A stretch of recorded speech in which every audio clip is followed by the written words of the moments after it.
Chapter 76, Feng Qi Battle Talent.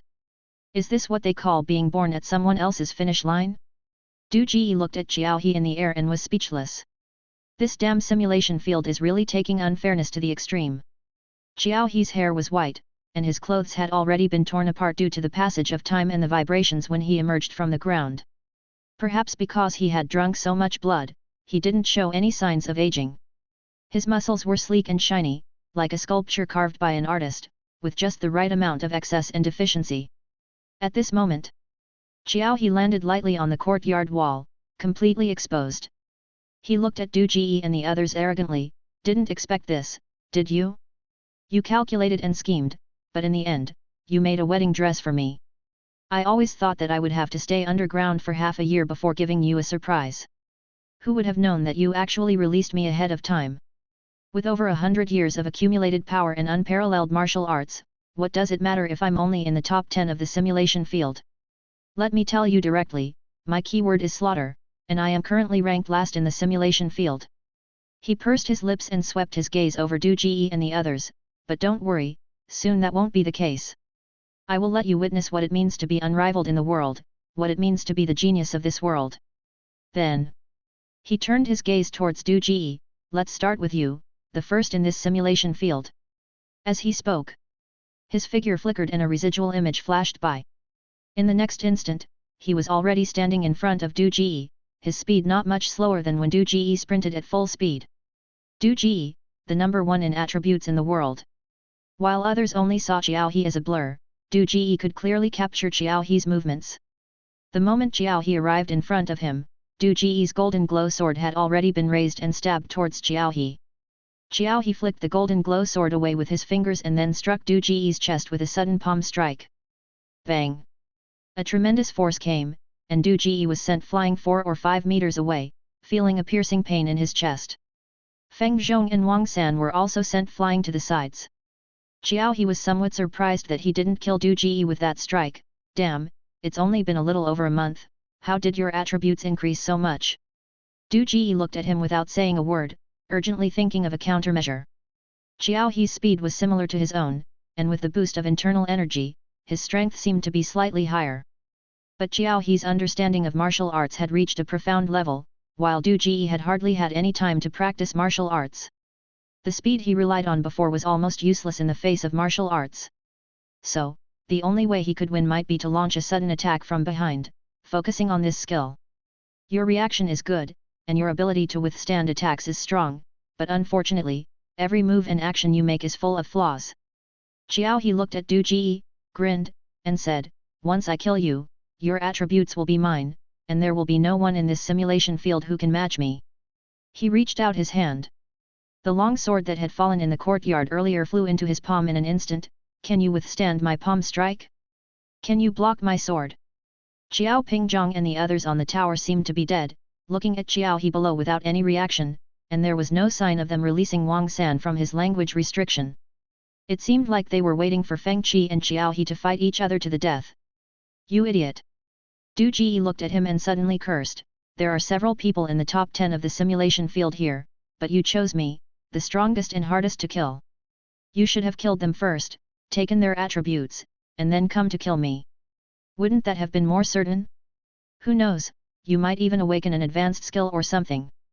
As soon as these words were spoken, the expressions of the people on the tower changed drastically. Mr. Zhao cursed loudly, Feng Qi, you bastard! You have a point. Xiao He paused for a moment, then suddenly stabbed towards Wang San with his sword. I've been annoyed by you, the guy covered in skeletons. With a clang, his sword was blocked by Du Ji, who had suddenly rushed over. Xiao He stabbed again. Du Ji blocked again. Ding ding dang dang, the clash of their swords sounded like iron striking. Du Ji's sternum had just been shattered by Xiao He. But in the process of protecting Wang San, his shattered sternum quickly healed. Xiao He's swordsmanship was exquisite. Occasionally there were sword strikes that he couldn't block, but as long as he maintained his defense, his injuries would quickly heal. Relying on his super recovery ability and full protection of vital areas, Du Ji fought against Xiao He's exquisite martial arts. They exchanged more than 10 moves, with Du Ji blocking while provoking. You can kill those on the upper floor, but not my companions. Is your keyword really protection? Xiao He attacked for a long time and started to feel impatient. If you don't take action against them, those guys will escape. Du Ji said. Upon hearing this, Mr. Zhao anxiously said, Xiao He, don't be fooled by Feng Qi. Without us suppressing Wang San, you are no match for Feng Qi. It's that little girl who is suppressing Wang San. Just leave her behind. Du Ji incited, hitting the opponent's weak spot. The little girl next to Mr. Zhao's eyebrows twitched involuntarily at his words. Feng Qi, you damn dog! Mr. Zhao was once again caught off guard. Why should I risk my life while you reap the benefits? Du Ji retorted. Interesting, very interesting. As expected of the top player in the simulation field, you're quite clever. Fine, I'll kill those two upstairs first. Xiao He, hearing their argument, suddenly sheathed his long sword and turned to leap upstairs. Xiao He was the top martial artist of his time, proficient in hundreds of martial arts styles. The height of a few floors was naturally no obstacle to him. But the moment he turned around, Du Ji had already thrust his sword forward. Whoosh!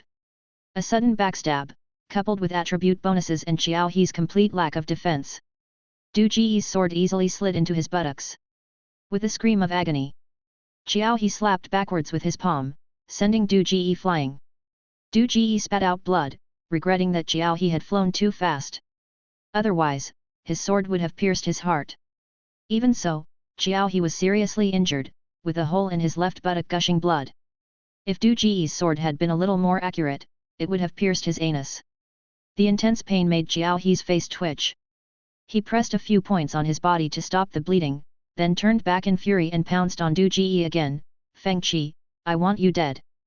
After backstabbing the top martial artist and the biggest boss, Du Ji quickly recovered, his attributes further enhanced. He stood with his sword against Xiao He, fighting while saying, Xiao He, don't be angry. It was my fault. The moment you turned around, your movement was so graceful that I couldn't help but stab you. It was a reflex. Can you go kill those guys upstairs again?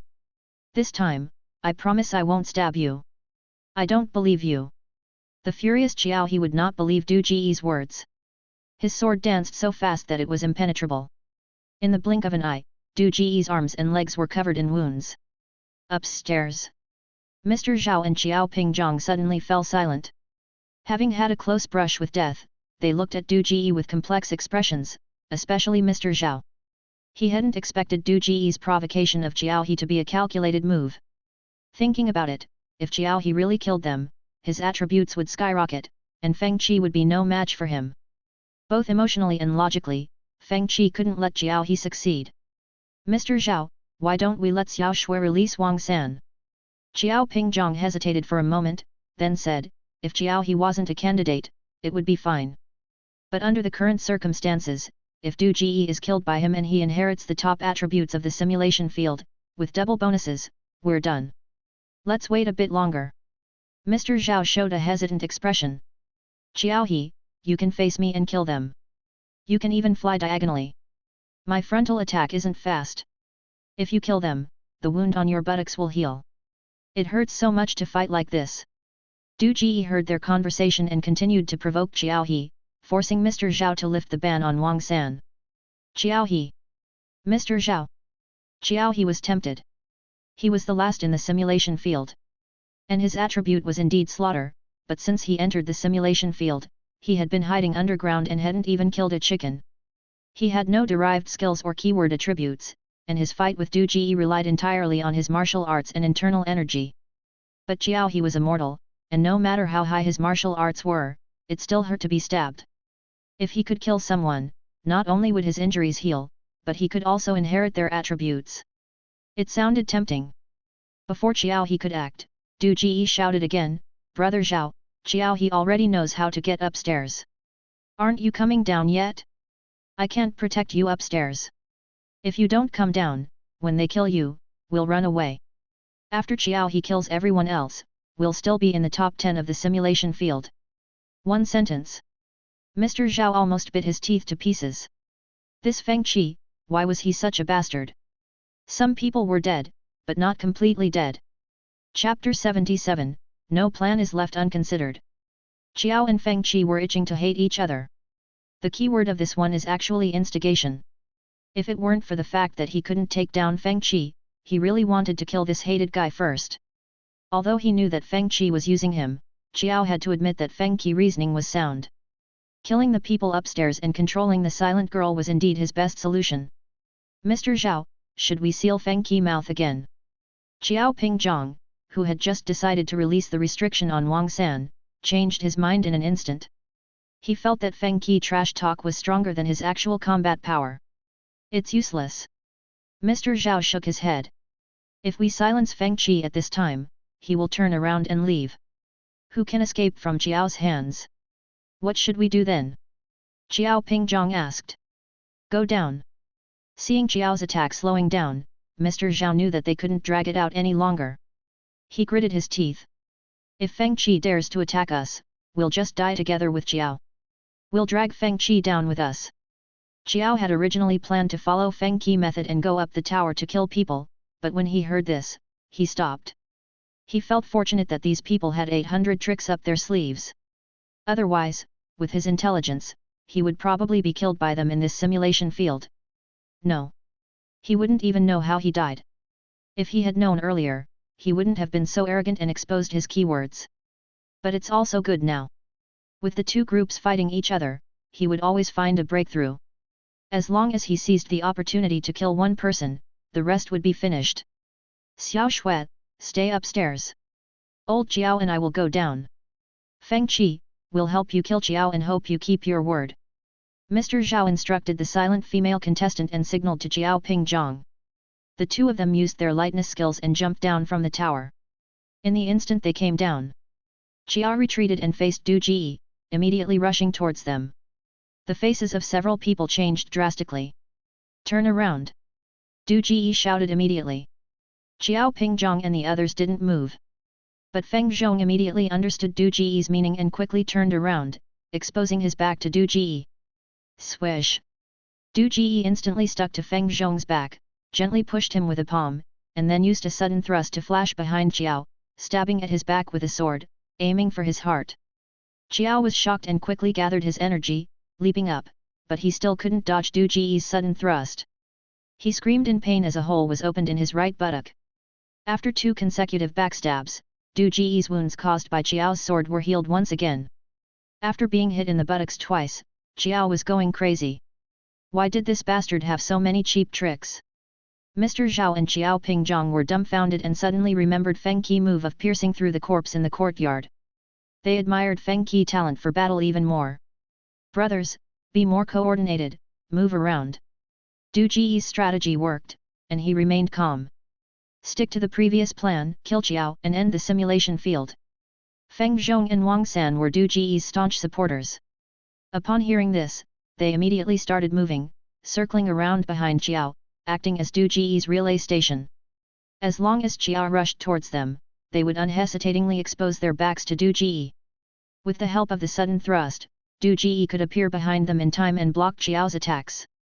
As long as Qiao wasn't careful and let one of them turn around behind him, Feng Qi would retaliate, and he would definitely be stabbed in the buttocks or have a piece of flesh cut off. Although Qiao relied on his profound internal energy and lightness skill to always avoid vital points and stop the bleeding, this despicable tactic was driving him crazy. The injuries were not fatal, but having multiple wounds was painful and had already affected his agility. And he had to make sure not to expose his back to anyone, which invisibly consumed a part of his energy. With all these distractions, he couldn't even touch Feng Qi with his exquisite techniques. Continuing like this, it would definitely be him who died. Qiao Pingzhong and the others never dared to move, and they even leaned back to back, fearing that Feng Qi would use them as springboards.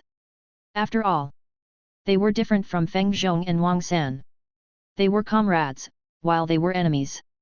If Feng Qi turned around behind them, he might attack them mercilessly. After all, they were the delicious treats with sweet attributes that could be used to restore magic and blood. Seeing that Zhao Qiao didn't cooperate with them in attacking Qiao and only focused on self-preservation, Feng Zhong was about to explode with anger. His occasional glances at them were like he wanted to kill them. If he could speak, he would have cursed them to death. Brother Zhao, Brother Qiao, start moving. Du Ji anxiously reminded them. Kill Qiao as soon as possible, and the simulation field. We are all in the top 10, trust me, I will protect you. Brother Qi, the three of you are enough, even if you kill slowly. Mr. Zhao smiled. We can be backups. If Feng Zhong and Wang San die, we can still be Brother Qi springboards. Brother Zhao is too cautious. Du Ji sneered and ignored them, focusing on assassinating Qiao. He even continued to give instructions. Qiao, why are you so stubborn? There are so many people in the Qiao family. Just rush out and kill a few, use the keywords to heal, and find advanced techniques. Why do I have to remind you about everything? If you continue like this, you won't even have any flesh left on your buttocks. Qiao was tempted once again. But he quickly became alert. Feng Qi had given him advice twice, and he had suffered a big loss both times. Even though it sounded reasonable this time, he wouldn't fall for it. He just increased the speed of his circling, trying not to expose his back to anyone. However, his buttocks were getting more and more painful. Feng Qi's suggestion was like a devil, constantly scratching at Qiao He's heart, making him unable to help but look in the direction where there were more people, wondering if he could retreat and kill a few people to heal his injuries. If he couldn't beat Feng Qi, could he still beat them? Give it a try, give it a try. Kill a few. Just kill a few, and his injuries would be healed. Maybe he would even gain some derived skills. Qiao He, don't listen to him. Even if you retreat, once you leave Xiao Shui's silent range, as long as Wang San speaks, you will undoubtedly die. Mr. Zhao's words unraveled the trap set by Feng Qi for him. Qiao He shivered, sweating cold sweat, and felt even more fortunate that they had fought each other. Feng Qi was too cunning. Brother Zhao, we are on the same side. If you don't help me, you can't keep ruining my good fortune. Du Ji complained, if this continues, I will really get angry.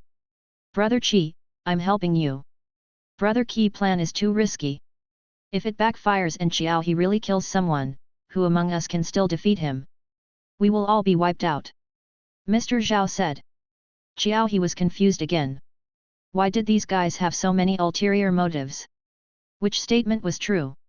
Just because he acted arrogantly and exposed his keywords, why did they latch onto this weakness and not let go? Qiao He, you are proficient in various martial arts, don't you have any explosive techniques that exchange injuries for injuries? Look, our abilities are similar.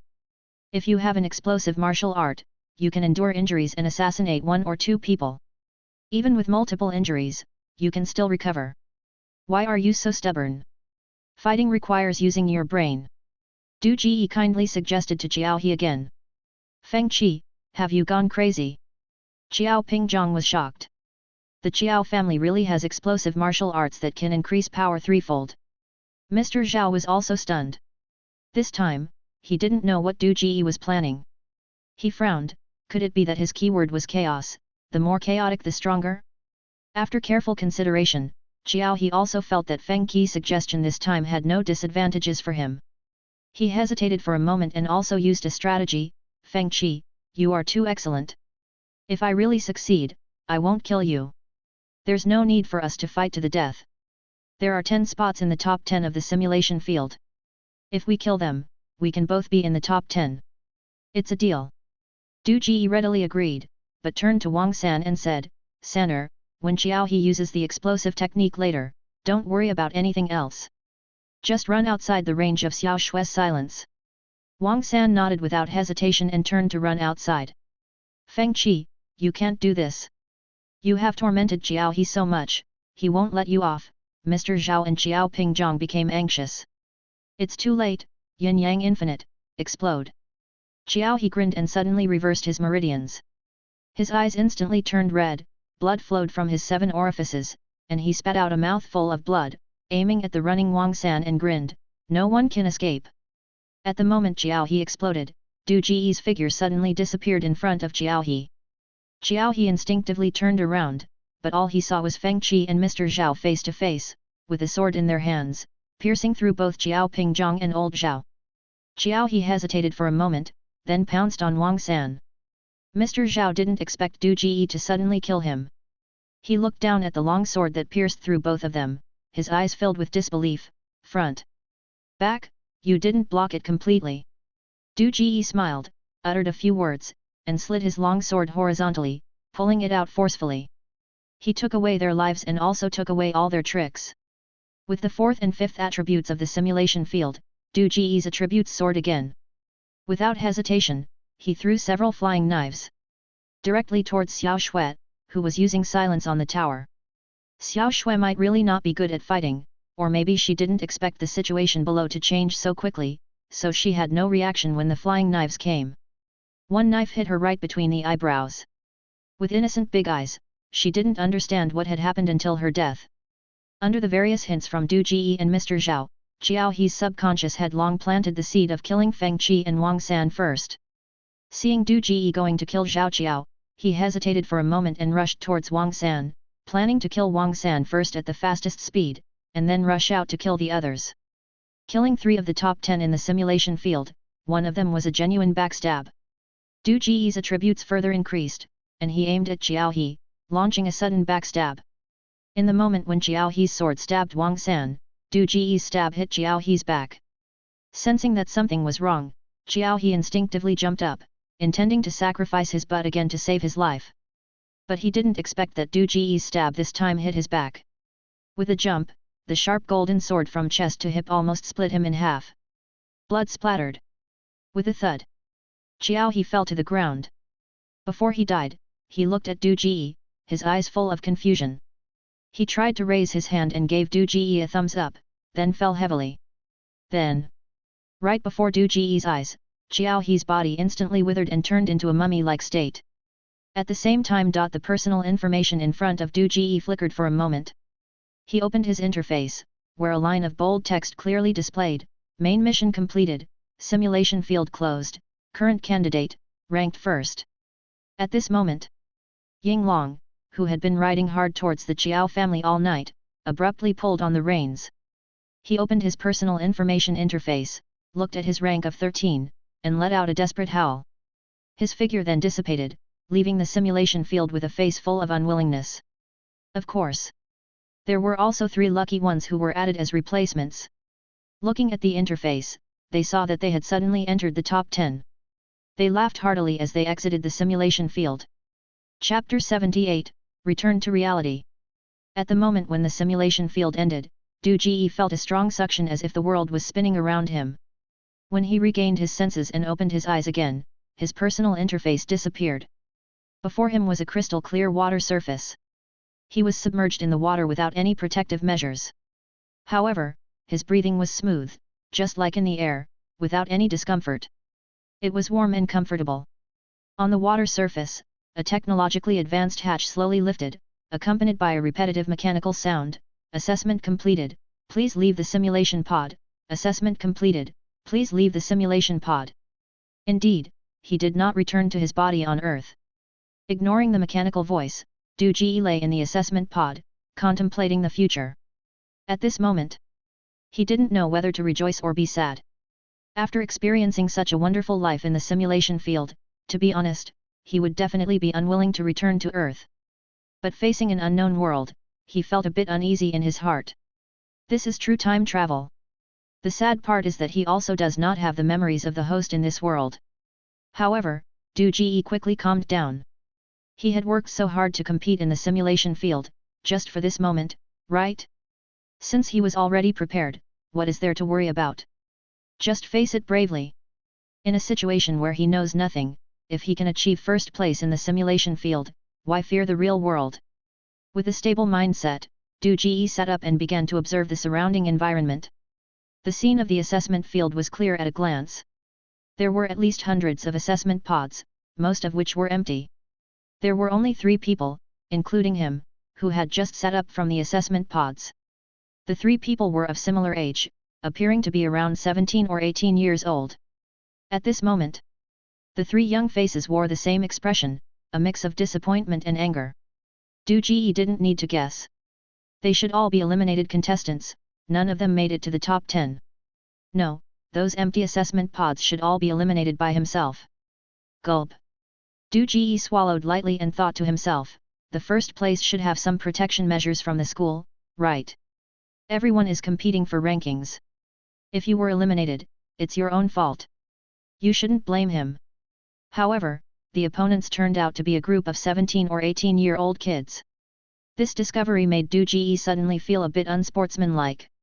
After all, he was already in his 20s on Earth. It's a bit unfair to fight against a group of children. No wonder in the simulation field, many contestants seemed immature. Du Ji stood up, walked out of the assessment pod, and his steps felt a bit heavy.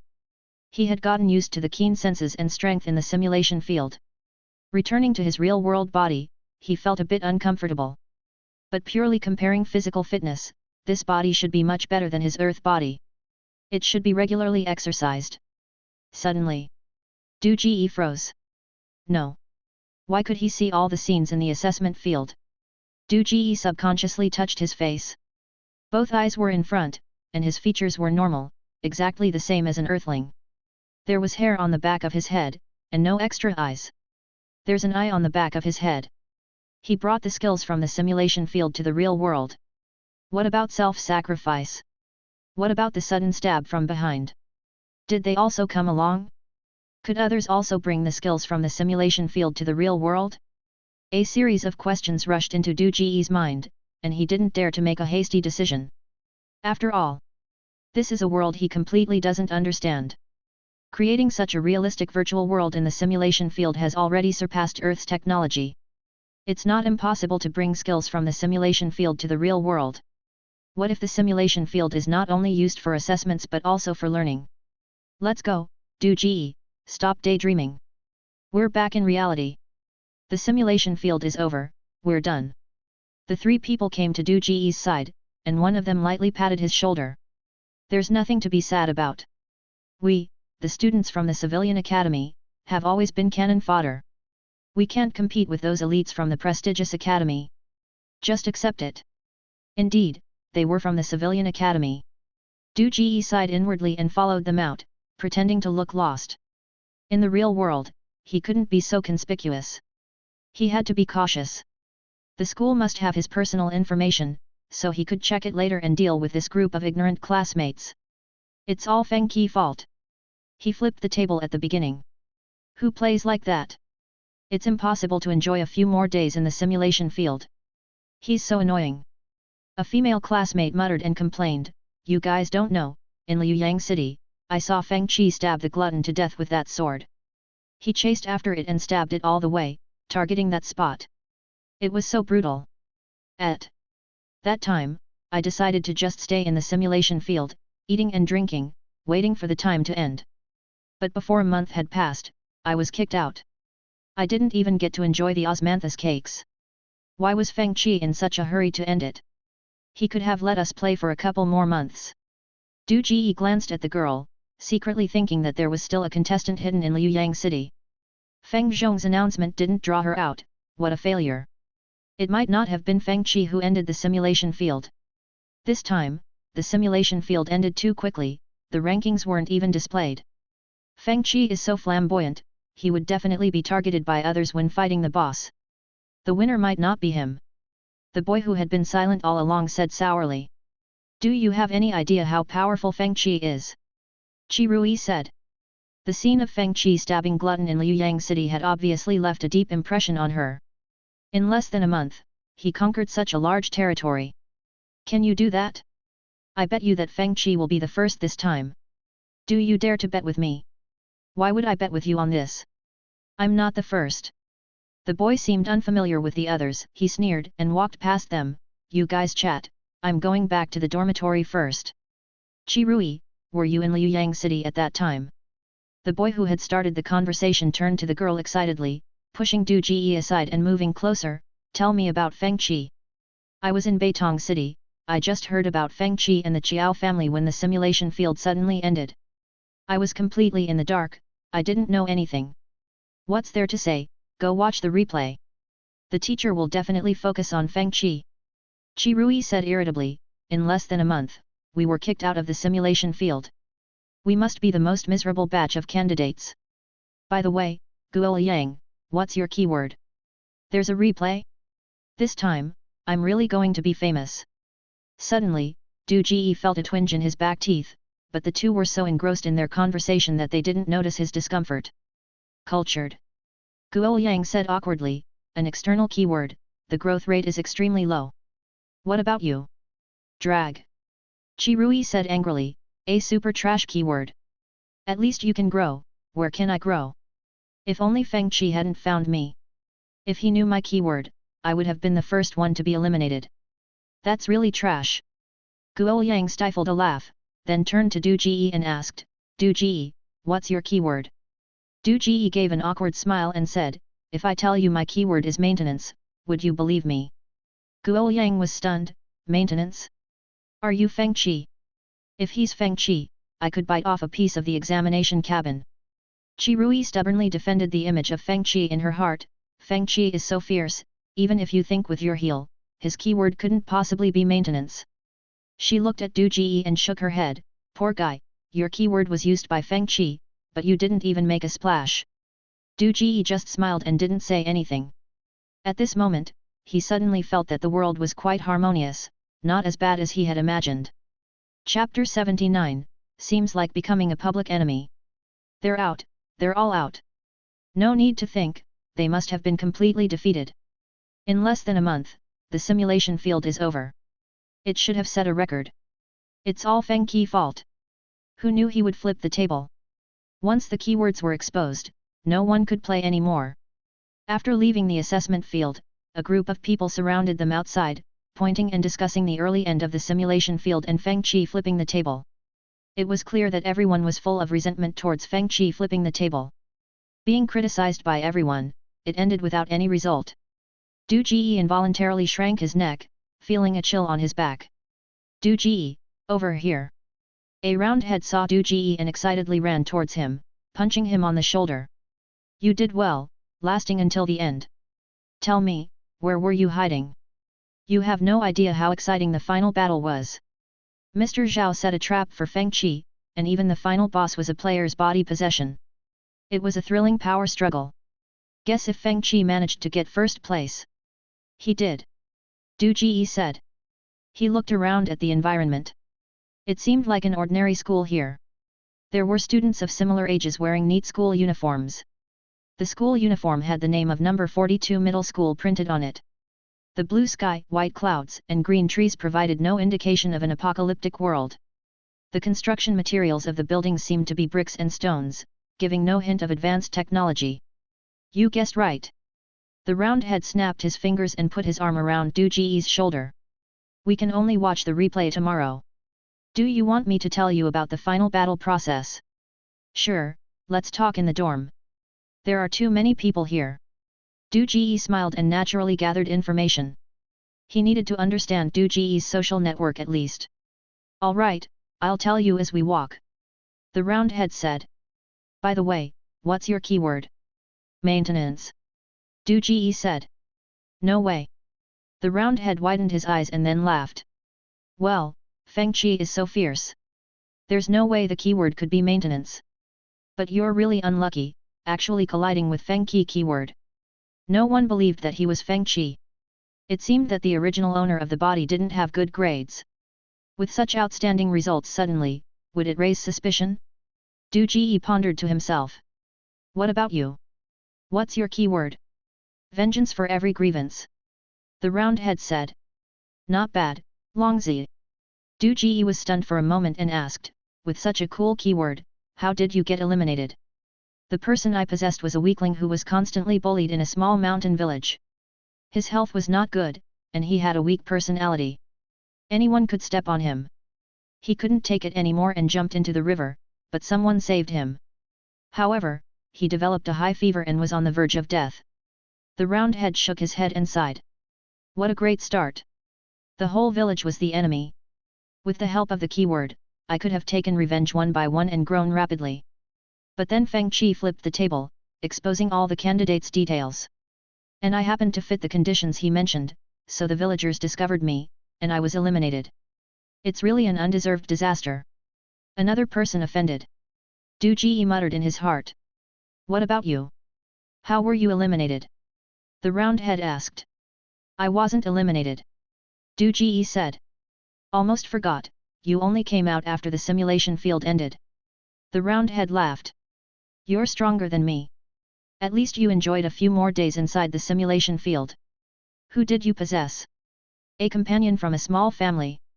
Du Ji said, telling the truth since he would watch the replay anyway.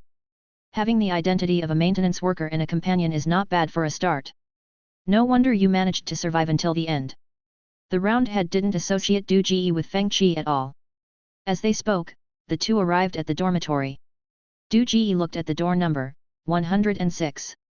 Inside the room were 2 beds, and the bookshelf was filled with various books. Du Ji scanned through them. Most of the titles were related to performance and keywords, such as psychology of performance, character analysis, self-cultivation for actors, definition and extension of keywords, dictionary, basic laws of mental power training, and so on. There were 2 desks in the dormitory. On one of the desks was a piece of paper with Du Ji's basic information. Name, Du Ji. Mental power, 35. Male character attribute, 70% pass rate. Female character attribute, 30% pass rate. Positive keywords, compatibility value 20% brave, 15, sacrifice, compatibility value 12, kind, 30. Negative keywords, compatibility value 70% paranoia, 50, evil, 40, greed, 60. Neutral keywords, compatibility value 30% happiness, 30, indecisiveness, 8, embarrassment, 7. Overall score, 80, good. This paper should record the usual assessment results. However, it was surprising that there was a distinction between male and female character attributes in the pass rate, which caught Du Ji off guard. Come to think of it, just like the rule that you can't enter the exam room after 15 minutes, there should be a time limit for body possession. It's not easy to find the elderly, weak, sick, and disabled. When the time comes, regardless of gender, the priority should be to survive and then consider other factors. But why is the mental power 35? Du Ji clearly remembered that when he first crossed over, his mental power was 60, almost double this number. Could it be an overlap? Did his mental power overlap with the original Du Ji's? If this explanation is considered, it wouldn't be strange that he has 2 keywords. One keyword belonged to the original Du Ji, and the other keyword was his. The simulation field must have bugged out because he possessed the body of the original Du Ji. This also explained why peacekeeping and backstabbing, which are conflicting, did not decrease his attributes. The simulation field probably calculated the rewards separately according to 2 people, 2 keywords, but he and the original Du Ji shared the same body, so the separately calculated rewards were concentrated on one person. So this was the origin of his golden finger. Du Ji suddenly realized. On another table, there was information about Big Head. His stats were similar to Du Ji's, except his mental power was a few points higher, at 38. At this point, Du Ji also learned the name of his roommate with the big head, Gao Ming. Du Ji casually picked up a notebook on the table and opened it. The first page was written in bold strokes. 1. Don't let others know your keywords. 2. Don't trust anyone. 3. Moderately disguise your keywords. 4. Try to blend in as much as possible, don't try to change the world. The more you expose, the faster you die. Du Ji had just read a few lines. Gao Ming snatched the notebook from his hand and casually threw it on the table, saying, "The exams are over, why are you still reading this? The fact is, once you're in the simulation field, it all depends on individual performance. These things are useless. The new tactics developed by the Elite Academy are probably the real deal. I guess, Feng Qi unexpected table flip this time is to verify their new concept." "What new concept? I simply don't understand the rules, okay?" Du Ji muttered in his heart, reached out to grab the notebook again, but before he could open it, the dormitory phone suddenly rang. Gao Ming walked over, picked up the receiver. "Hello? Teacher Hu? Du Ji is to come to see you." "Okay, I got it, I'll send him over right away." After saying that, he put down the receiver.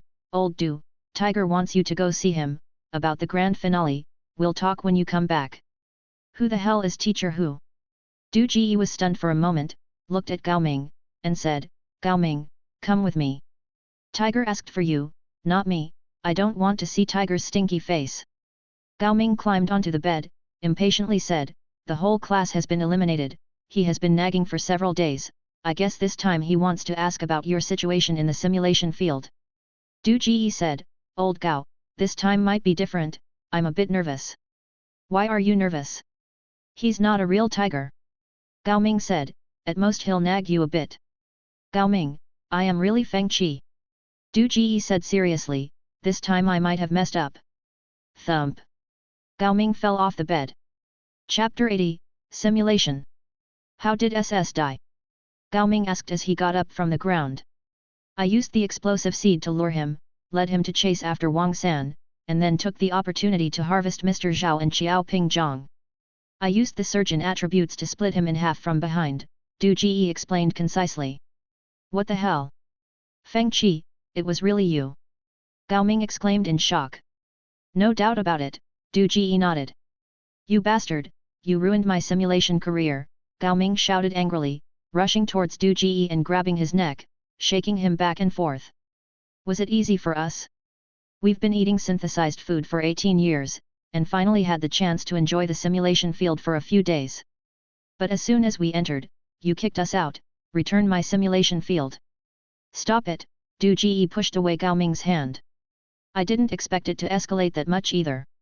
I was forced to do it.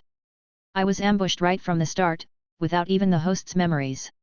If I didn't make a big move, I would have been eliminated. What else could I have done?" "So, you became the first in the simulation field." Gao Ming gritted his teeth. "Wasn't it because there was no other way to end it?" Du Ji sat back at the desk, pretending to be casual. He took out a book called History of the Qi Yuan Star Civilization from the bookshelf. "Otherwise, I wouldn't know how to face the tiger." He propped his cheek with his hand and glanced at Gao Ming, flipping through the pages of the book one by one, acting like an anxious person, randomly flipping through the book to ease the tension. But his mind was actually absorbing the information from the book at a glance. At this moment, Du Ji realized that his mental power seemed to have come out as well, processing information at a rapid speed. Gao Ming didn't think there was anything wrong with Du Ji and stared at him intently. "How come I didn't realize you had this ability before? Are you one of those geniuses who hide their talents and only show them when faced with challenges?" "I think so," Du Ji nodded seriously. "Humph, a genius who got lucky," Gao Ming spat fiercely. "Return my simulation field." "Stop it," Du Ji straightened his body and brought the book to the front. "I also think I got lucky. I came all the way here, thinking that whether I succeed or fail, I have to make a big impact. I didn't expect to become the first so easily. But you should think about how to explain it to the tiger for me. What if he has high expectations for me and the next simulation field exposes me? That would be embarrassing." Du Ji didn't understand what the teacher meant, so he had to extract some information from his simple-minded roommate first and see how the school would react to him being the first. The conversation with Gao Ming was actually a rehearsal before meeting the teacher, to prevent any slip-ups. "There's nothing embarrassing about it. It's just a simulation field. The public schools have had simulation field champions before," Gao Ming said. "With 1 million examinees and over 3,000 examination rooms every year, can the elite academies monopolize the first place? Then why bother competing? We should just go to sleep early and work in the factories." He sighed and looked at Du Ji with regret. "The difficult part is the graduation assessment. You lucky dog, why did you use up your luck at this time? It would have been great to get another first place in the graduation assessment and upgrade to a warrior. Then, even I could benefit from your success and follow you up. 1 million examinees, over 3,000 examination rooms." Du Ji collected another crucial piece of information and breathed a sigh of relief. If there were so many examination rooms conducting exams simultaneously, his first place wouldn't be so noticeable. It was like a mediocre student accidentally getting the first place in the final exam of the first year of high school in the whole city. Besides parents in the school, who would care about who you are? Maybe even classmates wouldn't care, at most discussing it for a few days. However, with 10 million examinees in the same year, counting back from 18 years old, this country must have a population of at least 1 billion. There were quite a lot of people. Why did they still have to eat synthesized food? Who said I won't be able to get the first place in the future? Du Ji thought of the personal information and neatly written notes on the front page of his notebook, and smiled. Someone who pays attention to regular grades before an assessment must be someone with a strong desire to succeed. "Hai Ming, if I can get the first place once, I can keep getting it. Luck can be used up, but the experience of success is mine." It's something you can't reach, Hai Ming. Just wait for me to soar and hold onto my thigh. Repeating each other's keywords during the conversation could quickly eliminate the sense of distance and bring the two sides closer psychologically. Du Ji skillfully used social skills. Get lost, Gao Ming said. If even a bastard like you can get the first place, why can't I? Just wait, maybe 3 years later, it will be me holding onto your thigh. He smirked, gloating. But, you probably won't have any good luck these days. What's wrong? Du Ji asked. At this moment, Du Ji found the chapter titled Alien Civilization Invasion in the directory, a special section. On the directory, the original Du Ji had written the word shame with a pen. Du Ji glanced at the page number, continued to flip through the book with divided attention, and was stunned when he saw the content. He suddenly understood what everyone had been referring to as the alien star battlefield. Still playing dumb. Gao Ming crossed his arms and chuckled, you took first place and kicked everyone out of the school. What do you think they will do? Dare you go out and shout, I am Feng Qi. Even if I said it, no one would believe me. Du Ji said. Damn. Gao Ming cursed again, anyway, when the results are announced, you can't escape. How could you be the first? After quickly scanning the chapter about the invasion of civilization, Du Ji sighed quietly, closed the book, and thought, poor civilization, it's completely destroyed. However, with this background, his body possession issue should not be a big problem. Du Ji smiled, stood up, and asked, shall we go, Gao Ming? The tiger is still waiting for me. What's the rush? We just came out of the assessment field, can't we catch our breath? Gao Ming complained, old Du, tell me more about the simulation field, are your keywords really maintenance? Let's discuss it with the tiger, it's tiring to repeat it twice. Du Ji said. Holy shit, you're showing off. Gao Ming widened his eyes, you bastard, you got first place and now you're not yourself anymore. Let's go, we share a dormitory, I can't run away. Du Ji smiled, by the way, tell me about you, what's your advanced skill? It's Angry God. Gao Ming said, facing those who offend me, all my attributes will increase exponentially. The more severe the offense, the higher the increase. How did such a trash skill come out? Du Ji asked in surprise. Who knows, I don't control the advanced skills. Gao Ming grumbled, then asked, are your keywords really maintenance? Yes. Du Ji nodded. How can you use a support type keyword so violently? Gao Ming asked, especially your move to stab people from behind, how is that related to maintenance? Who knows, maybe it's a bug. Du Ji said. You're joking. The simulator is provided by the Pan-Universe Entertainment Company. Their technology is at least 8 dimensions ahead of us. If you have a bug, I don't believe the simulator would have a bug. Gao Ming gave Du Ji a look, come on, what are your keywords really? Du Ji chuckled, I won't tell you, we'll discuss it with the tiger. Chapter 81, Cannot See the Future Civilization. Du Ji and Gao Ming left the dormitory and walked towards the teacher's office. After leaving the house, Du Ji looked up at the sky and saw nothing but blue sky and white clouds. But after reading the history of the Qi Yuan star civilization, Du Ji knew that there was a spaceship from an alien civilization in the space outside the atmosphere. To be precise, it was a spaceship from an unknown higher civilization entertainment company. This is a planet called Qi Yuan star. 200 years ago, Qi Yuan star was developing its own civilization step by step, and countries were clashing with each other for their own interests. Dynasties changed, and the world changed. After thousands of years of evolution, technology gradually developed to a level comparable to that of the mid to late 20th century on Earth. If there were no accidents, this civilization would continue to develop step by step, exploring the stars and the universe. But unfortunately, a turning point appeared. An entertainment company called Pan-Universe Entertainment invaded and completely changed the future of this planet, ending the development of the Qi Yuan star civilization. That's right. A planet was invaded by an entertainment company, which sounds ridiculous, but it is the truth. When civilization opens up dimensions, even an entertainment company can easily change the fate of an intelligent race. Facing the invasion of Pan-Universe Entertainment, the Qi Yuan star civilization had no resistance at all, just like a child urinating on an ant nest. Even if the ants were numerous, they were powerless to stop the disaster from happening. Pan-universe entertainment is much scarier than a child. The scientists on Chi-Yuan star didn't even know the principle of the weapons used by the other party. In just 3 months, weather changes, plant and animal mutations, the foundational theories on which human technology relied on collapsed overnight. Various unimaginable disasters came one after another, demonstrating the power of pan-universe entertainment to the people of Chi-Yuan star. Human resistance was like a mantis trying to stop a chariot. Pan-universe entertainment only used a spaceship, easily cutting off the lifeline of the development of the Chi-Yuan star civilization, dragging the entire civilization into the abyss.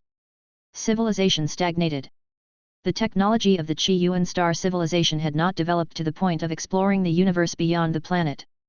Without experiencing it, there would be no desire, and there would be no sense of being restricted.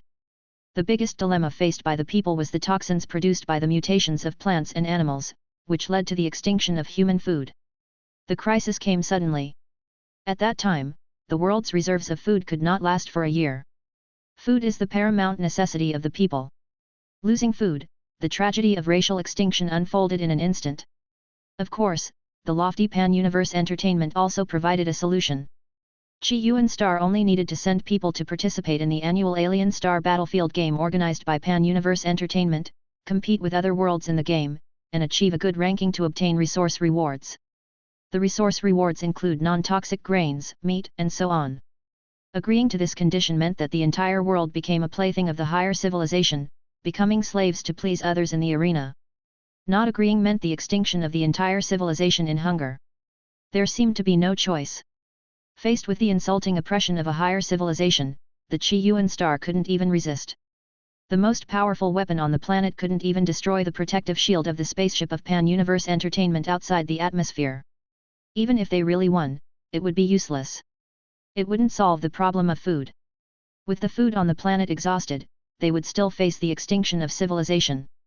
The gap between civilizations is too great. The miraculous event of an old and dilapidated warship on Earth defeating an alien invasion in a movie would never happen. In the end, Chi-Yuan star chose to surrender. Surrendered for 200 years. In order to better control Chi-Yuan star, the resources provided by the Pan-Universe civilization could only be planted for 1 season. After 1 season, the food grown from the second-generation seeds would be toxic. Controlling food meant controlling the throat of the Chi-Yuan star civilization. If the simulation field only virtualized a world, then the alien star battlefield is a real world. To be precise, it is not a game, but an invasion. The game field is another real world. Facing the invasion, the people in the game world would do their best to fight against the warriors participating in the alien star battlefield game for survival. In this real and cruel game, only about 20 to 30% of the warriors who entered the alien star battlefield could survive. In the 200 years, the Chi-Yuan star civilization had both wins and losses in the games they participated in. More losses than wins. Overall, the resources gained were far from enough to support the consumption of the vast population of Chi-Yuan star. In order to survive, the governments of various countries on Chi-Yuan star had to abandon their prejudices and form a new alliance, allocating limited resources in an organized manner to ensure the continuation of civilization. Limited resources meant that most of the lower-class people could not have enough to eat. Hunger would inevitably lead to war. In the 200 years, Chi-Yuan star had experienced dozens of rebellions. During its peak, the population exceeded 10 billion, but now it has decreased to just over 1 billion. Yes. It was Du Ji's estimate based on 10 million candidates, but these 1 billion people were not the population of a single country, but the population of the entire planet. No matter how dire the situation is. In order to continue the existence of the race, the game of the alien star battlefield had to continue. During this period, scientists on Chi-Yuan star attempted to solve the food problem through artificial synthesis. But the technological blockade from the higher civilization, the agents arranged by Pan-Universe Entertainment among the humans, ultimately led to their failure. The power of habit is terrifying. When the people of Chi-Yuan star realized that their resistance was ineffective and resources gradually reached a balance, the population eventually chose to lie down and adapt to the way of survival by obtaining resources through the game. Now, the whole world is concentrating its efforts on training warriors to participate in the alien star battlefield. The warriors, crucial to the survival of civilization, had become the apex of the pyramid. Everyone served the warriors. The warriors enjoyed all the benefits, while other professions were reduced to inferior status, forming a distorted social pattern.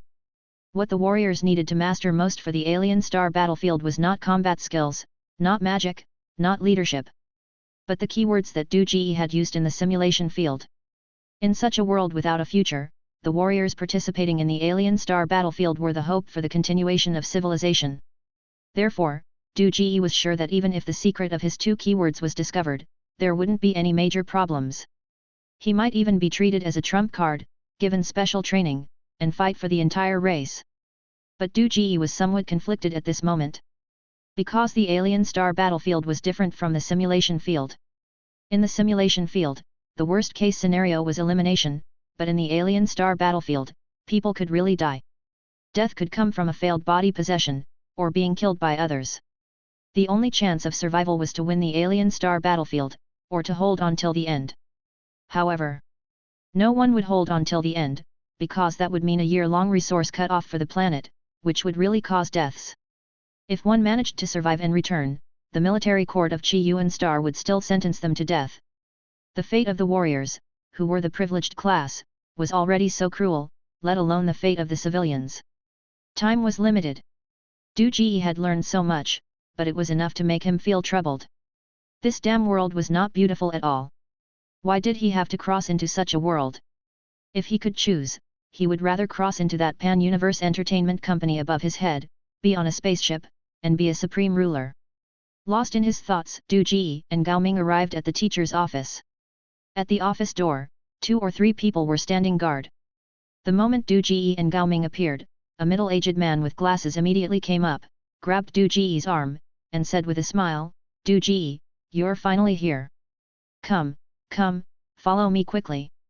The principal has been waiting for you for a long time." Chapter 82, Protection of Betrayal. "Teacher, why did the principal look for me?" Du Ji was pulled forward involuntarily, asking as he walked. Gao Ming followed behind them, running. "In less than a month, you defeated the boss and took first place in the simulation field in a record-breaking way. What do you think the principal wants with you?" Teacher Hu said, walking quickly with 3 steps in 2, unable to hide his excitement in his tone. "Is it for rewards?" Du Ji asked. "There will definitely be rewards, but not now. Your situation has attracted attention from higher-ups, so they want to understand more about the simulation field from you first," Teacher Hu said.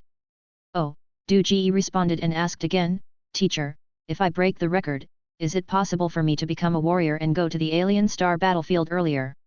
A freshman in the 1st grade, who luckily took first place once, wants to go to the alien star battlefield? What are you thinking? Teacher Hu laughed, "If you break the record 2 more times, there might be a chance." Du Ji smirked and kept his thoughts to himself. The alien star battlefield was so cruel. If he was sent there, it would be a case of making a bad situation worse. He couldn't bear such responsibility, nor did he want to lose his life for a foreign civilization without any understanding. While they were talking, they arrived at the principal's office. Teacher Hu didn't even knock on the door and walked straight in. The office was spacious. An old man with graying hair was focused on watching the projection on the wall. The images on the projection were flashing at a very fast speed, at least 4 times faster, and the content was Du Ji's experiences in the simulation field. At the moment, the content being played was the battle on Huashan.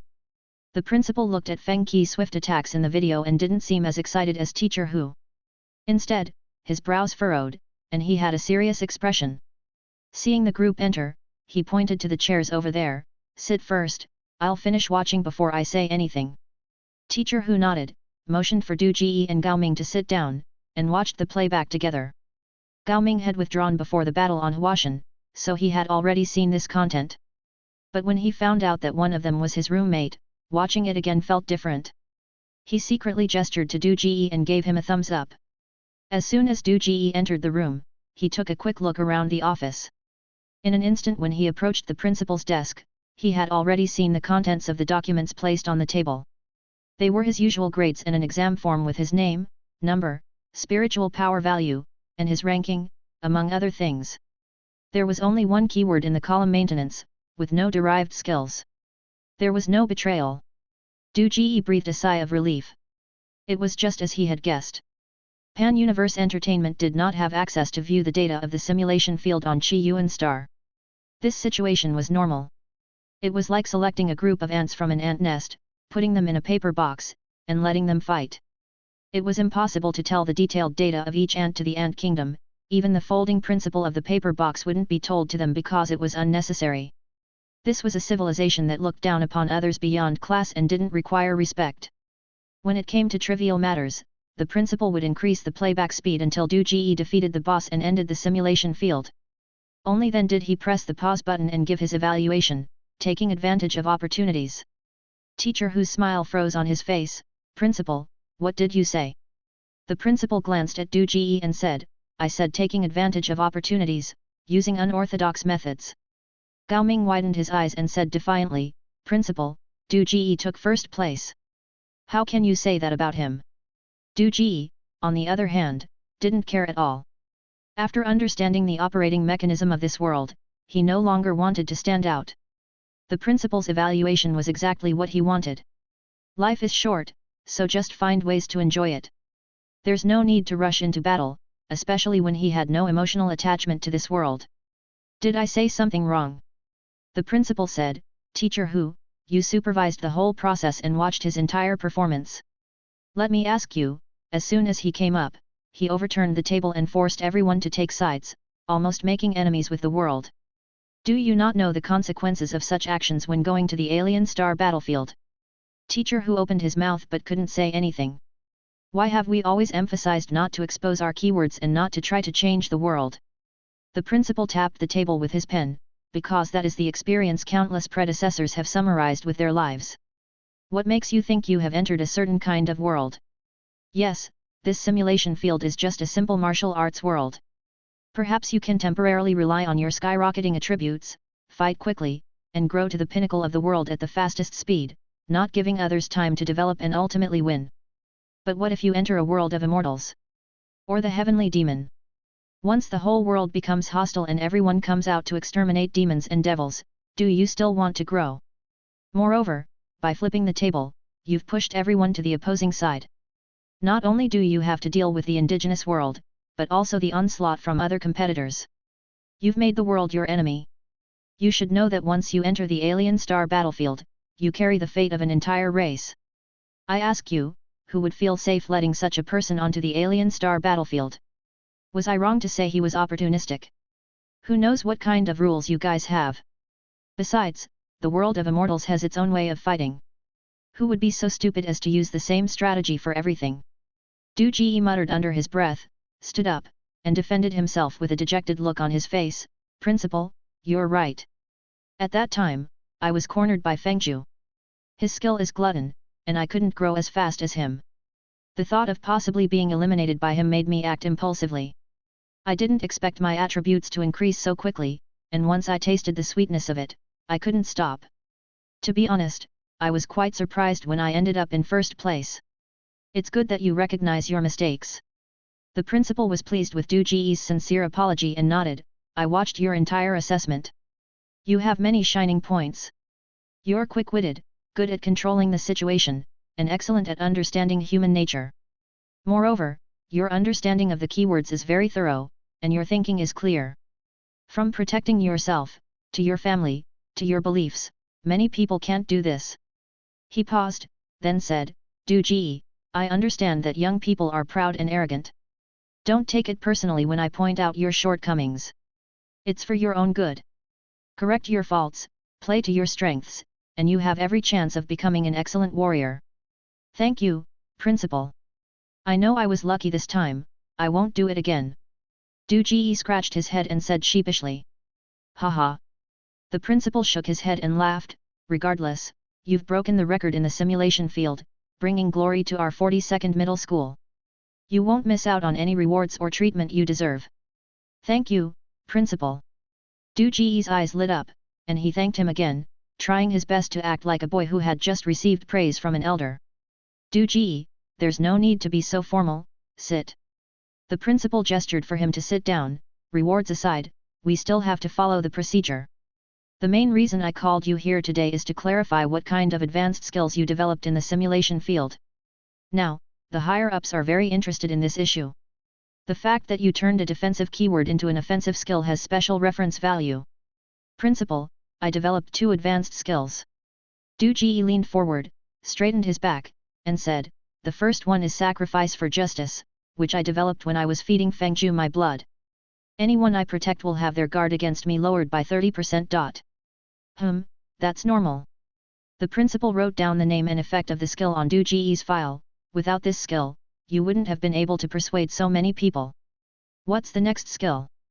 Protection of betrayal. When you want to protect someone and attack them at the same time, your speed will increase proportionally to your attributes, but you can only launch attacks from behind. Du Ji said without hesitation, stating the skill he had thought of beforehand. The principal's pen paused, protecting the enemy. Yes, Fengju was my first protection target. This skill appeared when I sold him out to the Feng family. Du Ji gave an awkward smile. At that time, I thought that the benefits Fengju brought me were too low, so I wanted to switch the target to the Feng family, even if it meant sacrificing Fengju. But at the last moment, I suddenly changed my mind, wondering if I could still protect him while betraying him. As a result, this skill appeared, which is why I didn't eliminate Fengju later. Gao Ming's eyes widened. Is that even possible? The principal was stunned for a moment, then wrote down protection of betrayal and its definition on Du Ji's file. He also added a note in brackets, likely born out of a conflicted mindset. After writing, he stared at protection of betrayal for a long time, then shook his head. All right, let teacher Hu take you for a mental power test. I will report to the higher-ups about the specific rewards, and they will be given to you. That's it? Du Ji was stunned. They didn't ask about the eye on the back of his head, which was the most important thing, right? Could it be that others can't bring skills out of the simulation field? Damn! If that's the case, then this is his golden finger. Chapter 83, Class Division. Du Ji, you're really going to the top. Gao Ming chattered in the school cafeteria, your spiritual power is actually 80. I entered the simulation field once and my spiritual power only increased by 3 points. If I had known that the reward for first place was so high, I would have gone all out. Even if I didn't want the reward, my spiritual power is almost reaching the standard for graduation assessment. In the next simulation field, I can possess anyone I want. With such a high starting point, it will be easy for me to become a warrior after passing the assessment. My spiritual power is 160. It would scare you if I told you, Du Ji muttered in his heart. Just like the eyes on the back of his head, the value of his spiritual power was also hidden. This made Du Ji extremely grateful. An 80 spiritual power had already amazed teacher Hu. If he knew that his true spiritual power was as high as 160, wouldn't he immediately send him to the battlefield to die? Uncle Du, come, have some soup. Gao Ming pushed a bowl of something unknown in front of Du Ji. Forgive me for disrespecting you before, Uncle Du. When you become successful in the future, don't forget my service. If you still feel it's not enough, I'll wash up tonight and make sure to serve you well. Get lost. Du Ji drank the soup without a good temper and looked at the synthetic steamed bun in front of him. He couldn't help but frown. Now he understood why Fengju could distinguish between students from the common academy and the elite academy just by eating. Synthetic food was made up of some ingredients that wouldn't kill people, with some seasonings and essential nutrients for the human body added. It had no taste or aroma, and it felt like chewing on tofu dregs when eaten. It was difficult to swallow and definitely not something a human could eat. Uncle Du, are you unable to bear the pig food outside because you are used to the delicacies in the simulation field? Gao Ming smirked, took a bite of the synthetic steamed bun, and said, why are you so short-sighted? You already have control over most of the situation. Take your time to develop and enjoy a few more days inside. Why did you come out so early? Do you think I could still control the situation in that situation? Du Ji took a bite of the steamed bun, struggled to swallow it with a mouthful of soup, and sighed once again. This life was really unbearable. He had to find a way to cross social classes. That's true. Even if you got first place, you can still live the life of an ordinary person with the reward. Why do you care about the virtual food in the simulation field? Gao Ming leaned in next to Du Ji with a smile on his face. Uncle Du, I won't ask for much. Just improve my situation once a week. After all, we've been living together for 18 years, and we've been through a lot together. 18 years? You're only 18 years old. Du Ji couldn't help but complain. He forced himself to eat a few more bites of the steamed bun, stood up, and said, "I won't forget you, Gao Ming. You can enjoy your meal here. I can't eat any more. I'm going back to the dormitory." Although he had fooled the principal and the teachers, he still felt insecure without understanding the social structure of this world. He couldn't rely on Gao Ming for common knowledge in the future. After leaving the cafeteria, the surrounding students were still discussing the simulation field. The assessments for all grades were conducted at the same time. After the first grade simulation field live broadcast ended, more students gathered in the auditorium to watch the live broadcasts of the second, third, and fourth grade simulation field assessments, drawing from the experiences of others. Du Ji glanced at the assessments of the higher grades. The second grade assessment had an ancient war background, with countries at war and constant chaos. The third grade assessment seemed to have a modern urban supernatural background, filled with ghosts and monsters. If one wasn't careful, they would die a miserable death. As for the fourth grade graduation assessment, the background should be similar to a high martial world where a single slash could release a sword energy that spanned tens of meters. The higher the grade, the more difficult the simulation field. Each grade had 10 screens on the live broadcast, with each screen in a different hall. The camera would follow the top 10 participants, and as soon as the top 10 rankings changed, the camera would quickly switch to a new perspective. Everyone watched with great interest, occasionally switching from one hall to another, discussing the participants and guessing their keywords, trying to guess who would ultimately win. There were even many people taking notes with pen and paper. Du Ji took a few glances and left. Most of the participants inside were too cautious, and their lives in the simulation field hardly changed. They were extremely careful, making sure their words and actions aligned with the keywords, but also afraid of standing out too much and being discovered by others. It was dull and more boring than watching a TV drama. In the end, it was just lacking tension. Watching them perform was a waste of time. Back in the dormitory, Du Ji quickly scanned through the information about the Qi Yuan star civilization and then completely accepted this world. No matter what kind of world it was, it would eventually develop social classes. When the people of Qi Yuan star lay flat and used the collective power of society to cultivate warriors to continue civilization, the warriors who risked their lives for the survival of the nation naturally gained a higher status and became a privileged class, enjoying the best social welfare. But human nature is selfish. After their status was elevated, the warriors would definitely find ways to secure their own interests. Due to resource scarcity, resources were allocated by the government, and most people could not afford to raise their own children. Some extreme parents, unwilling to see their children suffer in such a world, would choose to kill their children after they were born. In short, for various reasons, the infant mortality rate on Qi Yuan star was extremely high. To avoid this situation, the government of Qi Yuan star issued a new regulation. Newborns would be taken over by the government for unified care and education. These children under unified management would study in school. Before the age of 18, they would learn basic cultural knowledge, performance skills, understanding of keywords, and so on. Until they participated in the first simulation field assessment at the age of 18. Then, there would be a simulation test every year. Finally, at the age of 21, they would undergo the last assessment in their life. If they became warriors, they would rise to prominence. If they failed the assessment, they would fall to the bottom. When this system was first established, the treatment of warriors' children and ordinary people was the same. After all, this concerned the development of the entire civilization. Except for the central database, no one knew who their parents were. Who could become a warrior was based on ability, and the opportunity was fair to everyone.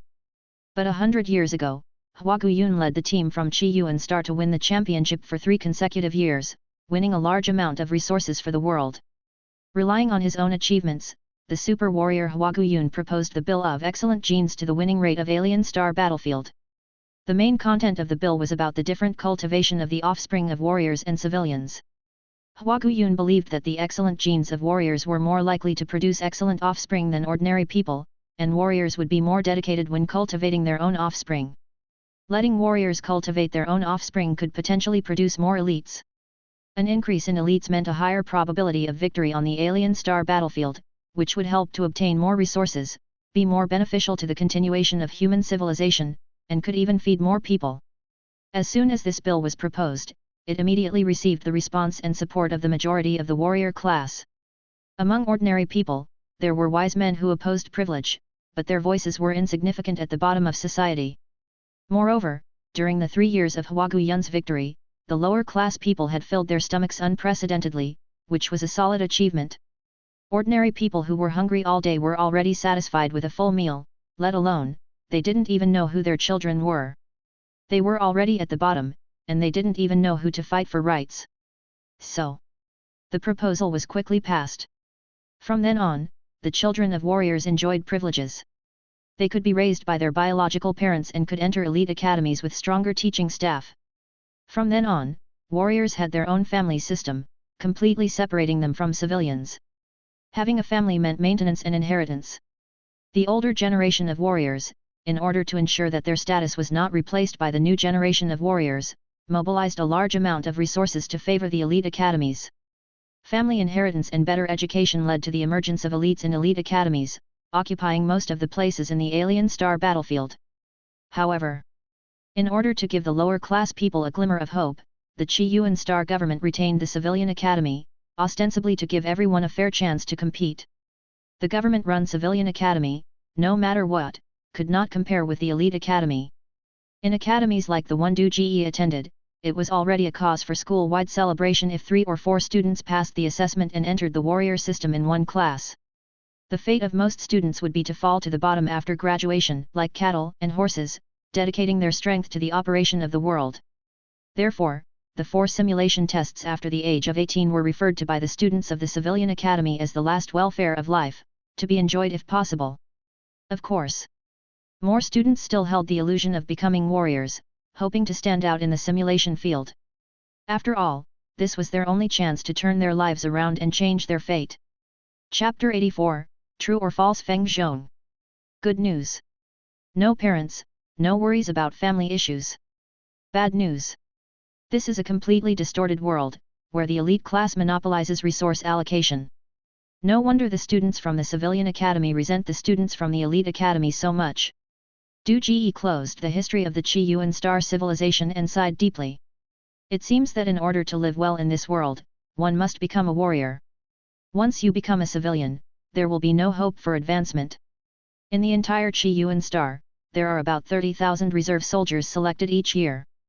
But only 1,200 soldiers eventually make it to the alien star battlefield, divided into 4 groups, A, B, C, and D, with 300 people in each group. They participate in competitions in 4 different battlefields, and resources are allocated based on the final rankings of each group. In general, as long as one group wins, the resources earned are enough to barely sustain civilization. If 2 groups win, civilians can enjoy 2 months of normal food distribution in a year. If 3 groups win, civilians can enjoy 6 months of normal food distribution. If all 4 groups win, it has never happened in the history of the Chi-Yuan Star.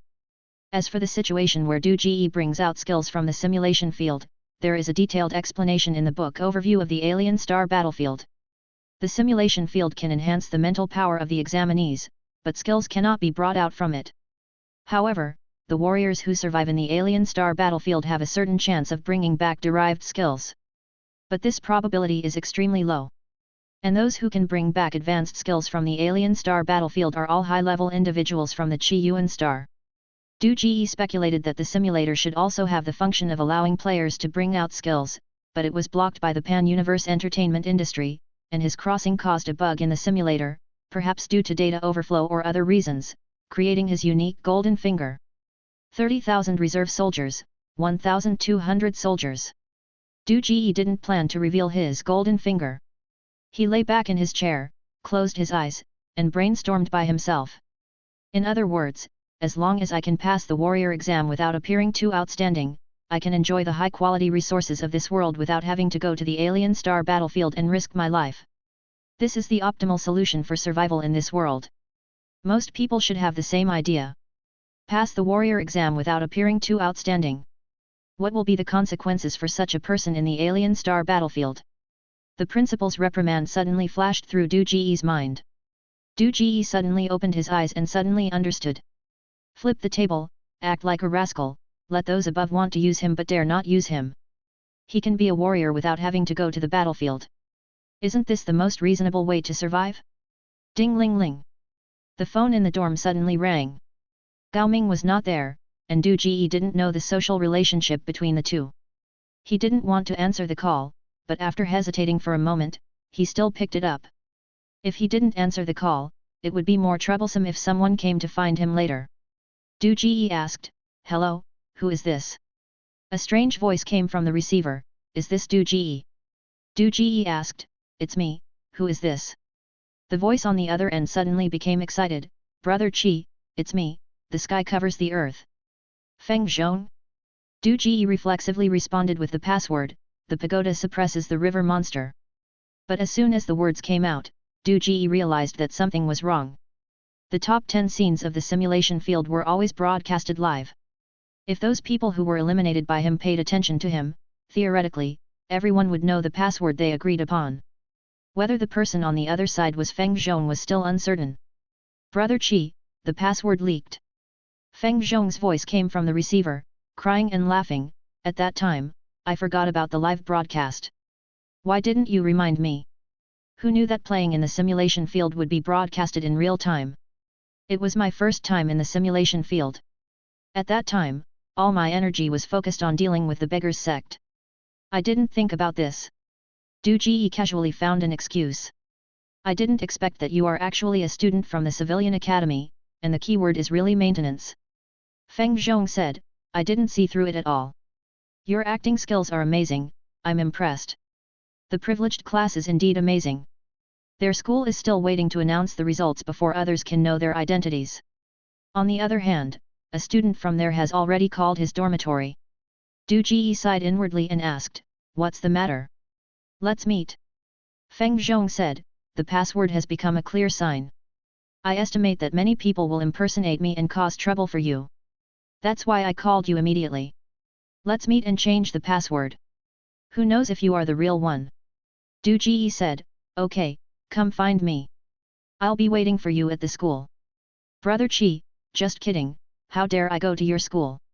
Feng Zhong laughed, "Let's meet at the celebration tower in an hour. I reserved a table at 203. "Meet? Don't meet?" Du Ji hesitated. After a moment, he agreed. Once the results are announced, his identity will be exposed. He can't stay in school all the time, he has to interact with society. In the simulation field, he can take down the Feng family without anyone knowing.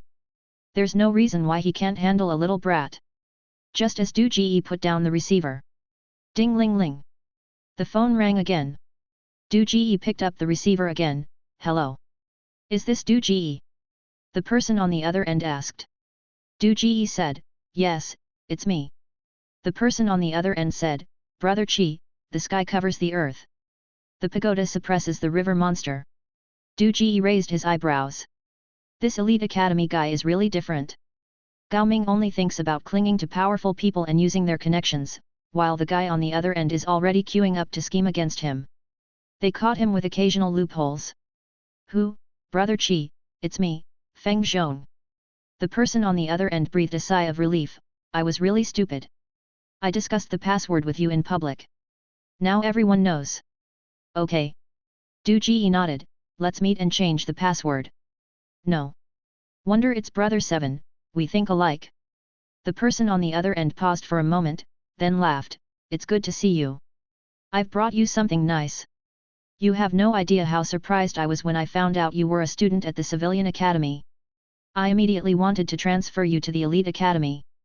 But that stubborn old man disagreed, saying you were impulsive and only luckily won first place in the simulation field. He thinks you'll show your true colors in the next round and aren't worth cultivating." Du Ji remained silent. The people in this world really had a surprisingly consistent understanding of the simulation field. "Brother 7, don't mind him. The old man is too conservative and can't see your potential." The person on the other end scoffed disdainfully, "Let's work together, strive harder and get into the top 3 in the next round. That will shut the old man up, and I can transfer you to the elite academy." If it weren't for Feng Zhong just now, I would have believed him. Dealing with a bunch of drama queens is really exhausting. Du Ji sighed, "Right, let's aim for first place again. Let's set a place. It's not convenient for you to come to our school, and it's not convenient for me to go to yours either." "Sure, Brother 7, you name the place." The person on the other end agreed readily. "Let's meet at the celebration tower." Du Ji said, "See you in an hour." Okay, Celebration Tower, room 305. I often go there. The person on the other end laughed. I'll treat Brother 7 to a good meal, to thank you for helping me get into the top 3. See you there. Du Ji chuckled. See you there. The person on the other end chuckled and hung up the phone. Du Ji didn't move this time, he just stayed by the phone. Sure enough. In a short while, the phone rang again. Brother 7, heaven covers, earth contains. Pagoda suppresses river demon. Brother 7, I can't believe I made such a rookie mistake. I got it, Celebration Tower, change the password, someone's in the dorm, we'll talk face to face if there's anything. Within a short 20 minutes. Du Ji received 4 calls from Feng Zhong, each one sounding as genuine as the last. After hanging up the phone, Du Ji smiled, feeling completely at ease. If there was one Feng Zhong, he might have to worry about his safety, but with 4 Feng Zhongs, his safety was no longer an issue. Chapter 85, Invest. Uncle Du, who's treating you to a meal at the Celebration Tower? Gao Ming led the way, acting as a human navigator. Feng Zhong. Du Ji replied. While Gao Ming had his back to him, Du Ji tried out a backstab. The speed seemed to be a bit faster, but not significantly so, leaving Du Ji unsure whether he had managed to bring the backstab skill out of the simulation field.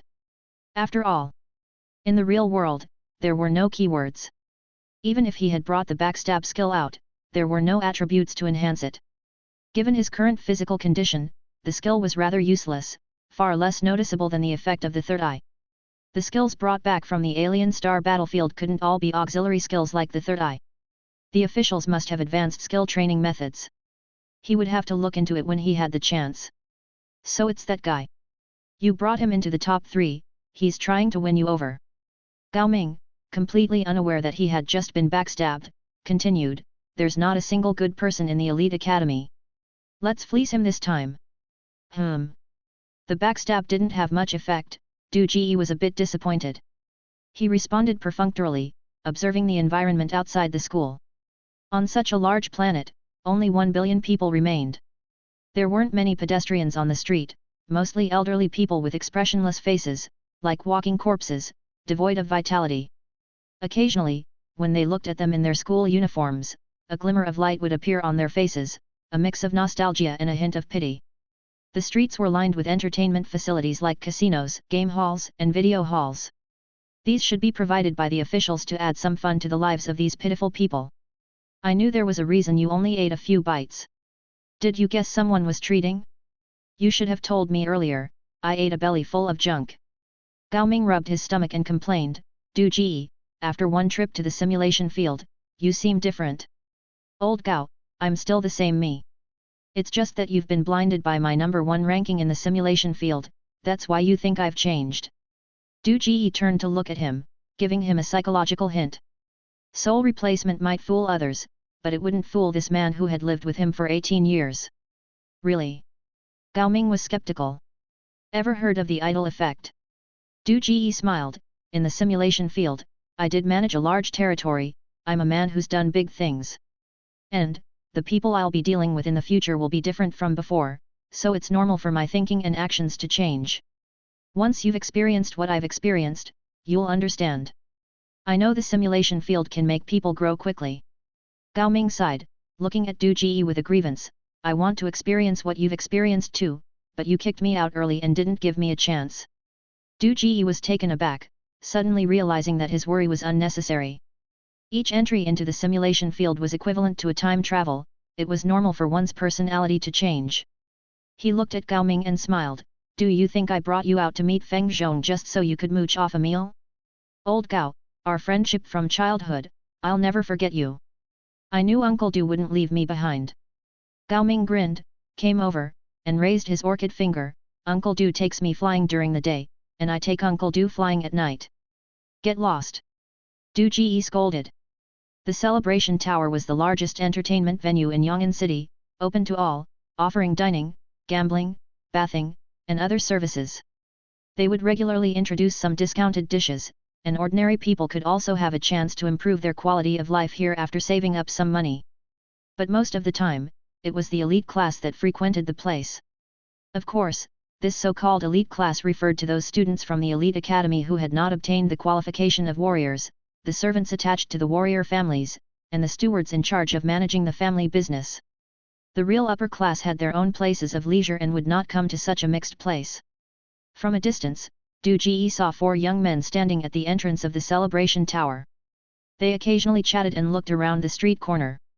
In the simulation field, he could hear everything they said clearly. Now that he was back to being an ordinary person, he found it a bit hard to adjust. How he missed life in the simulation field. As Du Ji was reminiscing, the 4 men saw him and came over at the same time. "Brother Chi, you're finally here, I thought you weren't coming, here." Several voices sounded at once. "Damn, you guys have no shame, pretending to be me. Old Si, didn't you say you were here for fun? Wen Fei, is it fun to cut in on me? Brother Chi, don't believe these bastards, I'm the real Feng Zhong, we made a phone appointment, room 203. Bullshit, Brother Chi clearly made an appointment with me for room 305. Yin Erchuan, are you unsatisfied with being eliminated and want to harm Brother Chi?" Gao Ming was dumbfounded on the spot. "Uncle Du, which one is Feng Zhong?" "The one called Yin Erchuan." Du Ji recognized the real Feng Zhong at a glance. Although they had different faces, Yin Erchuan's habit of rubbing his little finger when excited was exactly the same as Feng Zhong's in the simulation field. And the one called Old Si, his eyes were calm, he should be here to contact him, to observe him up close. The one named Wen Fei and the one whose name was unknown, both of them looked at him with a certain gaze. One was somewhat mocking, the other somewhat disgusted. They must have come for revenge. After all, no matter how perfect the disguise, the intent to stab someone in the back can't be hidden. Du Ji's eyes swept over their faces, analyzing their motives from their micro-expressions. He shrugged, "I don't know either. I received 4 calls in total, each person gave the correct password. I don't know which one is real, so I invited them all out. I thought I would be able to recognize the real one when I met them. Damn!" Yin Erchuan cursed angrily, "You bastards, you have no shame. Brother 7, how could you fall for this? Brother 7, come with me. Those guys have ill intentions. I will protect you." Wen Fei said urgently. "Wen, I think you're the one with the worst intentions." Yin Erchuan was agitated. He abruptly pulled out a book from his bosom. "Brother 7, I brought you a body refinement technique." Gao Ming's eyes suddenly brightened. "Du Ji, this one is sincere. It must be real. Yin Erchuan, you're well prepared to deceive Brother 7. Old Si looked astonished. "Brother 7, don't fall for his trick. What use is a body refinement technique? It's the mental refinement technique that matters. I didn't bring it this time because I was in a hurry, but next time I'll bring you both the mental refinement technique and the body refinement technique." Body refinement technique, mental refinement technique?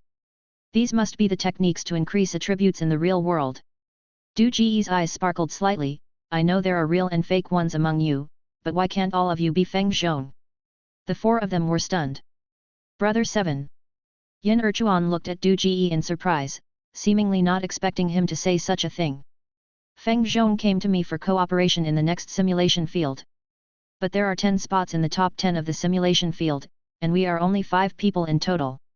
Why do we have to fight to the death instead of cooperating together?" Du Ji laughed. Yin Erchuan furrowed his brows. A trace of contempt flashed in Wen Fei's eyes.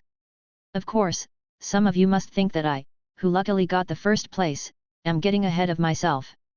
A person from a civilian school, not as strong as you, not as understanding of the simulation field as you. Cooperating with you is nothing more than wanting to cling to your coattails and scrape some resources from you." Du Ji looked at them and slowly shook his head, "But I can tell you a fact. When I was in school, my newly tested mental power value was 80. I wonder if this value could arouse even a slight desire to invest in you." Du Ji played his only trump card. Hiss. They all took a sharp breath, their gazes at Du Ji simultaneously changing. Chapter 86, Rotational Examination System. "With Feng Zhong here, he won't let you really kill me here." Du Ji shrugged and glanced at Yin Erchuan with a smile. "More friends, more paths. Why not turn resentment into benefits? Brother Chi, you really recognized me?" Yin Erchuan's face showed a sincere smile. He straightened his back and glanced at the others. "Rest assured, with me here, they won't dare to do anything to you. Nice to meet you in person, Brother Qi. Wen Fei, the director of the education department, just like Brother Si. Wen Fei's playful smirk disappeared from his eyes. He had a sincere smile on his face as he said, in the simulation field, it's all about skills, not revenge. I just want to experience flying with Brother Qi like Yin Erchuan. Wang Feng, the director of the Labor Management Bureau. The person who had not revealed his name reached out his hand and smiled. To be honest, Brother Qi, I really wanted to get back at you. After all, in the last simulation field, I was inexplicably kicked out after only 10 days. Who wouldn't be angry?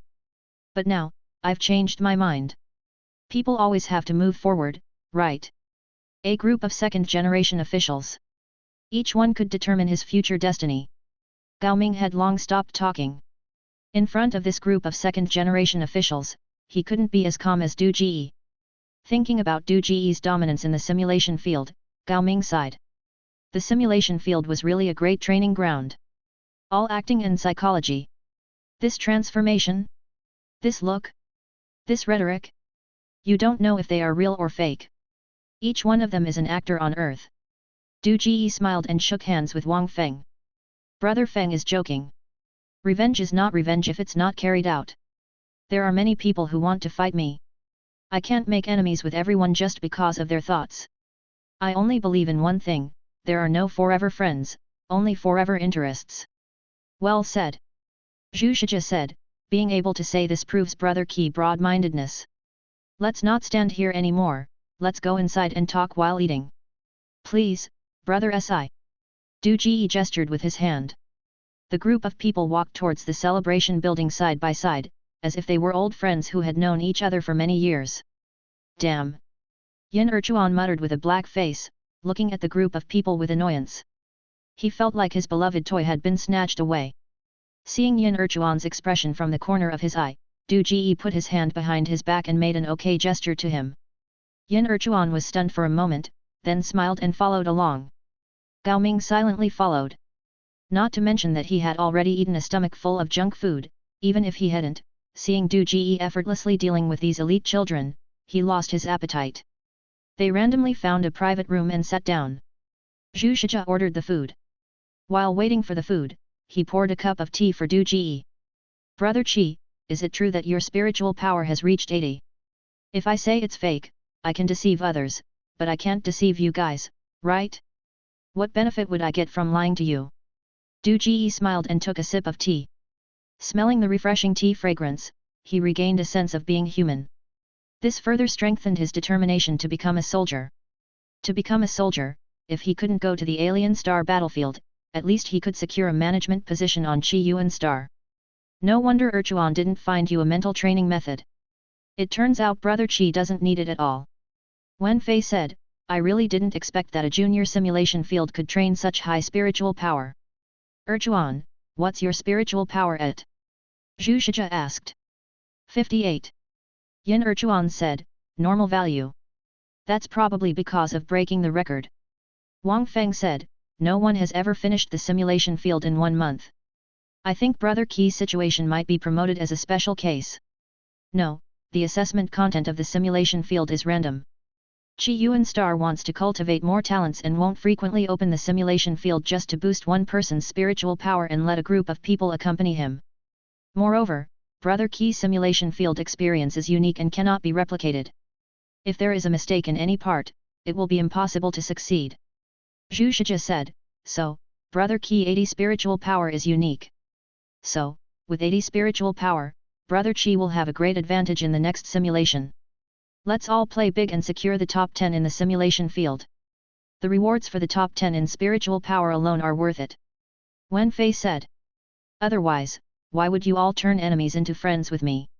Du Ji shook his head and smiled. No matter how powerful a person is, their power is limited. The reason I was able to succeed was thanks to Feng Zhong, no, Brother Chuan and Brother San's assistance. Since we are all together now, why not aim for something big in the next simulation? Let's secure the top 10 and share the rewards. I'm in. Wen Fei said. I have no problem with it either, Zhu Shijia said. Neither do I, Yin Erchuan looked at the others and said in a low voice. I'm definitely okay with it, Wang San laughed, just as long as Brother 7 doesn't flip the table too quickly like last time. Otherwise, we'll all be kicked out before we even get together. That won't happen. Flipping the table requires certain conditions, Du Ji chuckled, you can't just flip it whenever you want. Gao Ming, what are you thinking about? Join us.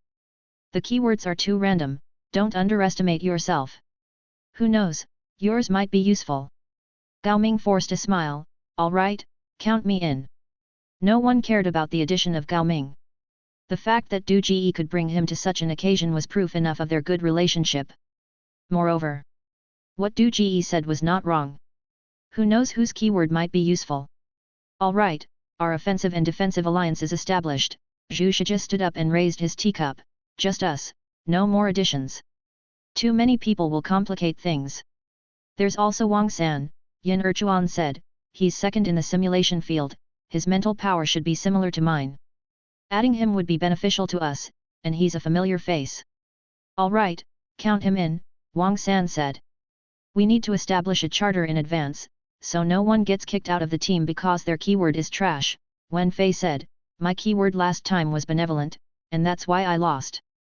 Benevolent is indeed hard to work with, Du Ji paused for a moment, then laughed, but we have 7 people.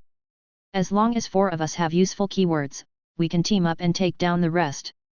At that point, even the worst keyword can make it into the top 10. Is Brother 7 planning to clear everyone out this time?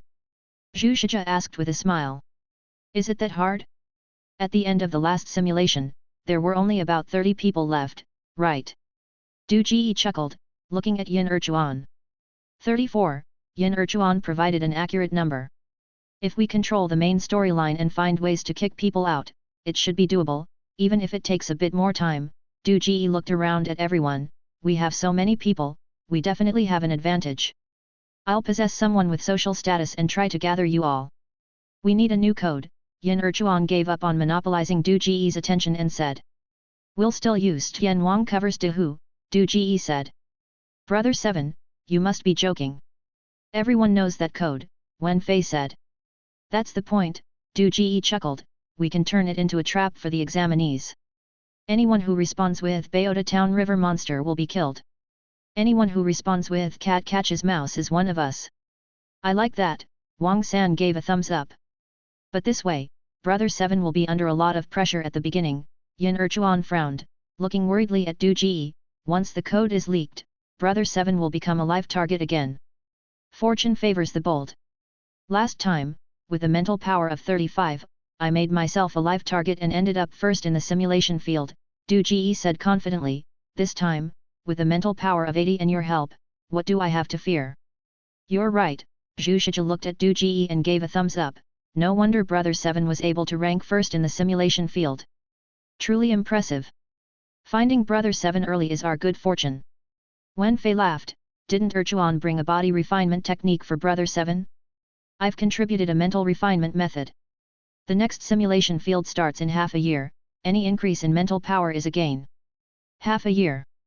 Du Ji was taken aback, isn't it a year? Everyone exchanged glances. Yin Erchuan said, Brother 7, I'm telling you this, but don't spread it around. Du Ji asked, what is it? Groups A and B have been completely wiped out, and Group C isn't doing well either. Only Group D still has a chance of winning. Last year, 2 groups won, but if only one group wins this year, the stored resources won't be enough. Yin Erchuan stood up, opened the door of the private room to take a look outside, then sat back down. His face was somewhat heavy as he sighed. The government is going to activate the emergency plan, and they might implement the rotational examination system. Chapter 87, 6 people, 3 groups. Rotational examination system. When Chi Yuan Star faces resource depletion, it will disrupt the original talent recruitment plan. After the suspension of one round of examinations, immediately enter the next round of simulation field. Combining the situation of 2 rounds of examinations, select the most outstanding talents from the 4 grades, and then conduct a large-scale mixed examination for the 4th grade. Finally, select a group of elites to participate in the Alien Star battlefield in the 2nd year. Hua Gaiyun, who proposed the warrior gene superiority rate, is a super elite forcibly selected by the rotational examination system. His team has won the championship in the simulation field for 3 consecutive years. Relying on the rotational examination system that exhausts all resources, Chi Yuan Star has survived at least 6 resource crises. Because the mortality rate of warriors is too high. In general, most warriors will only participate in the alien star battlefield once in their lifetime. Because opening the simulation field comes at a cost, the elites selected by the rotational examination system disrupt the talent promotion plan. Therefore, they need to fight in the alien star battlefield for 4 consecutive years. The psychological quality required for the surviving warriors is extremely high, and it is also cruel. Similarly, for the warriors who survive after 4 rounds, their treatment after retirement is very high. They will directly enter the management center of Chi Yuan Star and have supreme power. When Gao Ming heard about the rotational examination system, his face changed several times. Yes. The last time the rotational examination system was conducted was 20 years ago. Zhu Shijia sighed, a large number of people went up that time, but I didn't expect to catch up with it again. My family has high hopes for me. Whether I can move up or not depends on whether I can survive the rotational examination system, Wen Fei said. Let's form an alliance. With Brother Qi psychic power, there should be no problem in the next round of simulation field. What I'm afraid of is the joint examination of the 4 grades. We will be in the same examination room as those high-grade monsters. I have no confidence at all, Wang Feng sighed. The old man sees this as an opportunity, but to be honest, I don't want to go to the alien star battlefield in this way. Last time, there was still a chance to survive in the alien star battlefield, but 4 years, it's too dangerous. We have to pay the price for enjoying the convenience of the family. To be honest, our lives are miserable, Wen Fei self-mockingly said. Miserable lives? Gao Ming looked at the exquisite dishes on the table, glanced at him sideways, said nothing, but clenched his fist under the table. A freshman in the 1st grade wants to go to the alien star battlefield for 4 consecutive years. Yin Erchuan glanced at him disdainfully, dream on. If you can be a substitute, it's already lucky to go up in the last year. The dishes were served one by one, with fish and meat, and the color, fragrance, and taste were not inferior to those in the previous life. While waiting for the dishes, Zhu Shijia and others discussed the pros and cons of the rotational examination system. Du Ji listened quietly and did not comment. He had read the history of Chi Yuan Star civilization and naturally knew how cruel the so-called rotational examination system was. It was an emergency system used when resources were scarce. The elite children regarded the rotational examination system as a way to climb up, but for the common people below, it really meant death. When resources are scarce, the first thing to be squeezed is their food. Every time the rotational examination system is activated, there will often be small or large disturbances and a large number of deaths after the 2nd round of examinations. Du Ji felt quite unlucky. He got 1st place in the simulation field. As long as the reward was given, he could enjoy a year without eating those junk food and live a comfortable life. He would make friends with these rich kids, participate in the 2nd simulation examination, and continue to live a carefree life by getting another top 10 ranking. Until graduation, he would become a reserve soldier and have a worry-free life. But now, with the introduction of the rotational examination system, his planned future suddenly became uncertain. This damn world! Du Ji cursed silently, picked up the wine glass and took a big sip, deciding to stick to his original plan. By flipping over a few more tables and making himself an unstable factor, even if he was selected as a warrior in the end, he would probably have to wait until the people in front of him died before going up, just like Yin Erchuan said, at most, go to the alien star battlefield once. If he had 2 keywords on the alien star battlefield, his chances of survival should be quite high. After a few more rounds of toasting, they discussed the details of the next simulation field and Zhu Shijia and others left their contact information for Du Ji before leaving one by one. They had more important things to do. At least they had to report Du Ji's psychic power of 80 and the news of forming an alliance with Du Ji to their families, and get some investment from their families for Du Ji. When it came to their own future, these elite academy children knew what was important. Brother Qi, don't trust them. After everyone left, Yin Erchuan's expression became particularly serious. He looked at Du Ji and advised, once the rotational examination system is activated, after the 2nd round of examinations, there will be mixed battles among the grades. Most likely, we won't be in the same examination room. The rewards for the top 10 in the simulation field are also very high. I suspect that after they have used you, they will most likely make a move against you and then compete for rankings. We bear the mission of our families, and no one will care about the future of a civilian college student. Gao Ming's eyebrows raised, his forehead furrowed. I know. Du Ji nodded and smiled, but I think my charisma is enough to influence them. Just like you, we were enemies at first, but we ended up living in peace and becoming good friends in reality, right?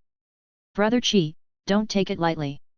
Yin Erchuan said seriously, we have at least gone through hardships. We have experienced a simulation field together and have a basis of trust. But with them, it's just a meal's worth of acquaintance. Well, I understand. Du Ji smiled and looked at Yin Erchuan, how about we come up with another secret code, a secret code that belongs to our own small group? That's how it should be, Yin Erchuan said, our small team is truly unbreakable.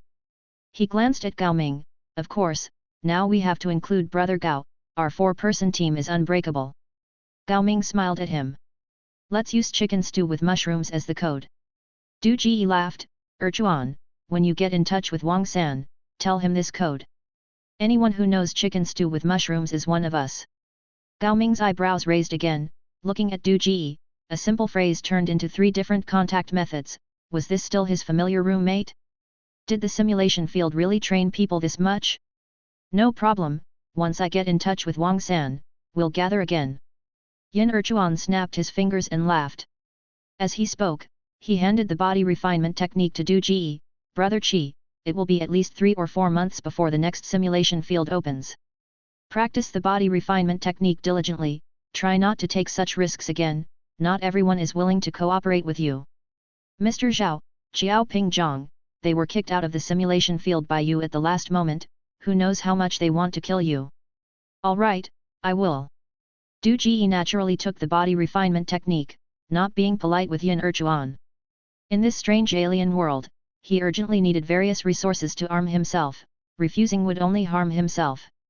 Seeing Du Ji take the technique, Yin Erchuan sighed again, Brother Qi, don't blame me, this is just a slightly better body refinement technique, I can't get a higher level one. Du Ji glanced at him and laughed, I understand, I have a relationship with you, not with your family. Anyway, start practicing. Yin Erchuan gave a bitter smile, took another sip of his wine. Once the rotational examination system really starts, if Yang'an can't control it and chaos ensues, the stronger your body, the higher your chances of survival. If you really have a chance to stand out from the rotational examination system, you'll have access to all the good techniques. This damn world! Du Ji's expression darkened, and he cursed again. That's it, I should go back. Yin Erchuan stood up, slightly tipsy, his body swaying unconsciously as he stood, I have to tell my family about the alliance with these little rascals. After seeing off Yin Erchuan, Du Ji and Gao Ming also left the celebration building. On the way back to school, Gao Ming was clearly a bit downcast. He looked at Du Ji and sighed, is this what the elite academy students are like? No wonder we can't beat them, they're all too cunning. Among this group, only Erchuan is a bit honest. Uncle Du, if I were in your position, I'd be played to death by them. Old Gao, don't belittle yourself, you should think this way, what if Yin Erchuan is not a good guy either? Du Ji laughed. Gao Ming. Du Ji looked at Gao Ming, suddenly put his arm around his shoulder, Old Gao, no matter how good Yin Erchuan is, can he be better than our friendship that has grown from childhood? Maybe someone will pretend to be you to get close to me, so, let's also have a code. Gao Ming was stunned, and said in surprise, also have a code. Yes. Du Ji nodded, let's use Uncle Du is the most powerful, how about it? Damn. Gao Ming's eyes twitched, he gave Du Ji the middle finger, then nodded, okay. Chapter 88, Negative Example. In the following days, the investments from several partners came in one after another. Zhu Shijia brought a mental power martial arts technique, Wang Feng gave him a year card for the celebration tower, and Wen Fei used his family connections to exchange the reward from the school for a separate dormitory. 2 people solved the martial arts technique, and 2 people solved the food and accommodation. The sponsorship from the 4 people can be said to be sincere, solving the biggest problem Du Ji faced at the moment. The day after meeting with Yin Erchuan and the others, the school announced the results of the simulation field. The first place in the simulation field brought a lot of trouble to Du Ji. The students eliminated by Du Ji would often come in groups to cause trouble for him. These newly turned 18-year-olds were not mature in their thinking and lacked self-awareness. Du Ji's actions of ending the simulation field early for them, in a broader sense, hindered their future prospects. In a smaller sense, it reduced the time they could enjoy in the simulation field. Although the simulation field was virtual, being immersed in the nutrient solution was much more enjoyable than eating junk food in reality. If Feng Qi was a student of the elite academy, they wouldn't be able to reach him. Perhaps a few curses would be enough to pass, but Feng Qi was right beside him, so it was only natural for them to hold grudges and seek revenge. The school prohibited fighting, but it was not possible to assign someone to protect the first place in the simulation field at all times. Therefore, most of the fighting incidents had to be dealt with by Du Ji himself. With his intelligence and eloquence, it was easy for him to handle some brats. At most, he would promise a few secret codes. When encountering stubborn troublemakers, Du Ji wouldn't be polite with them either. Even if the martial arts skills from the simulation field couldn't be brought out, he had a spiritual power of 160, a back-of-the-head eye, and a slightly more agile backstab. In fights, he was invincible, and even when facing a group fight, he was more than capable. There were always people to practice with every day, and Du Ji's practical combat experience and the use of backstabbing became more and more proficient. Skills were skills after all, and being faster was also an advantage. Of course. Not only were there troublemakers, but there were also some clever female classmates who came to invest. But winning first place in the simulation field once was not worth making them give substantial things. After all, no one knew if Du Ji would become a real warrior 4 years later. It would be foolish to invest their most precious things without careful consideration. They mostly wanted to hook Du Ji and continue their relationship with him. In case his true nature was revealed in the second simulation field, they would just part ways. These girls' levels were not high, and Du Ji saw through their intentions at a glance. It was easy to win them over with a little effort. However, when it came to survival, Du Ji couldn't be bothered to deal with them. He didn't even bother to be perfunctory. A few words turned them into comrades. Regardless, dealing with these troubles all day long made Du Ji annoyed. It was impossible for him to practice martial arts, but Wen Fei used his connections to get him out of the collective dormitory, perfectly solving his troubles. During this period, Du Ji received more than a dozen calls claiming to be Feng Zhong. But he couldn't match them with the new secret code, so Du Ji couldn't be bothered to deal with them. The students of the elite academy had contact with each other, and wanting to gain benefits from everyone meant getting nothing. Du Ji was clear about this. It was their fault for coming too late. Yin Erchuan found Wang San, who was said to be a girl named Yu Xia. But it was unrealistic for an ordinary student to come from another city to meet Du Ji, so after informing her of the new secret code, they cut off contact. Wang San turned out to be a girl? This was unexpected for Du Ji. To be honest, he couldn't tell in the simulation field. The probability of Wang San having a male role attribute was probably very high. Thinking of Wang San caressing the skull affectionately in the simulation field, Du Ji couldn't help but feel the cruelty of this world, turning an 18-year-old soft girl into a pervert. Most of the understanding about keywords and performance-related courses had been learned before the age of 18. After turning 18, students either took assessments in the simulation field or independently watched replays of the simulation field, drawing nutrients from the performances of different students to make up for their own shortcomings. They rarely attended classes. However, the school had open classes where teachers would analyze the assessment process of the top 10 in the simulation field, pointing out their shortcomings and areas that needed improvement, or how to respond to different keywords at certain key points, and so on. These didn't help Du Ji much because the assessments of other simulation fields hadn't ended yet, and all the teachers' comments were focused on him, the unexpected first place.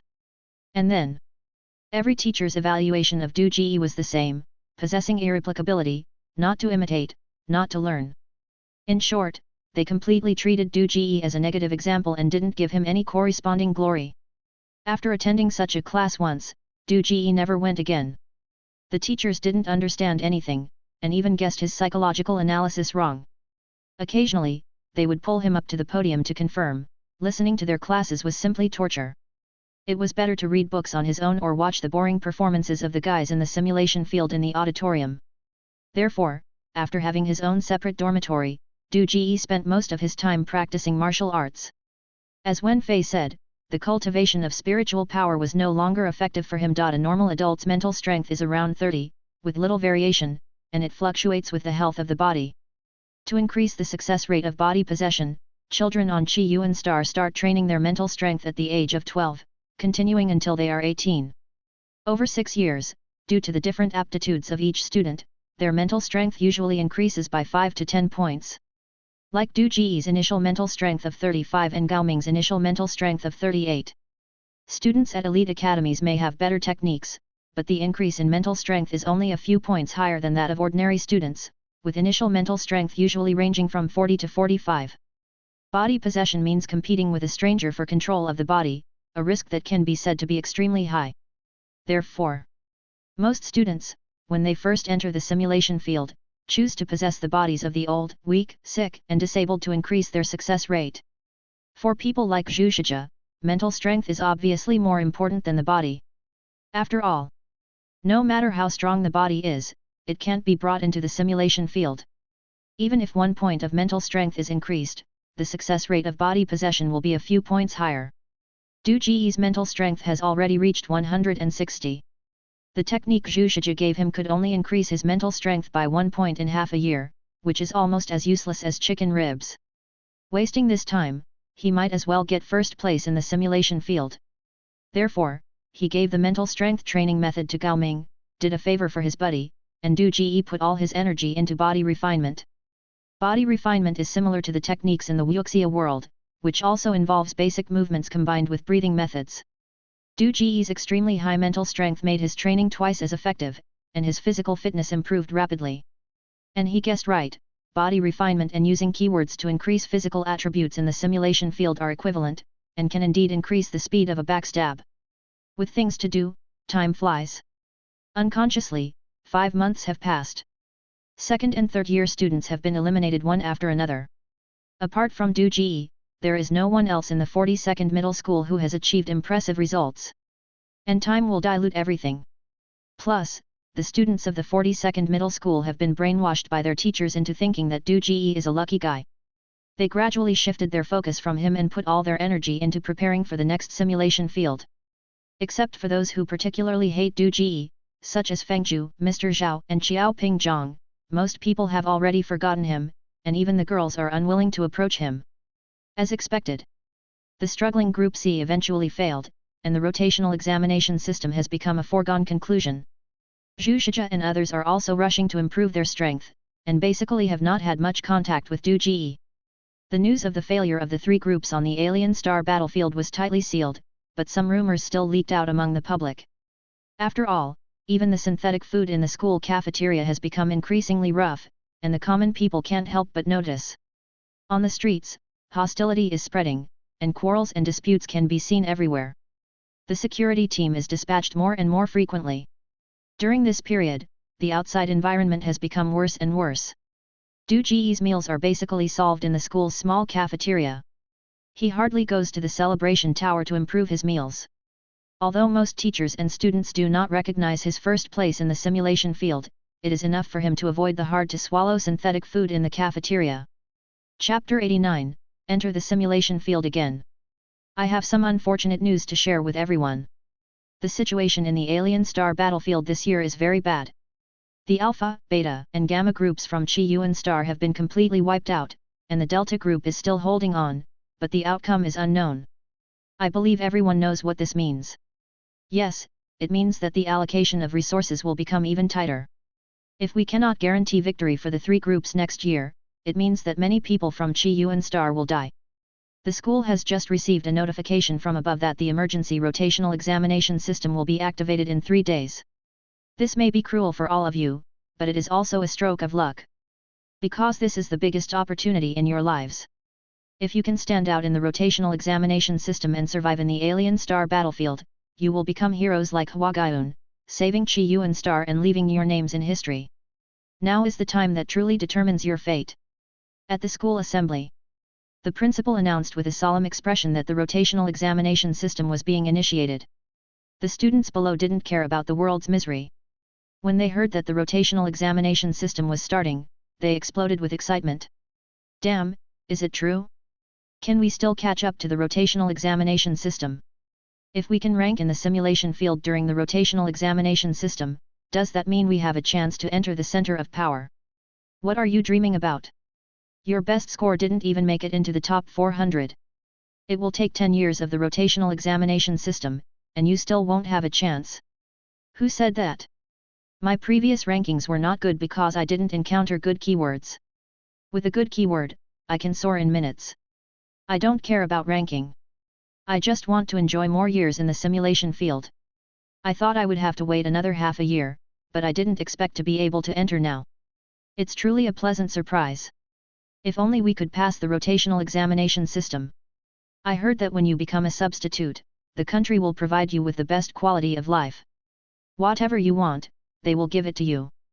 You can sleep with beautiful women casually, even if you become a substitute for 3 years and die on the alien star battlefield, it would still be worth it in this lifetime.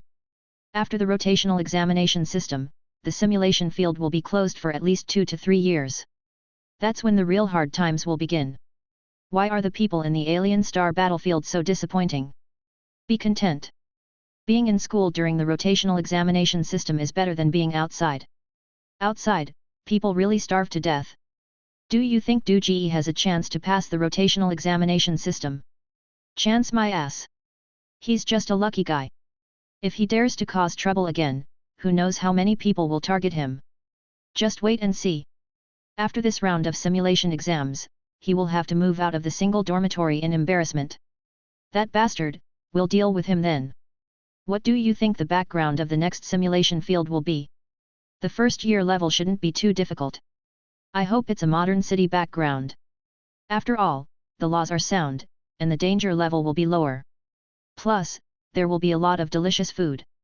Modern society has guns. I can't stand it if there's even a hint of supernatural elements. It's better to have a historical setting. In the office. Teacher who had a private conversation with Du Ji. Du Ji, I know that you've been under a lot of pressure lately. The teachers don't approve of your way of clearing the stages, and the students exclude you. But if you want to grow, you must endure these things. I wish they would exclude me. Du Ji muttered in his heart and humbly accepted the teacher's advice. Yes, teacher Hu, I understand. I will prove it to them. If I can get first place once, I can get first place again. Good, it's good to have this confidence. Teacher Hu smiled at Du Ji. But once you enter the simulation field again, you need to change your approach. What the teachers said is not wrong. Flipping tables once is enough. If you continue like this, you will be the one at a disadvantage. Du Ji, you have strong adaptability and high mental strength. You have a head start compared to others. Be more cautious and low-key, and it shouldn't be a problem to achieve first place. I know you took advantage of flipping the table last time, but this time, you must listen to the teachers. You are the only one in number 42 middle school with a chance to pass the rotational examination system. Don't let your stubbornness ruin you. In front of the teacher, Du Ji always maintained the image of a well-behaved child. Don't worry, teacher Hu. I will adapt accordingly. Just wait for my good news. Number 42 middle school will be proud of me. Teacher Hu looked at Du Ji, a hint of worry flashing between his eyebrows, but he still smiled and nodded. Good, I'll wait for your good news. But remember, be cautious, cautious, and even more cautious. Even if it's not for number 42 middle school, do it for yourself. The principal has already said that once you drop out of the top 10, all the benefits the school has given you will be taken away. Using benefits to threaten, how petty. Du Ji complained in his heart, saying, I understand, teacher Hu. If there's nothing else, I'll go back and prepare. Feng Zhong gave me a mental power cultivation technique, so I can practice a bit longer. Back in the dormitory, Du Ji contacted Yin Erchuan, Zhu Shijia, and others through the phone to strengthen their relationship before adjusting his mind and body to prepare for the upcoming simulation field. In the end times, once you become a commoner, your life is no longer your own. You never know when the government will abandon you, silently dying in the chaos or hunger. In this world that is like a slave camp, it's impossible to find a place to live a peaceful life. Therefore, he must succeed and not fail. 3 days passed in a hurry.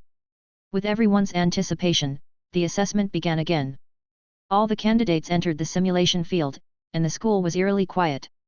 Du Ji once again immersed himself in the nutrient solution of the assessment pod. The hatch slowly closed, and a familiar mechanical voice sounded, inside the simulation field, "Please remain calm, relax, slow down your breathing, do not stand up, do not make any unnecessary movements. Any extra movements that interfere with the operation of the assessment pod will be considered as voluntarily giving up the assessment. The simulation assessment will officially begin in 1 minute. We wish everyone good results in the simulation field. 5, 4, 3, 2, 1. The mechanical voice, accompanied by music, seemed to have a hypnotic effect. Du Ji's mind gradually emptied, and apart from the countdown and his heartbeat, he could no longer hear any other sounds. At this moment, his mood was unprecedentedly calm. As the countdown ended, a sudden wave of dizziness hit him. Then, the dizziness turned into a feeling of weightlessness. The scene suddenly switched. Du Ji entered the world inside the simulator. At this time, his body was 80% transparent, wrapped in a transparent bubble. The bubble floated in the air, swaying back and forth. This was a feeling he had never experienced before, like being in a weightless space capsule, or like an out-of-body experience. This was Du Ji's first complete entry into the simulation field. He looked around curiously. Many transparent covers like his were scattered around, all of them were candidates participating in the simulation field. From the outside, each person was just a soft humanoid glow, and their original appearance was completely unrecognizable. It was impossible to identify who was who by their looks, let alone track and retaliate. Through the bubble, Du Ji saw the mountains, forests, rivers below, and the towns scattered around. Modern? Disaster? Ruins? Apocalypse? Looking at the cars scattered on the roadside, the collapsed buildings, and the streets without a single person, Du Ji immediately identified the world background. Then, he silently cursed in his heart. In the real world, he had finally created a comfortable environment, but once he entered the simulation field, it was still an apocalyptic scene. This was really a dog's life. The function of the floating bubble was to provide a transition before integrating into the world, protecting the candidates' soul bodies. It would stay in the air for 5 minutes, drifting randomly, allowing the candidates to understand the world below and choose the location for body possession. Afterwards, the server would remove the protection, allowing the candidates to integrate into the world and choose their body possession targets. 5 minutes later, the protective shell would disappear. Then, the scorching sun, magnetic field, and strong wind would all cause burns to the soul body. The soul body would quickly weaken. If a suitable target for body possession is not found before it dissipates, the candidate will be directly kicked out of the simulation field, ending this assessment. The higher the mental power, the longer the soul body can exist. Chapter 90, Trade and Kindness. On the roadside, dark red blood was splattered, occasionally accompanied by torn clothes and clean white bones. It shouldn't be zombies. Looking outside, the sun was shining brightly, and the river was shimmering. It wasn't an environmental problem like a natural disaster. Du Ji was speculating about the cause of the apocalypse. Suddenly, a panicked pickup truck on the ground caught his attention. The truck was loaded with supplies like rice and flour, swerving through the streets. The person in the passenger seat leaned out of the window, shooting continuously at the chasing cats. Chasing after them were common stray cats in the city, such as tabbies, calicos, and tortoiseshells. However, these cats were at least 1 meter in size, almost 3 to 4 times the size of a normal cat. They looked like leopards or little tigers. They leaped and jumped, agile in their movements, biting tightly onto the back of the running pickup truck. The bullets from the passenger's gun couldn't hit them at all. Occasionally, a bullet would accidentally hit an unlucky cat, causing it to scream in pain, roll on the ground, and then rejoin the chase. Under normal circumstances, a handgun bullet's kinetic energy could easily penetrate a cat within a distance of over 10 meters. But now, the bullet only left a small hole in the big cat's body, with very little blood flowing. Perhaps it was because there were too many obstacles on the street, or maybe the cat's pursuit intensified the driver's panic. The chase had only run for half a mile when the pickup truck crashed into the rear of a small car in the middle of the road. Before he could reverse, more than 10 big cats had already jumped onto the roof of the car. A tortoiseshell cat clung to the car window, reaching in with its paw and easily slashing the neck of the gunner in the passenger seat. After the gunner died, the driver in the main seat couldn't escape his fate either. He was bitten on the neck by the tortoiseshell cat and forcibly pulled out of the car window. So ferocious! Du Ji was stunned. This was an apocalypse caused by the mutation of animals and plants. This kind of world was much more difficult than the martial arts world. Martial arts experts could still reason with you, but animals acted on instinct and couldn't understand human language at all. Moreover, besides intelligence, animals already had the advantage in structure and various hunting skills adapted to the natural world. Now that they had evolved so fiercely, it seemed that even firearms were useless against them. They were much more terrifying than martial arts experts. In this situation, it was not a good idea to flip the table. The growth of keywords in the early stage was impossible, and even survival was a problem. Damn it! If the alien star battlefield is of this difficulty, it's no wonder that only 1 in 10 soldiers who enter survive. God bless. I hope the golden finger of the 2 keywords is still there. I hope at least one of my 2 keywords is useful. In the silent prayers of Du Ji, the 5-minute protection time ended. The examinees floating in the sky like meteors fell to various parts of the world, searching for suitable targets for body possession. The sunlight scorched his body. Du Ji felt his soul rapidly dissipating. At this rate, he would disappear in 20 minutes at most. Even with his spiritual power of 160, those examinees with spiritual power around 40 would only have about 6 to 7 minutes of body possession time at most. It had to be said that the rules of the simulation field were really cruel. 3,000 people entered the examination room randomly, and during the process of observing the environment, they drifted to different locations. Therefore, it was normal for 30 to 50 people to possess bodies near a city. Under normal circumstances, about 60% of people who attempted body possession would fail. So, near a town, there would probably be about 12 to 18 people who successfully possessed bodies and survived. After body possession, a portion of them would die due to various reasons, and in the end, only about 7 to 8 people would survive. This was the normal number. The higher the spiritual power, the higher the chance of successful body possession. But high spiritual power also meant a more harsh environment in the simulation field, just like the 2nd grade supernatural background and the 3rd grade high martial arts background. Therefore, this number wouldn't change much. But in the current harsh world background, Du Ji believed that in the same area, the number of people who survived in the early stages would not exceed 6. Seeing a soul closest to him rapidly sinking, ignoring various buildings and directly descending underground, Du Ji thought for a moment and closely followed behind. The simulation field manual mentioned the end of the world scenario. When a disaster strikes, underground parking lots, air raid shelters, and large auditoriums are usually gathering areas for surviving humans. It was almost a sure thing to find a body to possess in these places. The soul in front of him noticed Du Ji's pursuit and started running faster. It passed several human gathering places in succession but didn't choose to possess anyone. Du Ji wasn't in a hurry either. He just followed closely behind. This time, he understood why Fengju said last time that he watched him possess a body. With high enough spiritual power and enough courage, it was indeed possible to watch the other person possess a body. Once the person who possessed the body was determined, precise strikes could be made after the possession. After the body possession, the soul body would no longer be visible. The enemy is in the light, while I am in the dark. The opponent is nothing more than a prey. Last time, it was Fengju who had bad luck. He possessed a guy who was more severely injured than himself. His assassination attempt failed, and he ended up trapping himself instead. But the risk of doing this is extremely high. After all, you can't be sure who has higher mental power, who can hold on longer. It's uncertain who will become the prey in the end. However, Du Ji didn't have this worry. With his mental power as high as 160, no matter how strong the opponent was, they couldn't outlast him. If he caught them and their keywords were useful, he would try to make them his friends. If not, he would try to turn them into his experience. 4 minutes later, the soul body in front finally couldn't hold on any longer. It found a small underground garage with about 400 people and quickly circled around inside.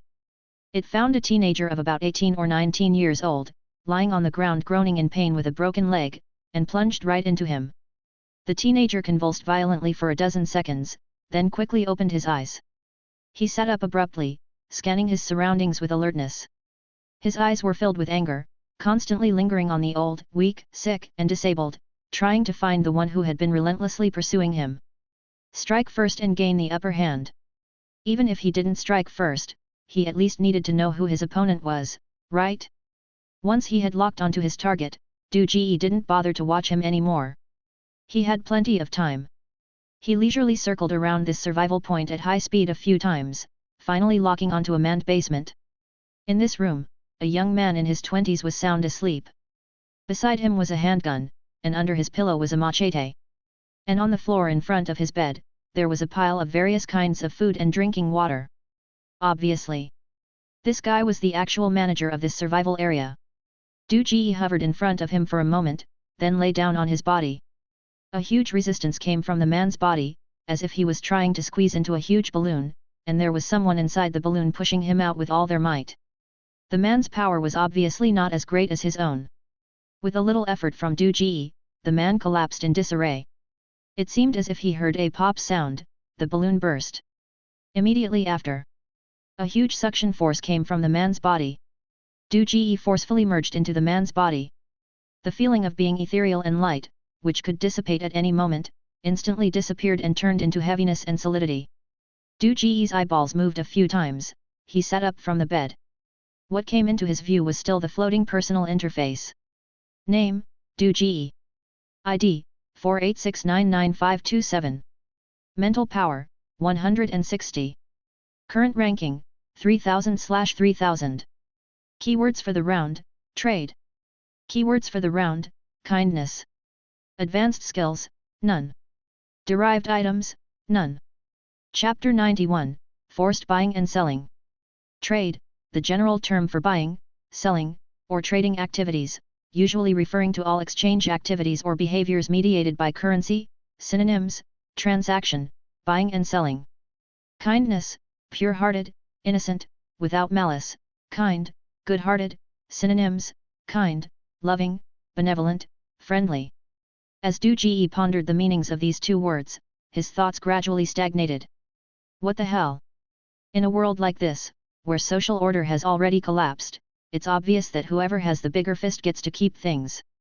Who would trade with you? The cats and dogs outside?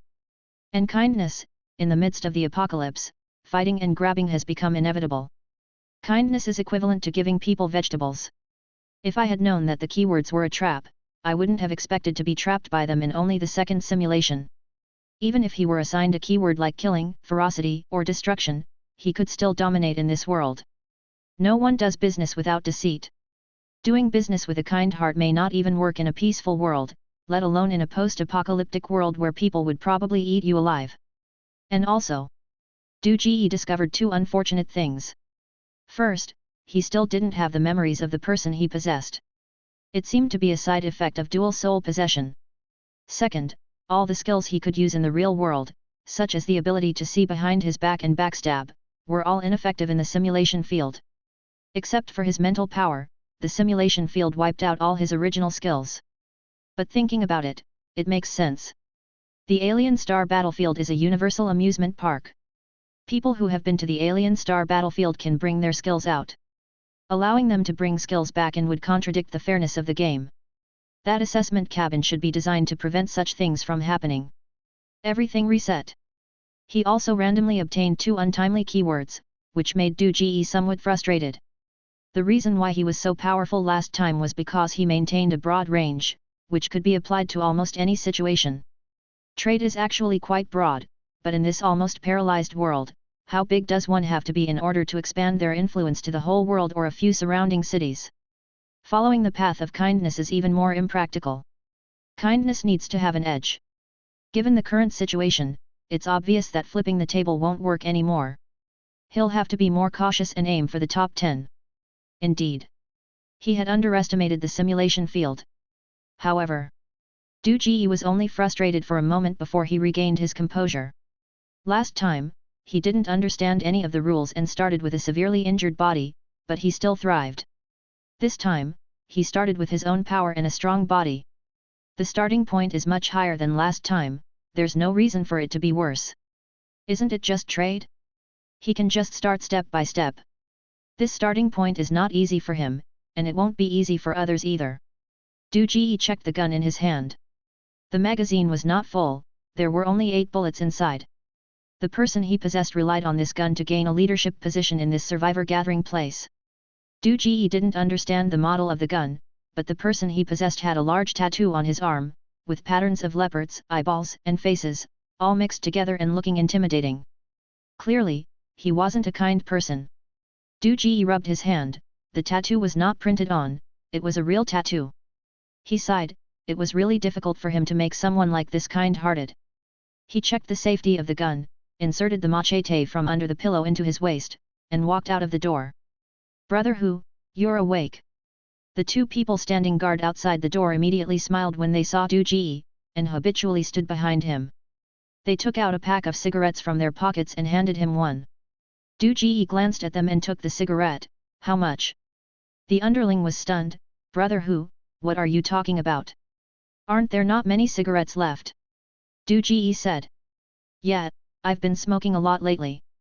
The underling smiled bitterly and nodded. Put it on my tab, I'll bring a bottle of water from inside to settle the bill later. Du Ji said. Putting it on the tab allows customers to receive the goods first and pay for them later. Brother Hu, what are you talking about? Even if we're short on cigarettes, we can't be short on Brother Hu's. The underling straightened his neck, as if he had been greatly insulted. With Brother Hu here, can we even be short of a bottle of water? That's right, it's Brother Hu. Without you, we wouldn't have this group of brothers. The person next to him echoed, smoking Dog Kun's cigarettes shows that we respect him. That's not what I meant. In the future, resources will become harder and harder to obtain. I was thinking about it inside just now, we can't play like we used to. Du Ji glanced at them and said, if we want to survive in this world for a long time, we need to establish order. The foundation of order is the distribution of resources. We need to make the people outside submit to us and let them know that we don't get things for free. It's not like we're getting things for free. We take their things and also protect them. Dog Kun said, without us maintaining order, these people would have turned into dogs fighting for food. Brother Hu said it himself, we gather things for their own good. Another person laughed, at this time, we need someone capable to manage them. Du Ji was stunned for a moment. He had to admit that this Brother Hu, although a social delinquent, unintentionally made sense. Looking at the crowd who were making a fuss, Du Ji put on a stern face, recalling the way gangsters spoke in TV dramas. He snatched the cigarette box from Go Kun's hand. When I say we need to establish order, we need to establish order. Go Kun, go get a bottle of water from inside, and we're even. The laughter abruptly stopped. Go Kun was stunned for a moment, then awkwardly turned around and went back into the room, returning with a bottle of mineral water. Du Ji's attributes slightly increased, feeling the changes in his body, the corners of his mouth slightly raised. Indeed, forced buying and selling was also a form of trade. Du Ji looked at the crowd and said, Go Kun, I was thinking inside just now, since the world is in chaos, I'm not satisfied with managing just a few hundred people. If we're going to do it, we should do it big. Otherwise, guarding this small garage, unable to get supplies, will be swallowed by others sooner or later. So, we must become legitimate. First of all, we need to make the people below sincerely submit. The crowd looked at each other. Go Kun flattered, Brother Hu is right, we all listen to you. You have to eat a meal bite by bite, and do things step by step. Du Ji didn't continue to explain, but glanced at them. No one is causing trouble, right? Brother Hu, rest assured, the brothers are watching. Go Kun snorted, and said casually, food and water are with us, whoever dares to make trouble, throw them outside, guarantee they won't survive 20 minutes, we don't even need to lift a finger. Old habits die hard. Du Ji glanced at him and said, Go Kun, don't say these things in the future.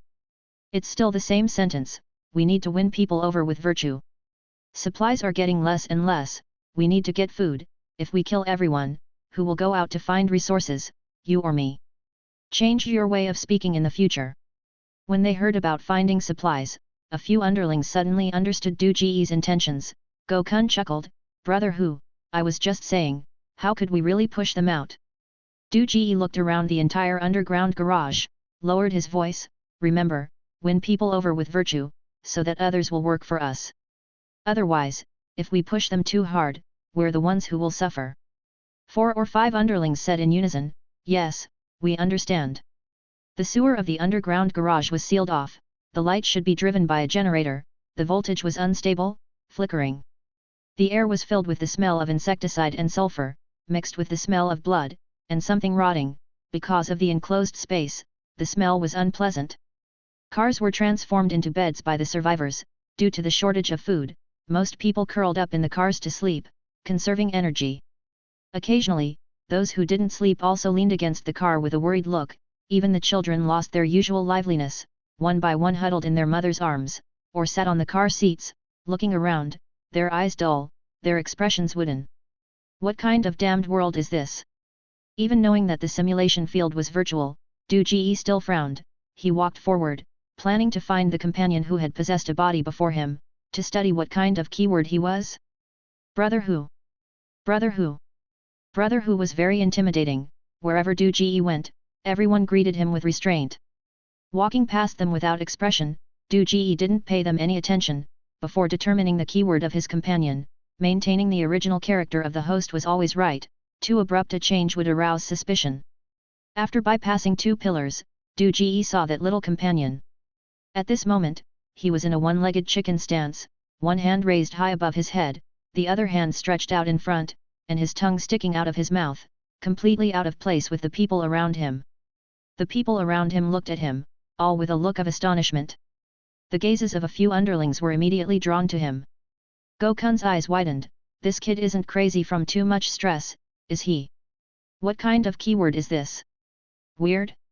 Quirky? Insane? Du Ji looked at him, frowning. I remember his leg was broken, wasn't it? Exactly, exactly, I also remember his leg was broken. How did it heal so quickly? Gokun shouted, this guy wouldn't have mutated like the animals outside, would he? Whoosh! The people surrounding him instantly scattered. Click! Du Ji pulled out his gun, loading the bullet. Brother Hu, don't shoot! The possessed companion saw Brother Hu with a gun and immediately returned to normal, raising his hands. Brother Hu, don't shoot, I have important things to tell you, related to my injury recovery. Once it's all good, it can make Brother Hu dominate the entire Taifen city. Hearing this familiar line, Du Ji was stunned on the spot. Damn, wasn't this the opening of his last simulation field? Just a direct copy. Didn't the teacher tell you not to learn? Interesting. It seems that this simulation field is going to play an open hand again. Chapter 92, Honest. It was their turn to show their cards, so I can continue to play it safe. Du Ji instantly understood this principle. No. He seized this business opportunity. From now on, everything he does must be related to trade. He must force himself to enter a new role. Speak, if you can't say 1, 2, 3, I'll shoot you dead. Du Ji's gaze was dark, and with his muscular arms and gun in hand, he appeared particularly fierce. Who? The young man breathed a sigh of relief. Although the guy in front of him looked fierce, as long as he had the opportunity to speak, he would be able to survive. He had carefully studied Feng Qi growth history. Although the teacher always said that imitation was not possible, he felt that Feng Qi experience could be completely replicated. Moreover, he would quickly accumulate a huge advantage in the early stages, with a very high chance of success. Even if there were risks later on, as long as he had strength, what couldn't he handle? Seeking wealth and danger. Moreover, just like Feng Qi, he was also ambushed at the beginning. This same experience was simply a chance given to him by heaven. Brother Hu, it's important. Can I talk to you alone? The young man looked around and exuded a confident light on his face.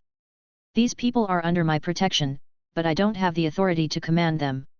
I've accepted their supplies, so I have to protect their safety. This is a transaction, and also righteousness. I am the fairest in doing business. Du Ji waved his gun and rudely said, we can talk here, anyone can listen.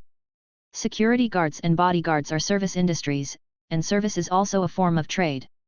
Du Ji redefined his violent act of forcibly seizing supplies and transformed himself into an executor of service trade. His various attributes soared once again. He must ensure that his strength can suppress the opponents in front of him. The people around him were not surprised by Du Ji's words. In their hearts, Brother Hu was the one who seized their supplies, the leader of the black and bitter society, not a good person. How rude! The young man sighed silently and asked, Brother Hu, have you heard of body possession? Are you kidding me? Du Ji raised his eyebrows and aimed his gun at the young man's head again. Fierce. The young man choked for a moment and sighed secretly. It seemed that he had seen through Brother Hu's true nature. He calmly said, if it weren't for body possession, how would Brother Hu explain why my leg healed so quickly? Just 10 minutes ago, I couldn't move while lying on the ground. Du Ji looked at the people beside him. Go Kun said, Brother Hu, his leg was indeed broken, it has been several days. This is indeed strange. It's true, we saw it when we distributed food with Brother Hu. Another underling responded. So, Brother Hu believed him. The young man smiled, what I said is true. To be precise, I am no longer the original Yao Tong. Then what are you? Du Ji frowned, using fierce words to conceal his nervousness, don't think you can fool me. Even if a ghost possesses me, I can still shoot you dead. Possess me a few times, and I'll shoot you a few times. Yao Tong saw Brother Hu's nervousness and felt even more disdainful of him. This kind of trash relied on violence to bully others, far inferior to the people of the Feng family. But he was also afraid that Brother Hu would impulsively shoot him dead. He took the initiative to show weakness, Brother Hu, don't be nervous. After body possession, I am just a normal person. But I have a bit more strength than an ordinary person, and I recover faster. If you really shoot me, I will really die. Who? Du Ji breathed a sigh of relief and cooperated, what kind of ghost are you? Brother Hu, I am not a ghost. Yao Tong smiled, to be precise, we are heavenly demons from the distant demon realm. A few days ago, there was a spatial rift between this world and the demon realm. 3,000 heavenly demons entered the human world, intending to enjoy its prosperity. However, we don't have physical bodies, so in order to establish ourselves in this world, the first step is to possess a body. The crowd was in an uproar. They all moved away from Yao Tong, who had been possessed. Even the underlings beside Du Ji had changed their expressions. In the past, people would not believe in the idea of heavenly demons possessing bodies. It was most likely that they would consider it a human mutation or something similar. But now, with the mutation of animals and plants, civilization had been destroyed. Heavenly demons possessing bodies was nothing out of the ordinary. Only Du Ji remained standing in place. He impatiently shouted, what's there to be afraid of? If he really has the ability, can he still stand here and negotiate with me? Let him continue speaking. As soon as he spoke, the crowd pondered for a moment. It seemed to make sense, and they quieted down again, curiously looking at Yao Tong one by one. Brother Hu, there's really no need to be afraid. Heavenly demons are not as complicated as humans. Each heavenly demon has an attribute that matches our own. Only when we are in harmony with our own attributes can we grow. Yao Tong smiled even more confidently, for example, my attribute is sincerity. As long as I interact with others honestly and sincerely, my abilities will improve. Conversely, if I deceive others, my personal attribute will quickly weaken. So, Brother Hu, you can rest assured, I won't tell lies, let alone betray you. It's really just a copy-paste. Du Ji sighed silently, looking at the contestant in front of him with a strange expression. In his heart, he muttered, encountering me, even if it was another person, you wouldn't be able to fool them. The social environment is different, how can one set of templates work? Sincerity. Du Ji snorted, finding flaws in his words, I don't believe you. Did the demonic energy from your demon realm leak into this world and cause all this mess? Yao Tong was stunned for a moment, then ecstatic, his expression full of regret, most likely, that's the case. I knew it. Du Ji's expression gradually became ferocious, heavenly demons, demon realm, just hearing those words, I know they're not good things. If it weren't for you, I would be living a good life, how could I be suffering in this place? Go Kun, now that we've figured out the situation, it's this guy who has brought us to this point. Go and kill him. Go Kun drew his knife from behind and signaled two underlings to slowly approach Yao Tong. Why isn't this guy following the script? Yao Tong was startled, retreating continuously, speaking rapidly, Brother Hu, we can't control the rift between the two realms. The chaos has already ensued, killing me won't change the mutation of flora and fauna. But if you spare me, I can help you.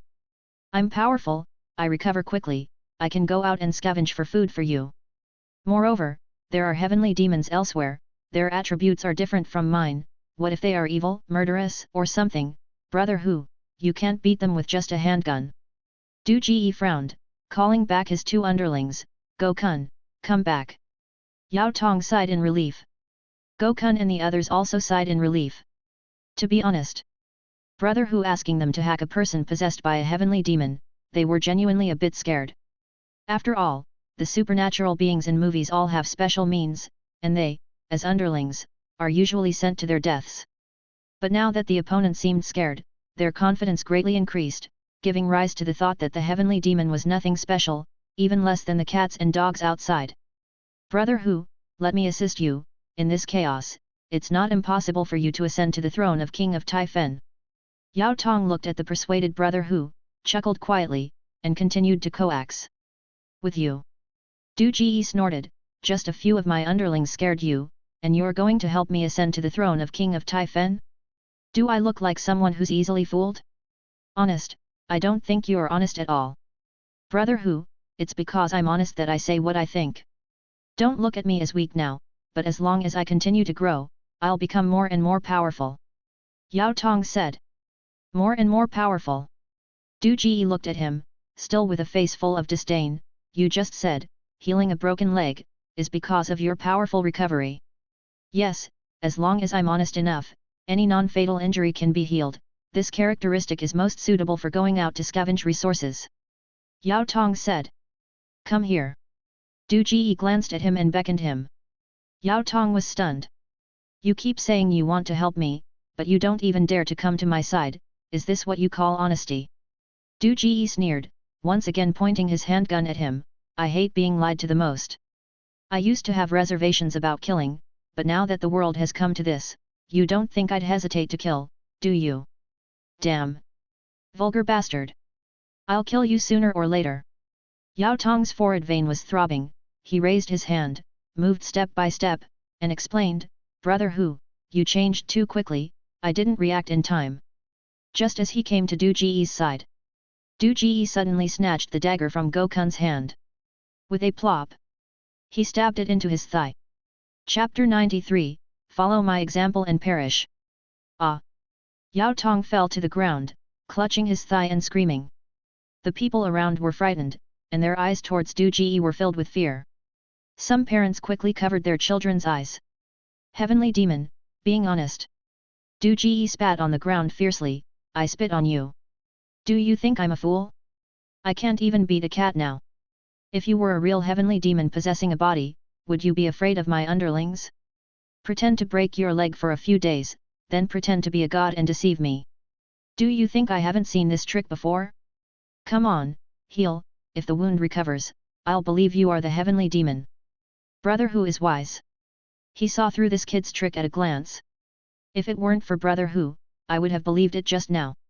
Dog Kun and the others suddenly realized and flattered Du Ji. One of the underlings kicked Yao Tong a few times and said, Heavenly demon, I spit on you. You deceived us. Damn it. So that's the reason. Yao Tong was in pain, sweating profusely. That's right. In the past, Feng Qi was also suspected and voluntarily asked the Feng family to abolish internal energy in order to gain their trust. Even Brother Hu, stupid as he was, wouldn't easily believe a heavenly demon's story. As long as he demonstrated his strong recovery ability, he would gain absolute trust from Brother Hu. Finally, the script matched up. Yao Tong endured the pain and stuck his tongue out of his mouth, focusing his two eyes in the middle. Bang! Du Ji kicked him, damn it, you dare to make faces at me at this time? Do you think I'll let you go if you pretend to be crazy? I won't spare you. With one kick, his eyeballs returned to their original position. Yao Tong's expression returned to normal. He cursed inwardly and explained, Brother Hu, I'm not making faces. This is the heavenly demon's special recovery method. Look at my leg, is the bleeding slowing down? Wait a few seconds, just a few seconds. As he spoke, he made another funny expression. Then, he lay on the ground in a yoga-like posture. The people around were amazed. He had almost been stabbed through the thigh by Du Ji, but the bleeding stopped instantly. Damn, there's really no bleeding. Brother Hu, it seems like there's really no bleeding. The underlings were all shocked by this magical scene. Pull down his pants and check his leg. Du Ji's expression turned serious as he ordered. Snapping. Before the underlings could step forward, Yao Tong suddenly shivered and returned to normal. He grabbed the pants that Du Ji had pierced and voluntarily tore open the trouser leg. He was the one who wanted to become the number one in the simulation field. If a thug pulled down his pants and it was replayed over and over again outside, how could he face anyone? The person he possessed had an empty slot inside. Would he die in vain? There was a scab on his leg. He wiped it off with his hand, revealing smooth skin. The underlings were all stunned. Du Ji also looked surprised. Brother Hu, do you believe it now? Yao Tong admired the expressions of the people, stood up, and said. Come here, let me stab you again. Du Ji said. Yao Tong was stunned and roared in his heart. You thug, do you really have to be so suspicious? Doesn't it hurt? But thinking about the recovery ability of the keyword and the person hiding in the dark, Yao Tong took a deep breath. If Brother Hu doesn't mind, go ahead and stab. Puff. Another stab, and fresh blood gushed out in an instant. Yao Tong was about to make the previous posture, but Du Ji stopped him. Wait. Do you have anything else, Brother Hu? Yao Tong endured the pain and asked. Those injured over there, come here. Whatever action he does, you do the same. Whatever he does, you do the same. Du Ji looked at the injured people over there and shouted. Whoosh! Yao Tong's face turned pale in an instant. Brother Hu, there's no need for that. The heavenly demon's special recovery method doesn't work on others.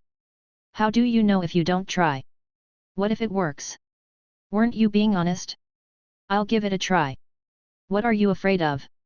Du Ji glanced at him and sneered inwardly. Honesty? I'll make you honest. If I don't force your keyword out of you, my name isn't Du. Imitate me and die, learn from me and die. Yao Tong's forehead was covered in sweat in an instant. He wanted to make a strange movement to recover first, but when he saw Du Ji pointing the gun at his forehead, he froze.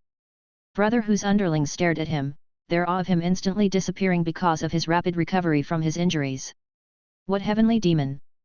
Brother Hu is the powerful one. Soon, several injured people with injuries on their arms, faces, or legs moved over and stood opposite Yao Tong, staring at him. Yao Tong looked at the group of people and felt bitter in his mouth. Suddenly, he twisted his mouth and eyes, standing on one leg. The people opposite him glanced at him and quickly imitated. Du Ji said to his underlings, you guys imitate too. The underlings, used to being shameless, laughed and followed Yao Tong's strange movements. Not far away, 2 or 3 children also imitated. Yao Tong raised his hand, and the group of people raised their hands. Yao Tong hopped on one leg, and the group of people hopped on one leg. Yao Tong was on the ground, imitating a dog's bark, and a group of people followed suit. Although the actions were different, the wounds that Yao Tong had quickly recovered from before were not healing now, and blood was still gushing out. In a short while, Yao Tong's face turned pale. Du Ji looked at him and sneered, Yao Tong, where's your healing ability? Feeling increasingly weak, Yao Tong could no longer pretend. He quickly got up. Brother Hu, I was wrong, tell them to stop. My attribute is not honesty, it's being different. I must be different from them for my injuries to heal quickly. Don't let them imitate me. Different? Du Ji recalled his words and actions, a faint smile crossed his lips. He got it right this time. He raised his hand, all right, everyone stop. Let's see how the heavenly demon recovers. With Brother Hu's authority, everyone stopped their actions. The children who were imitating Yao Tong were also pulled away by their parents. With so many people watching him, it was extremely embarrassing to continue those strange actions now that his keyword had been revealed. Yao Tong hated the thugs on the opposite side. How could this idiot be more troublesome than the people from the Feng family? His keyword was not discovered by his companions, but was forced out by a thug. It was so damn humiliating. Perhaps the teacher was right, Feng Qi experience indeed lacked replicability. One misstep could lead to his own demise. With Brother Hu grasping his keyword, he would be at a disadvantage in the future. Why? Why could Feng Qi encounter such stupid people from the Feng family, who would believe whatever he said? If he really had the chance to be in the top 10 of the simulation field, his current experience would be laughed at. But now, Yao Tong had no time to care about that. Du Ji's knife must have pierced his artery. If he didn't stop the bleeding and recover soon, he might become the first candidate to be eliminated from the simulation field due to excessive blood loss. Under everyone's gaze, Yao Tong, like a clown, made several unusual movements, quickly stopped the bleeding from his thigh, and then gave Du Ji a difficult smile. Brother Hu, I really didn't lie to you this time. Du Ji was silent. Beside him, Go Kun glanced at him and said, Brother Hu, this kid's wound has healed again. It seems that he really is a heavenly demon. He recovers so quickly, let him go out and find food. And what if we can't control him? Du Ji said. Brother Hu, you're overthinking. You know my real attribute now, just like before, my life is in your hands. You can easily kill me by having a few people imitate me, making me less different. The heavenly demon is actually easy to control. Yao Tong gave a bitter smile and continued, if we cooperate, even if you don't have a chance to become the king of Taifen, you can do better than other managers. That makes sense. Du Ji glanced at him and nodded. Brother Hu, the heavenly demon's keyword is exposed and can easily be targeted. I need you to keep my keyword secret, otherwise, I'm done. Yao Tong looked at Du Ji, then at the other people in the camp. Also, Brother Hu, there should be another person in our camp who is possessed by the heavenly demon. We need to find him quickly. There is competition among the heavenly demons. I've been exposed, and he's likely to attack me in secret. It doesn't matter if he attacks me, but if Brother Hu is attacked, our camp will suffer a great loss. Chapter 94, Brother Hu, the Great Philanthropist. Is there another one? Who is it? Step forward if you know what's good for you. If Brother Hu finds you, you won't have a good ending. Yao Tong demonstrated the extraordinary abilities of the heavenly demon to everyone, and they no longer doubted his words. The underlings, such as Go Kun, immediately became excited. Yao Tong was easily suppressed by Brother Hu, causing them to completely lose their awe of the heavenly demon. The people in the garage were already attracted by the commotion here. They looked around cautiously, afraid that the other person might be the heavenly demon who had possessed someone's body.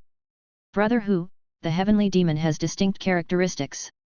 Normal people have strong mental power and are not easily possessed. Therefore, they usually target the weak and vulnerable, like the elderly, the sick, and the disabled. We should pay attention to this group of people first. For example, whether they suddenly become healthy or, like me, their injuries or illnesses suddenly heal, or their behavior becomes abnormal, like me. Seeing the excited crowd, Yao Tong felt secretly delighted and provided additional explanations to identify the heavenly demon. As soon as he said this, all the normal people breathed a sigh of relief.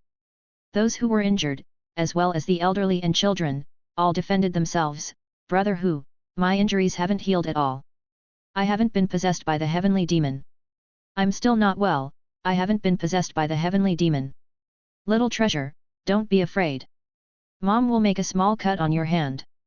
Everyone defended themselves, afraid that Brother Hu would directly attack them in order to find the heavenly demon. After all, Du Ji had just stabbed the heavenly demon twice without any consequences. If he stabbed them, who could bear it? Du Ji looked at Yao Tong with a strange expression. Did this guy betray his comrades without any hesitation? If there really were hidden heavenly demons, wouldn't it be better for them to reveal themselves voluntarily? Even if they couldn't hold back, they could find me privately. Wouldn't that be much more effective than making a public uproar? What kind of intelligence is this? Tisk tisk. He's a good partner. Du Ji frowned. Yao Tong, I'll just call you Yao Tong for now. Is it possible for the heavenly demon to possess normal people? Brother Hu, it is indeed possible for the higher level heavenly demons to do so, but the cracks that they enter this world through are narrow, so only relatively weak heavenly demons come in. The possibility of them possessing normal people is low. Yao Tong smiled and said, someone like Brother Hu, who has strong energy, will definitely not be possessed. Congratulations, you have eliminated one possible answer. Du Ji asked, are you sure? Absolutely. Yao Tong said. Du Ji asked again, not even in the future. Brother Hu is joking. After the heavenly demon possesses someone, they only have one life. Once they die, they can't possess another body again. Yao Tong felt that he had gained Du Ji's trust and smiled. Moreover, the cracks in the world have already closed. If one heavenly demon dies, there won't be any new ones coming. Well, that puts my mind at ease. Du Ji nodded. Yao Tong, Go Kun, and that other person, come with me. The two of you, gather everyone together and search for the hidden heavenly demons. I'm telling you now, if there really are heavenly demons who have possessed someone, if they come out voluntarily, we can cooperate. But if I find them, I'll shoot them dead. Yes, brother Hu, that's the way to do it. We also need to secure the exits to prevent them from escaping like rats. Yao Tong agreed. He looked around at the people in the underground garage, sneering in his heart. Who do you think you are? Either you jump out voluntarily and let brother Hu kill you, or you keep quiet and don't use the keywords. I want to see who can outsmart whom. Indeed, what the teacher said was just nonsense. After overcoming the initial difficulties, it would be smooth sailing. Find an opportunity to get rid of this damn brother Hu. The underground garage is under my control. This thug really thinks that by knowing my keywords, he can control me? What a joke! Yao Tong, you said there are a total of 3,000 heavenly demons in the world. Du Ji asked some naive questions while walking, pretending that he needed to pay attention. When he was at the Feng family, he was also asked these questions and could be considered an expert. Brother Hu, there are 3,000 heavenly demons that have come through the cracks in the world. The risk of possessing someone is extremely high, and it's easy to die if you are not careful. There probably aren't 3,000 who have survived. Yao Tong honestly replied. As heavenly demons, do you have any other special abilities besides fast recovery? Du Ji asked. It depends on the circumstances. Some heavenly demons have. Yao Tong said, Brother Hu, don't look at me like that. I was just possessed, and you discovered me so easily. I don't have any supernatural powers. Brother Hu, you don't need to be so guarded against me. You already know all my weaknesses. How could I betray you? You said earlier that you can help me become the king of Taifen City. Is that true? Du Ji pondered for a moment and asked. As long as Brother Hu believes in me, lets me grow, I am somewhat confident. Yao Tong said. Du Ji glanced at him and avoided this topic. Tell me more about the heavenly demons. Brother Hu, you really don't need to be so cautious. My actions have already made me a traitor to the heavenly demons. If I don't find a power to align myself with, once word gets out, I'll definitely be killed by other heavenly demons. Yao Tong gave a bitter smile, saying, Brother Hu, I'm sincere. If you're still not at ease, you can have someone watch me, mimic me, which would limit my recovery ability. You also have a gun, one shot can kill me. Du Ji glanced at him, saying, I'm still not at ease. No one does something for nothing. I just stabbed you twice, and you're still so eager, it makes me suspicious. Brother Hu, I have no other choice. Yao Tong said, you don't know how fast other heavenly demons grow. They will do anything for their own benefit. When they come to kill, the first one they'll get rid of is me. Once I'm dead, they definitely won't let you go either. We're actually in the same boat, neither of us can escape. Besides, with over 400 people to feed, we can't just sit in the garage and wait for the food to run out, we have to go out and find food. Speaking of food, Du Ji sighed and frowned, you're right. Actually, these past few days, I've been thinking about this problem.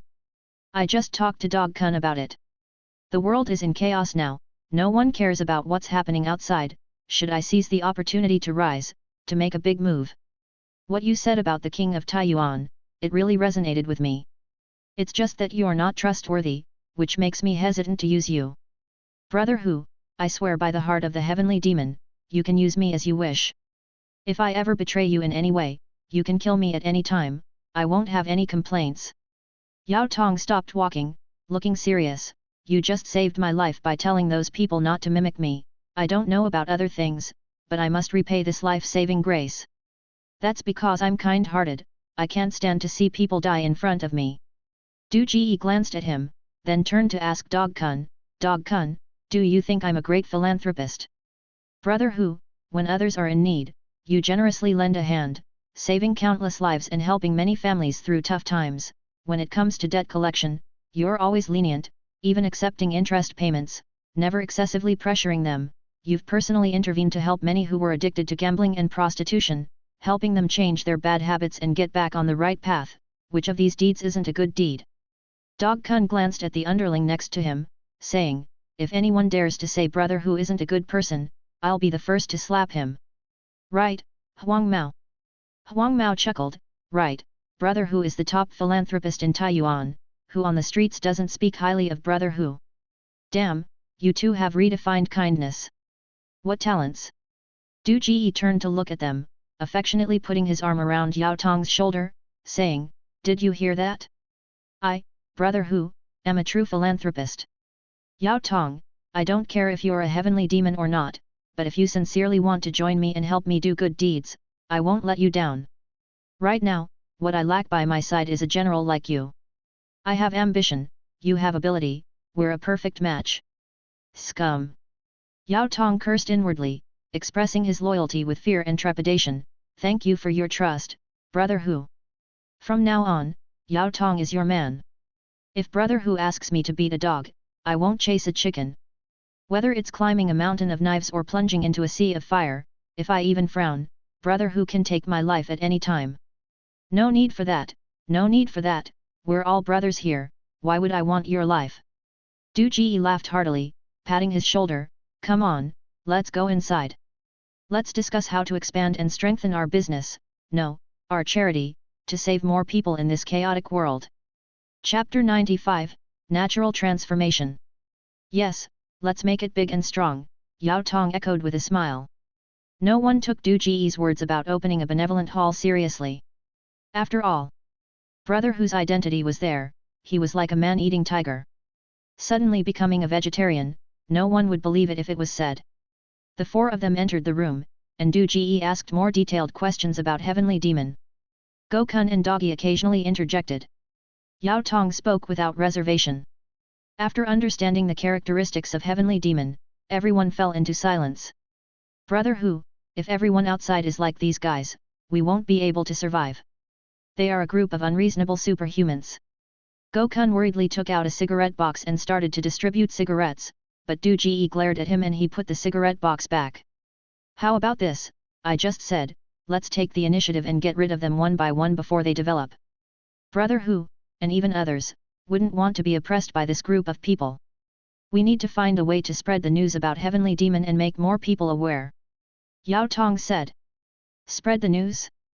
Communication is cut off now, we can only rely on the radio to get information from the outside. Going out is suicide, Huang Mao said, by the time you spread the news, the other heavenly demons would have already taken over the world. We can go out and take control of the broadcasting station, gain control of communication, attract more people to join us, and spread the information, Yao Tong suggested. Bring people over and starve together? What if they have guns? What can I do if I can't beat them? Du Ji impatiently kicked an empty mineral water bottle on the ground and said angrily. Brother Hu, don't you still have me? Yao Tong smirked, give me a few days to grow, I can also become a little superhuman. Gokun, find a few people to follow him, no matter what he does, make them follow and learn. Du Ji glared at him, until we have strong firepower, we can't let this kid grow. Yes, brother Hu. Gokun glanced at Yao Tong and smiled. As a small gangster, he knew best how to save his own life. He wouldn't let an uncontrollable guy ride on his head. Brother Hu. Yao Tong's temples throbbed. He hated this nonsense gangster to the core, but he had no way to deal with him. After all, if he didn't let him develop, he couldn't beat Du Ji with a gun. Du Ji seemed to realize that his behavior just now was a bit excessive. He looked at Yao Tong, reached out and patted his shoulder, and said with deep meaning, Yao, don't blame brother Hu. You also know what brother Hu does. If he makes a mistake, all the brothers who follow him will suffer. I have to take responsibility for my brothers. If it were in the past, you would have to pledge allegiance to join us. Now you have seen the world, and pledges don't work anymore. Guns and fists are the only things that matter. Brother Hu is afraid that in a few days, his fists won't be as big as yours. Just endure it for now, wait for brother Hu to find a way to become stronger, and then we can grow and become strong together. Brother Hu, I understand, Yao Tong's forehead twitched. In his heart, he had already cursed Du Ji 1,000 times. What kind of method to become stronger do you have? By the time you become stronger, I would have been wiped out by someone else. Sooner or later, I will kill you first. Good that you understand, Du Ji smiled and said, I think heaven is fair. Humans are also a kind of animal. It's impossible for only animals to mutate and humans to remain unchanged. Brother Hu makes sense, Gokun said, even heavenly demon has appeared, maybe humans are also changing slowly. Du Ji glanced at everyone and asked, have you ever heard of this joke? What? Gokun asked. Du Ji looked at him and asked, Gokun, I ask you, why can frogs fly? Gokun answered without thinking, because they mutated, right? Smack. Du Ji slapped him on the forehead, because they ate a magical pill. Oh, Gokun rubbed his forehead and chuckled, not daring to answer randomly anymore. Brother Hu, please continue. Du Ji asked again, why can snakes fly? Gokun hesitated for a moment and tentatively said, because they also ate a magical pill. Wrong, because they ate frogs, Du Ji said. A moment of silence. Gokun's eye twitched violently, and suddenly he clapped his hands. Brother Hu, you're really funny, I didn't expect that. Du Ji glared at him, then asked, why can eagles fly? I know, Brother Hu, because they ate snakes that can fly, Yao Tong answered, trying to integrate himself into Brother Hu's team. Wrong. Du Ji looked at him as if he was looking at an idiot, because they can fly in the first place. Damn it. Yao Tong's face twitched. Ha ha ha. Huang Mao suddenly laughed, eagles can fly in the first place, ha ha ha. Du Ji glared at him, and Huang Mao's laughter abruptly stopped, but his twitching cheeks showed that he was struggling. Apparently, his sense of humor was a bit low. Do you know why I told you this story? Du Ji asked. Why? Gokun asked. I think we can also try eating the mutated animals outside, maybe we can evolve too, Du Ji said calmly. He planned to pretend to be a native this time.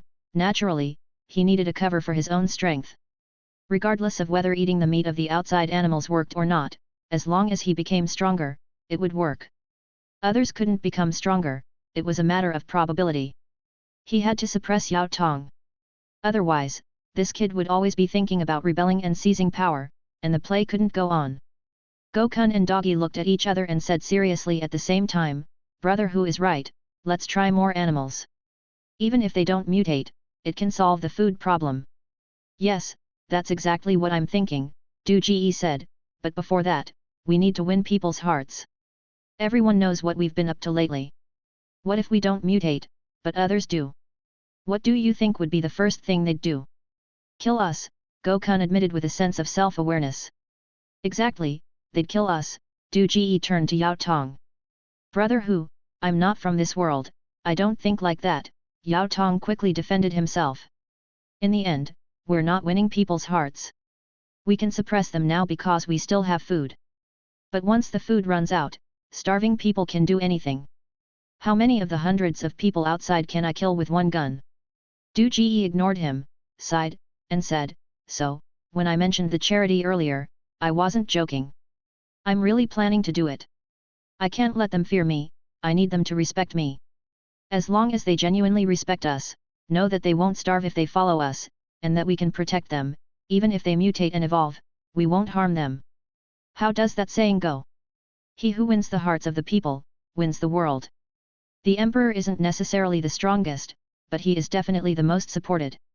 Gokun paused, Brother Hu, you've thought this through. Huang Mao said, Brother Hu, if you were the emperor, wouldn't we all be founding heroes? Yao Tong's brow twitched a few times, suddenly unsure of how to evaluate Du Ji. If you say he's a scoundrel, he is indeed a scoundrel, impulsive, ruthless, and heartless. If you say he's stupid, he is indeed stupid, guarding an underground garage, unable to solve the problem of food, yet discussing becoming an emperor, as if it's a joke. But a man who is both stupid and a scoundrel, manages to be flawless in his words and actions, suppressing him completely, leaving no room for him. We can't be emperors. The government outside has been temporarily disbanded. Once they recover, and find out we've declared ourselves kings here, we'll be the first ones they'll deal with. Du Ji shook his head, seriously saying, we should be entrepreneurs. Isn't that how those gangs whitewashed themselves before? Establish a company, then gradually legitimize the business. Starting now, we'll do the same. We'll start a company, do good deeds, and no one will be able to find fault with us. When things return to normal, I'll transform into a big entrepreneur, a philanthropist who benefits the country and the people. If the world remains chaotic, the chairman is the local emperor, able to attack and defend. Brother Hu is awesome, thinking so far ahead. I knew it, following Brother Hu is definitely the right choice. Gokun's eyes lit up, he flattered without reservation, completely unaware that his Brother Hu had been replaced by someone else. Gokun, learn something. To survive in this world, you need not only this. Du Ji patted the gun at his waist, then pointed to his head, laughing, but also this. What a load of crap. Yao Tong glanced at Du Ji, muttering in his heart, thinking he was so great, but it's just the same old gangster routine. Chapter 96, Charity Unlimited, Inc. From now on, don't call me Brother Hu, call me Chairman. The suggestion was agreed upon by everyone, and Du Ji looked very proud. He waved his hand and said, from now on, let's call ourselves Charity Limited Company and operate everything according to the company model. All right, Chairman Chi. Gokun quickly adapted to the change. And don't call me Huang Mao anymore, call me Manager Song. Huang Mao thought for a moment and said, Go Ji, you can call yourself Manager Guo. So my surname is Ji? At this moment, Du Ji finally learned his own surname. He thought for a moment and said, Gokun, find a way to get a printer and print some business cards with our positions on them. It doesn't have to be fancy, just convenient for us to do business outside. From now on, you will be the manager of the marketing department, Huang Mao will be the manager of the business department, the other two outside will be in charge of the logistics department and the personnel department. Let them choose what they want to do. No problem, Brother Hu. Gokun agreed, but quickly realized, no, Chairman Chi. What about me? Brother Hu, can you arrange a position for me too? Watching everyone play house and establish a company, Yao Tong internally mocked, but still approached with a smile on his face, trying his best to integrate into Du Ji's team. You. Du Ji glanced at him and said, for now, you can be the captain of the security team. Thank you, Brother Hu. Yao Tong smiled. He didn't care about the position as long as he could be with them. Now that we have established a company, we are no longer just ordinary people. We need to change our way of doing things. We have to follow the company's regulations. We can't be careless in allocating resources like before. We need to make them buy things and start the buying and selling process. Du Ji said. Brother Hu, aren't we doing charity? Isn't it a bit excessive to charge them at this time? Gokun hesitated for a moment. That's right, Brother Hu. The world is in chaos. Even if we have money, it's useless. Huang Mao said. What charging? What money? I said we are doing charity, so we are doing charity. Du Ji glared at them and said, I want the people's hearts, the people's hearts. I want them to remember my kindness, to know that I have changed for the better, that I am a good person, a great philanthropist. Do you understand? Brother Hu, Gokun said. Call me Chairman. Du Ji said. Chairman Chi, I don't quite understand. We don't want money, but we want to do charity. How can we make them buy things? Are we giving them credit? Gokun was completely confused. Bartering is also a form of buying and selling. Du Ji said impatiently, let them exchange things, even if they don't have anything, they can sing and dance. In short, now that the company is established, we must have inflow and outflow, that's called inventory management. I don't care about their little things. What I want is to cultivate their habit of trading. In the future, when we expand our territory, it won't be called seizing territory, it will be called expanding operations, acquisitions, mergers, anything but seizing resources. Call it procurement. Gokun said. That's right, call it procurement. Du Ji was delighted and patted Gokun's shoulder, you really deserve to be the manager of my marketing department. Your brain is sharp. When the company grows bigger, I'll give you a raise. Thank you, Brother Hu. Gokun grinned, no, thank you for Chairman Key guidance. Brother Hu, I think the name of our company is not very good. Huang Mao said, Charity Limited, it sounds like we are limited in doing charity. It makes our company look stingy. You have a point. Du Ji's eyes lit up, then let's call it Charity Unlimited Company. If we do charity, there should be no limits. Yao Tong listened to their conversation in astonishment, lowered his head to hide his amused expression. These idiots are so naive. If you can really make the company successful, I'll eat shit standing on my head. Du Ji looked at Yao Tong and asked sternly, did you just laugh at me? No, brother Hu. Yao Tong pinched his thigh hard and said, I am happy for the establishment of our company, yes, happy. You are the heavenly demon, possessing a child's body. You don't understand anything. You may think that what I'm doing is childish, like playing around. Du Ji laughed disdainfully and shook his head, but let me tell you, there are rules in the world, and a company must have its own rules. Once the rules are established, things will get done. Kid, learn from Brother Hu. The world is chaotic. Learn Brother Hu's ways, and when you return to the heavenly demon realm, you can also make a name for yourself. Yes, Brother Hu, I will learn from you. Yao Tong repeatedly nodded, but his expression showed that he didn't take Du Ji's teachings to heart. About 20 minutes later, Huang Mao came back and told Du Ji that everyone had gathered. Du Ji then walked out with Yao Tong. More than 400 people, organized by families, stood in formation on the open space.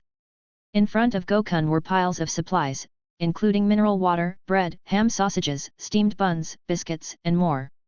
Some of them even had price tags, indicating that they were scavenged from the community supermarket. Everyone looked eagerly at the supplies in front of Gokun, and some children couldn't help but salivate. The two people who were responsible for searching for the heavenly demon came to Du Ji and said in a low voice, Brother Hu, we have verified it, but we didn't find the heavenly demon. Du Ji looked at Yao Tong. Yao Tong pretended to wipe his forehead and opened his personal interface. After scanning the numbers on it, he said, Brother Hu, there are risks in possessing a body.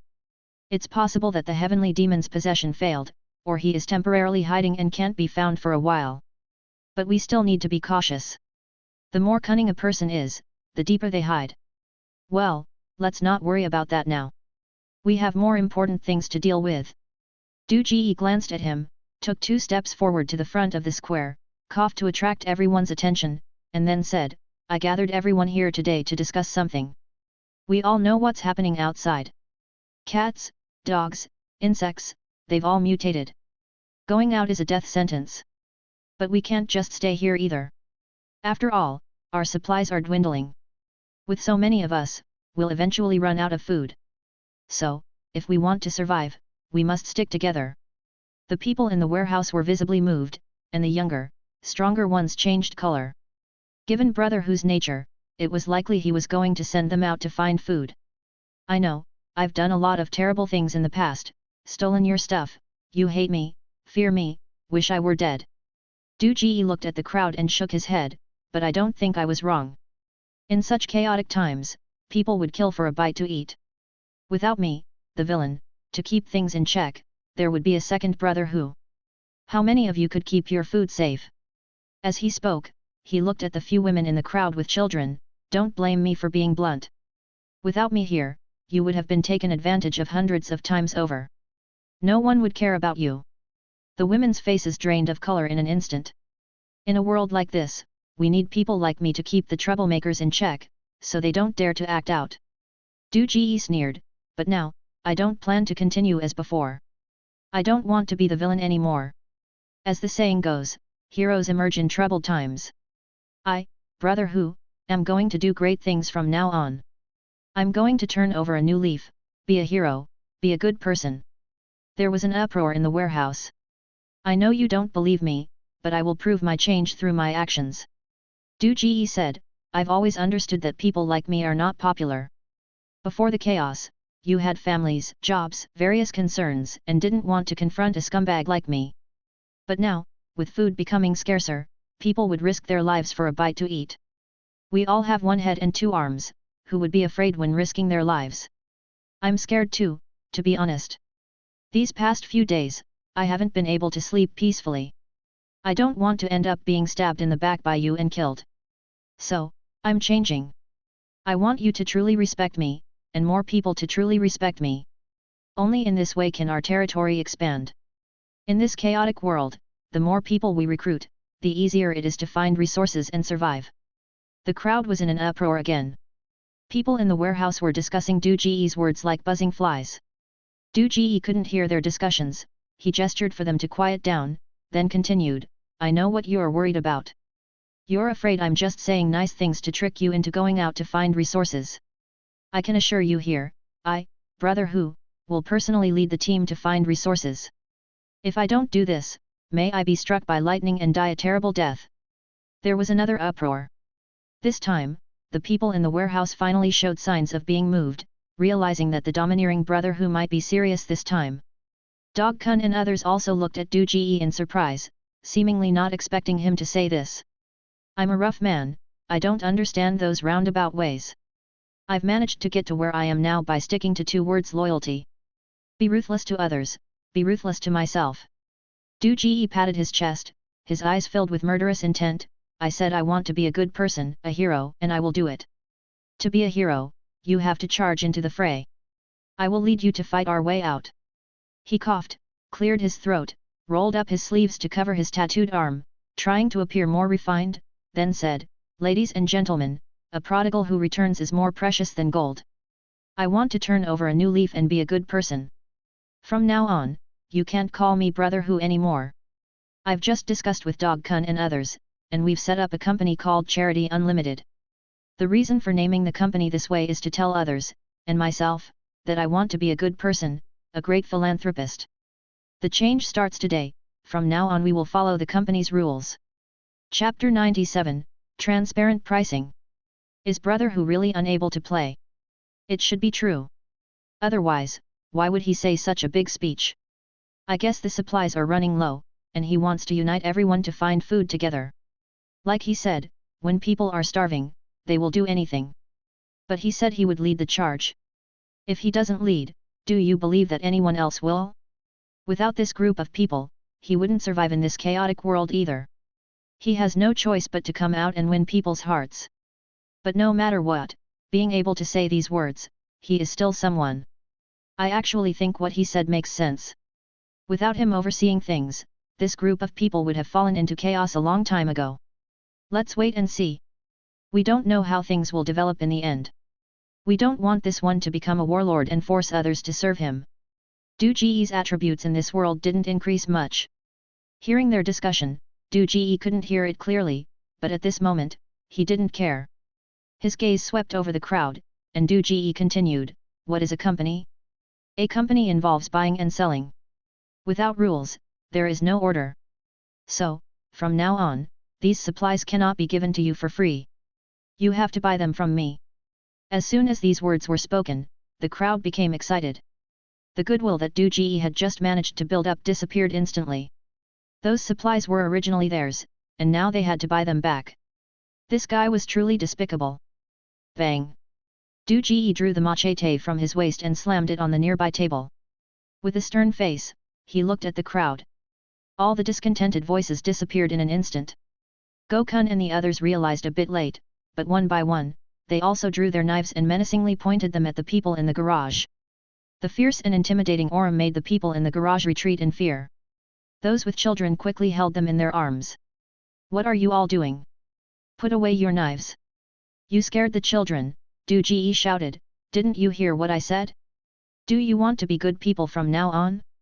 I drew my knife because it was poking my waist. Why did you draw your knives? Brother Who, we poked our waists too, Gokun said with a playful smile. In the future, put your knives in a different place. Don't do this anymore, Du Ji glared at him and warned, also, call me chairman. Yes, Brother Who, no, chairman, Gokun put away his knife and shouted, what are you all standing there for? Put away your knives. After everyone put away their knives, Du Ji looked at the now quiet crowd and nodded in satisfaction, with a hint of fear in their eyes. It had to be said that having the identity of a villain at the beginning was quite effective. Otherwise, in this chaotic world, it would be too difficult to do good deeds or engage in trade with the identity of a good person. These people, not to mention listening to you, could even devour you completely. Can you buy or not? Du Ji asked. No one spoke, they looked at Du Ji, expressing their anger with their eyes. I almost forgot, I am a businessman now. Doing business requires mutual agreement. Du Ji rolled up his sleeves, revealing his tattooed arm. He pulled out the knife inserted in the table, then inserted it back, revealing a self-proclaimed friendly smile. If you don't want to buy, then don't buy. I won't force you. How do we buy? Someone asked with a mix of sadness and anger. How could they not buy? The supplies were all with Du Ji. If they didn't buy, they would starve. However you like. Money is useless now. A gold bar can't even buy a steamed bun. Du Ji smiled. Come over and sing a song, tell a joke, or imitate a dog barking. Give me a blank piece of paper, and you can exchange it for food from me. Even if you come to work for the company and use your future salary to pay, it's not impossible. Everyone was stunned. They didn't expect Du Ji to have such a way of doing business. After the previous intimidation and despair, they suddenly felt that this business deal was acceptable. After all, they didn't lose anything. Can everyone do it? Du Ji smiled. I established the company not just for fun. These things are all ours, and I consider everyone as shareholders. That's why I treat everyone so well. It's an internal employee benefit. But for outsiders, we can't do the same. If they want to trade with our company, they have to give us real things in exchange. But rules are rules. The company's things cannot be given away for free. Just like clocking in, signing in, reimbursement, signing documents, everything has to be done properly for us to grow bigger. So, you should buy what needs to be bought. Consider it a formality and get used to this new process. Is there any problem now? No problem. No problem. Everyone looked at each other. Although they felt that Du Ji's sudden establishment of a company was a bit strange, they reluctantly agreed. They needed to eat after all. No problem then. Du Ji nodded, turning to Go Kun, Manager Go, once the company officially opens, we'll need to buy and sell supplies and hold a recruitment drive. We don't have enough people in the company to get things done. Understood, Chairman. Go Kun replied. You all heard that, right? The newly established Infinite Charity Company is recruiting. If you have any special skills, feel free to apply. Du Ji looked at the crowd. There are benefits for company employees. If you're not part of the company, even if you're a shareholder, you'll have to buy and sell supplies at the normal rate. Of course, the dividends that should be given to shareholders won't be lacking. You can rest assured about that. Let Manager Song, also known as Huang Mao, count the number of people later. I'll determine the initial share allocation for you. A wave of discussion arose again. But this time, no one raised any objections. Some smart people had already figured out that Du Ji was re-establishing the organizational structure under the guise of starting a company, forcibly restoring social order, establishing everyone's position in society, mobilizing everyone's enthusiasm, and incidentally establishing his leadership position. To put it simply, Du Ji had established a temporary government centered around him through a very methodical approach. A genius. In the crowd, a man in his 60s looked at Du Ji and couldn't help but sigh. Uncle Zhang, it's clearly just messing around, where's the genius? A middle-aged man next to him snorted, just a little thug, finding different ways to torment people. Could you establish a company in such a short time and have everyone follow your rules? The old man called Uncle Zhang shook his head, his gaze on Du Ji was full of undisguised admiration. I have guns and knives, I could do it too. The middle-aged man retorted. That's not something you can achieve with guns and knives. Uncle Zhang chuckled. Why do you think Shi Fihu is doing all these inexplicable things? He's using the herd mentality to gradually eliminate these people's hostility towards him, and then, subtly making these people accept his rules. Just watch, in a few days, these people will forget about Brother Hu and only remember the chairman of the Infinite Charity Company. Shi Fihu is taming these people. Taming. The middle-aged man was stunned. Yes, taming. Uncle Zhang stroked his chin. When they start recruiting later, this old man might have to apply for an accounting position. The middle-aged man was deep in thought. Brother Hu, I can't sing, can I tell a joke instead? The first person in line to receive food was a man in his 30s. In front of everyone, he blushed and asked in a low voice. Call me Chairman. Du Ji corrected him seriously. Chairman, can I tell a joke? The man's voice became even lower. You can praise me as a great philanthropist. Du Ji glanced at him and said with a smile. The man was taken aback, then quickly said, the chairman is a great philanthropist. Perfect. Du Ji snapped his fingers, Manager Go, the deal is done, give him the food. Go Kun handed over a bottle of water and a piece of bread. The man took the food in disbelief and turned to leave. The chairman is a great philanthropist. The second person didn't need Du Ji's reminder and took the initiative to say it, then reached out his hand to Go Kun. Du Ji waved his hand, indicating for the transaction to continue. At this point, his attention was focused on the flashing personal interface. There should be a derived skill appearing. Du Ji glanced at Yao Tong behind him and stood up. Go Kun, you stay here, I need to take a leak. Brother Hu, you can take a break, I can handle this. Go Kun laughed, no one can take anything from me for free. Du Ji turned and left. Yao Tong watched his retreating figure, frowning. He felt that Brother Hu's behavior was different from his impression, but he couldn't pinpoint what was wrong. It seemed that everything was done so naturally, as if it was something Brother Hu could do. Moreover, Brother Hu's change started after he learned of his identity. Yao Tong shook his head, throwing out the thought that shouldn't have been there. This guy was so fierce, no one should be able to possess his body, right? Turning his back to Yao Tong, Du Ji opened his personal interface. Name, Du Ji. Number, 48699527. Mental power, 160. Current ranking, 573/1225. Keywords, trade. Keywords, kindness. Advanced skills. Transparent pricing, you can set the price of the goods you operate at will. Derived items, none. Chapter 98, Do you want to eat?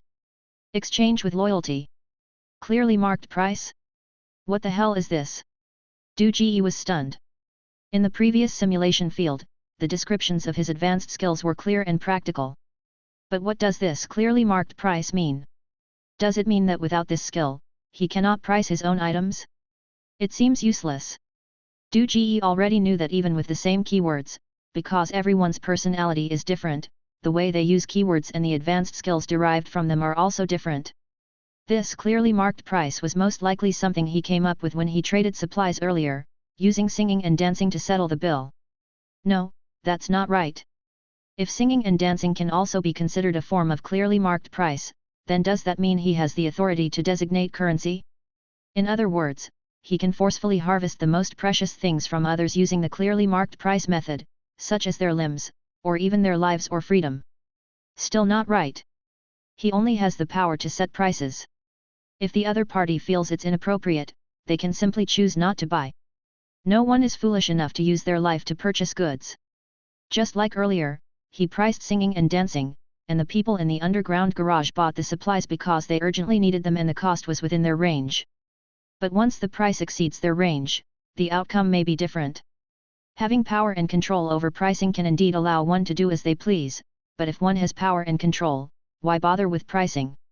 Whether to buy or not completely depends on the other party. What a useless skill. Du Ji frowned, contemplating the way of trading. Then, the tactics of various major e-commerce platforms on Earth flooded into his mind: cash on delivery, installment payments, prepayments, and even pay after use. Du Ji's eyes gradually lit up. Indeed, everything that has been deceived will eventually become valuable life experience. In the depths of his mind, the predecessors on Earth had already pointed him in the direction of business. Trade is nothing more than finding ways to put your money into my wallet. A simple phrase like Brother Hu, the great philanthropist, can exchange for food, and Dog Kun quickly distributed the supplies. With each successful transaction, Du Ji's attributes rapidly increased, reaching almost the same level as when he left the Feng family. However, his ranking did not rise much this time, hovering around 180th place, while in the previous simulation field, he was already ranked first. The combination of trade and kindness is indeed not as effective as maintenance and betrayal. Those people who constantly praised him as a great philanthropist probably didn't truly believe he was kind-hearted. They probably called him a great philanthropist while secretly cursing him as a great evildoer. Sigh. Clearly doing good deeds, but unable to gain a good reputation. Du Ji sighed with disappointment. The path of kindness is indeed long and arduous. Brother Hu, we're done distributing. Dog Kun walked over with a sausage in his mouth and handed Du Ji a package of vacuum-sealed roasted chicken and a can of beer. Behind them, Huang Mao and the others were either gnawing on chicken feet or eating canned food, and even Yao Tong was chewing on a spicy duck neck. They all looked content and enjoyed. On the other hand, the people in the warehouse were either eating bread or hard-steamed buns. The difference in treatment between the two sides was like heaven and earth. Seeing this scene, Du Ji's face immediately darkened. It's not about scarcity, but about inequality. No wonder his kindness hasn't made any progress. It's all ruined by these guys. Put down what you have in your hands. Du Ji stared at them with a sharp gaze and said in a deep voice. Huang Mao and the others were all scared and looked at Du Ji blankly, not knowing what was happening. Brother Hu, what's wrong? Dog Kun asked in confusion. What did I just say? You can't take the company's things for free. Did you buy the things you're eating? Du Ji's face turned serious. As the leader of the company, you shouldn't be the first to break my rules. Brother Hu, we're brothers. There's no need to play like this. Dog Kun pleaded with a sycophantic smile. Those people don't care. Rules are rules, Dog Kun. Do you want to provoke me? Du Ji pulled out his gun and said coldly. Brother Hu. Dog Kun was shocked. He didn't expect that because of such a small matter, Du Ji would point his gun at him. The muscles on his face stiffened. Huang Mao and the others looked at each other, feeling at a loss. The tiger brother in front of them suddenly became unfamiliar. The other people in the garage all looked over, stopped eating, and secretly cheered, hoping that these dogs would fight each other, preferably with their brains turning into dog brains. Seeing this scene, Yao Tong's brow furrowed even tighter. His heart was pounding, and the sense of foreboding grew stronger. Under the dark barrel of the gun, Dog Kun finally gave in. He grinned and forced out an ugly smile. Brother Hu, the great philanthropist, all right. There was resentment in his tone. No, the price has changed this time. Du Ji whistled and put away his gun. He pointed at the things in their hands and smiled. The things you're eating are high grade. This time, the price is loyalty. If you want to eat them, you must be loyal to me for the rest of your life. Accept this price, and I'll sell them to you. If you don't accept it, put them down. Brother Hu smiled, and the tense atmosphere suddenly relaxed. Sigh. The people in the garage all sighed in unison and continued eating. It turned out to be a joke between gangsters. They had hoped for nothing. They were all in the same boat. They should have known that it was impossible for them to fight each other. Brother Hu, you should have said so earlier, you gave me a scare. Gokun breathed a sigh of relief, chuckling, we've already sold our lives to you, of course we'll be loyal to Brother Hu for life. Unless Brother Hu drives us away, there's no way we'd betray you. Exactly, Brother Hu, you're the boss. If we betray you, where would we go to find food? Huang Mao and the others chimed in with laughter. Huang Mao waved the chicken claw in his hand, teasingly asked, Brother Hu, now that the bill is paid, can we eat now? Eat, eat. You've bought it with a lifetime of loyalty, of course you can eat. Du Ji smiled, then turned to Yao Tong, raising an eyebrow, what about you? Are you willing to exchange a lifetime of loyalty for the food I provide? Yao Tong looked at Du Ji, his gaze somewhat complex. Are you buying or not? Say something. Du Ji asked again, then frowned, you're not willing. Damn, I knew this guy was up to no good. Huang Mao snatched the food from Yao Tong's hand and kicked him, what about assisting Brother Hu to grow stronger? Bullshit. Brother Hu, kill him. This damn heavenly demon clearly has ill intentions. Gokun also noticed something was off. Brother Hu, this guy just swore on the heart of the heavenly demon, now he doesn't even dare to pledge loyalty to Brother Hu, could it be that the oath really works on the heavenly demon? What do you mean, Gokun? Du Ji glared at Gokun discontentedly, are you saying your loyalty is just for show? Brother Hu, of course mine is real. I'm talking about the heavenly demon, isn't he different from us? Gokun stuffed a ham into his mouth in 2 bites, glanced at Yao Tong, and said, I've watched a lot of anime, some monsters and demons, once they sign a contract with their master, they can never betray. I'm wondering if the heavenly demon has something like this, did you unintentionally activate some kind of contract, so he's so cautious? Bingo! This Gokun is a talent. Du Ji glanced at Gokun and laughed, this is a transaction, not a contract, Yao Tong, it's just a joke, you're not even afraid of this, are you? Or are you really harboring some rebellious thoughts, thinking about killing me and taking my place at any time? Hearing Gokun's words, fine beads of sweat involuntarily seeped from Yao Tong's forehead. He pursed his lips, looked at Du Ji, and suddenly said, Heavenly King covers the Earth Tiger. Everyone was stunned.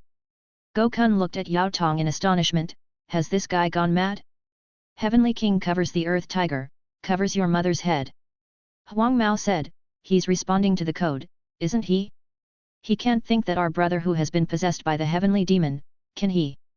Another thug said, he just said that brother who is strong and can't be possessed by the heavenly demon, and then he slaps himself in the face. The remaining thug came to Yao Tong and said, Heavenly King covers the earth tiger, the rope is 2.5 meters long, ha ha ha. Yao Tong, did I get it right? God damn, the rope is 2.5 meters long, old you is talented, ha ha ha. Gokun and the others all started laughing uproariously. What's the next line? Du Ji came to Yao Tong and asked with interest. Yao Tong mumbled a few words, pagoda suppresses the river demon.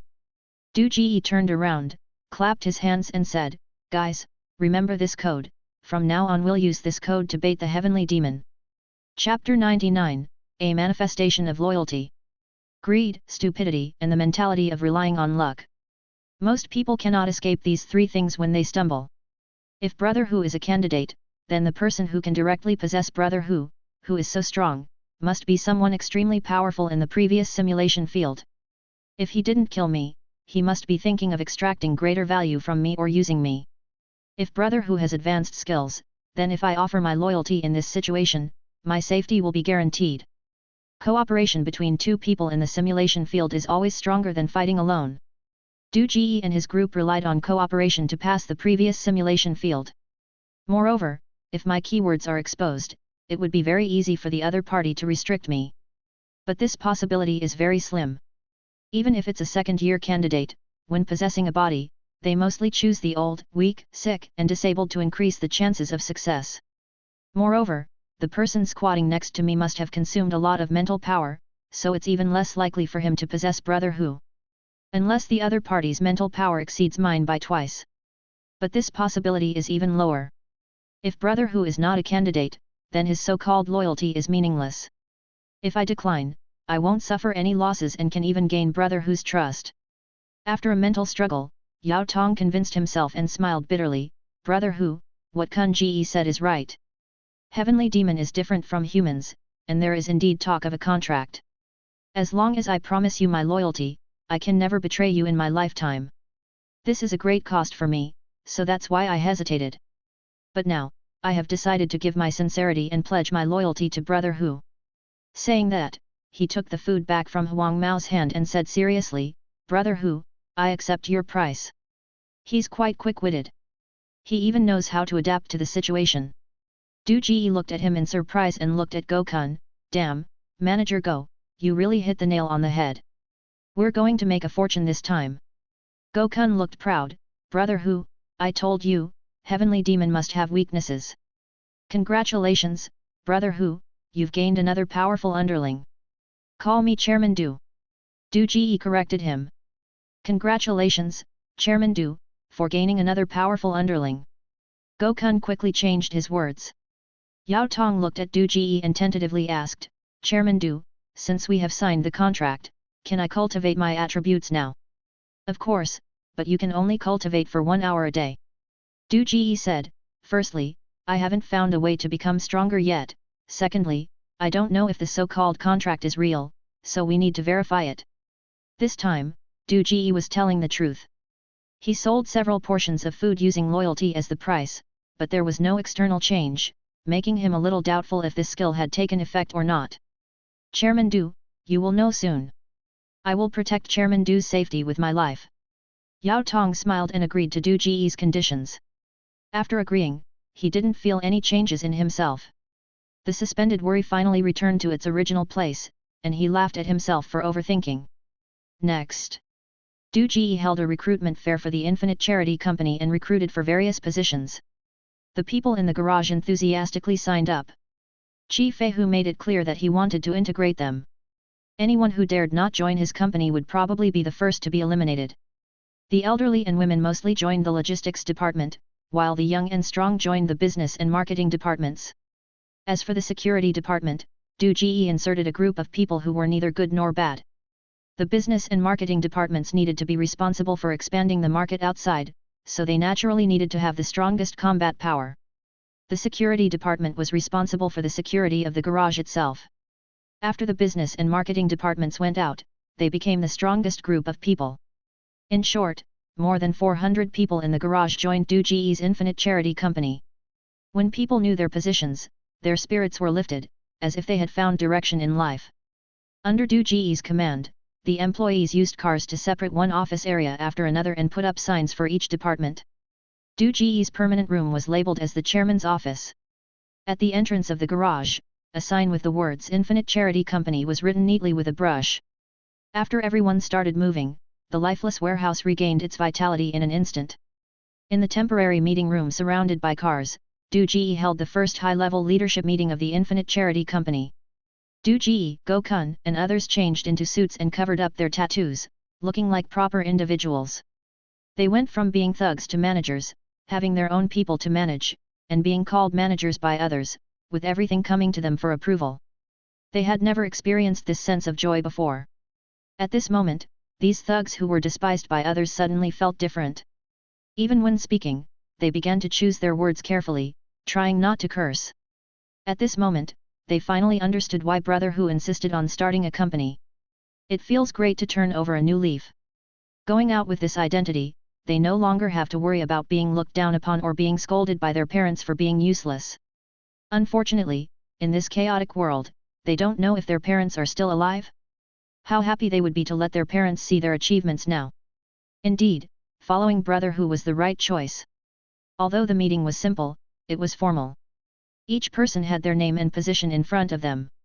Through this method, Du Ji learned his full name and the names of his subordinates. Go-kun's name was Go-kun, temporarily in charge of the marketing department. Huang Mao's name was Song Si, managing the business department. Lao Yu's name was Yu Dachan, managing the personnel department, and the other underling's name was Jian Wensheng, managing the logistics department. Yao Tong was the captain of the security team. In addition to them, the company also recruited several new department leaders, including Zhang Zhengkui from the finance department, Han Suikei from the information department, Wang Xiongmin from the after-sales department, Zhao Xiaoyang from the technology department, and Li Chun from the product department. Ladies and gentlemen, the Infinite Charity Corporation is officially established. Du Ji looked around at everyone. From now on, our main goal is to work together to expand the company's business, trade with more people, and in this chaotic world, support all the people in our company, make our company bigger and stronger, and let more people survive. Any questions? No questions, everyone said in unison. Good, Manager Go, please report the remaining supplies to everyone. Du Ji looked at Go-kun, let everyone know the situation, and then, hand over the supplies to Manager Qian's logistics department. All right, Chairman Qi. Go-kun was attending such a formal meeting for the first time, and he was a bit excited. He loosened his tie, coughed, cleared his throat, and then said, the remaining supplies of our company are still distributed as before, which can support us for 2 more days at most. If halved, it can last for 4 days. We have run out of insecticides for preventing snakes and insects, as well as sulfur and lime, and need to replenish them quickly. Otherwise, once the insecticides fail, we won't be able to resist even if cockroaches attack. Everyone's faces changed. Zhang Zhengkui and others exchanged glances, understanding why Qi Fihu was so eager to establish the company. The garage really couldn't hold on any longer. Yao Tong glanced at Du Ji and breathed a sigh of relief. So it was because of the supplies that Brother Hu was so crazy. He had indeed thought too much. This was the first time Du Ji knew about the warehouse supplies situation. He was stunned for a moment, but his face remained calm. Ladies and gentlemen, the situation is very serious. We can't wait until we run out of ammunition and food to expand our business. I plan to take the business department and the marketing department out tomorrow to see if we can purchase some supplies and find other gathering points to see if we can do business with them. What do you think?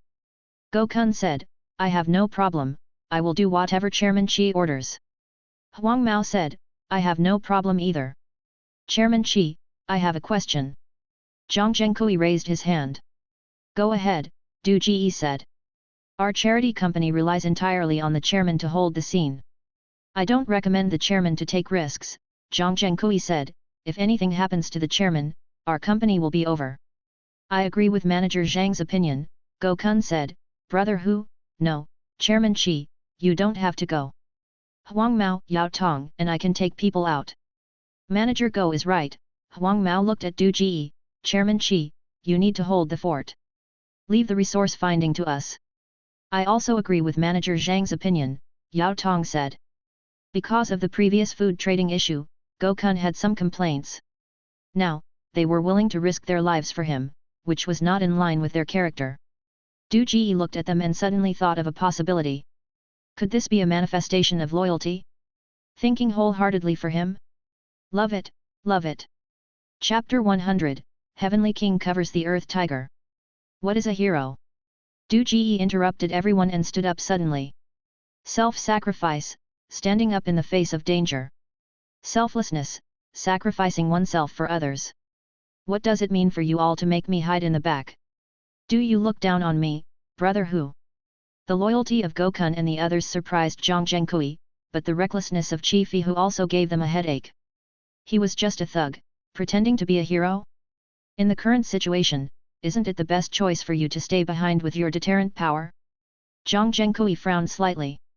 Did he overestimate him? Did everything he did before just happen by chance? After hesitating for a moment, Zhang Zhengkui decided to persuade Du Ji to stay with his rich life experience. Qi Dong, now is not the time to show heroism. Manager Zhang, please stop. Du Ji waved his hand and interrupted him again. In this crisis, I must lead by example to truly gain the trust of others. He slapped the pistol on the table. Besides, who among them can fight like me? But, Du Ji said, there's nothing to argue about. On this trip, we still need to expand the market for the company and negotiate business deals. Without me, who will handle the business? Searching for resources is one thing, but negotiating business deals? Looking at Du Ji, who was unyielding, Zhang Zhengkui instinctively covered his heart, feeling that he had misjudged Du Ji yesterday. What group effect? What domestication? This guy is just an ignorant thug, unable to accomplish anything. If it weren't for the newly established Infinite Charity Company stabilizing the order in the underground garage, Zhang Zhengkui would have been tempted to leave and never deal with this brute again. But he couldn't leave. He had to take responsibility for Du Ji and at least not let the garage fall into chaos. Impulsive, reckless.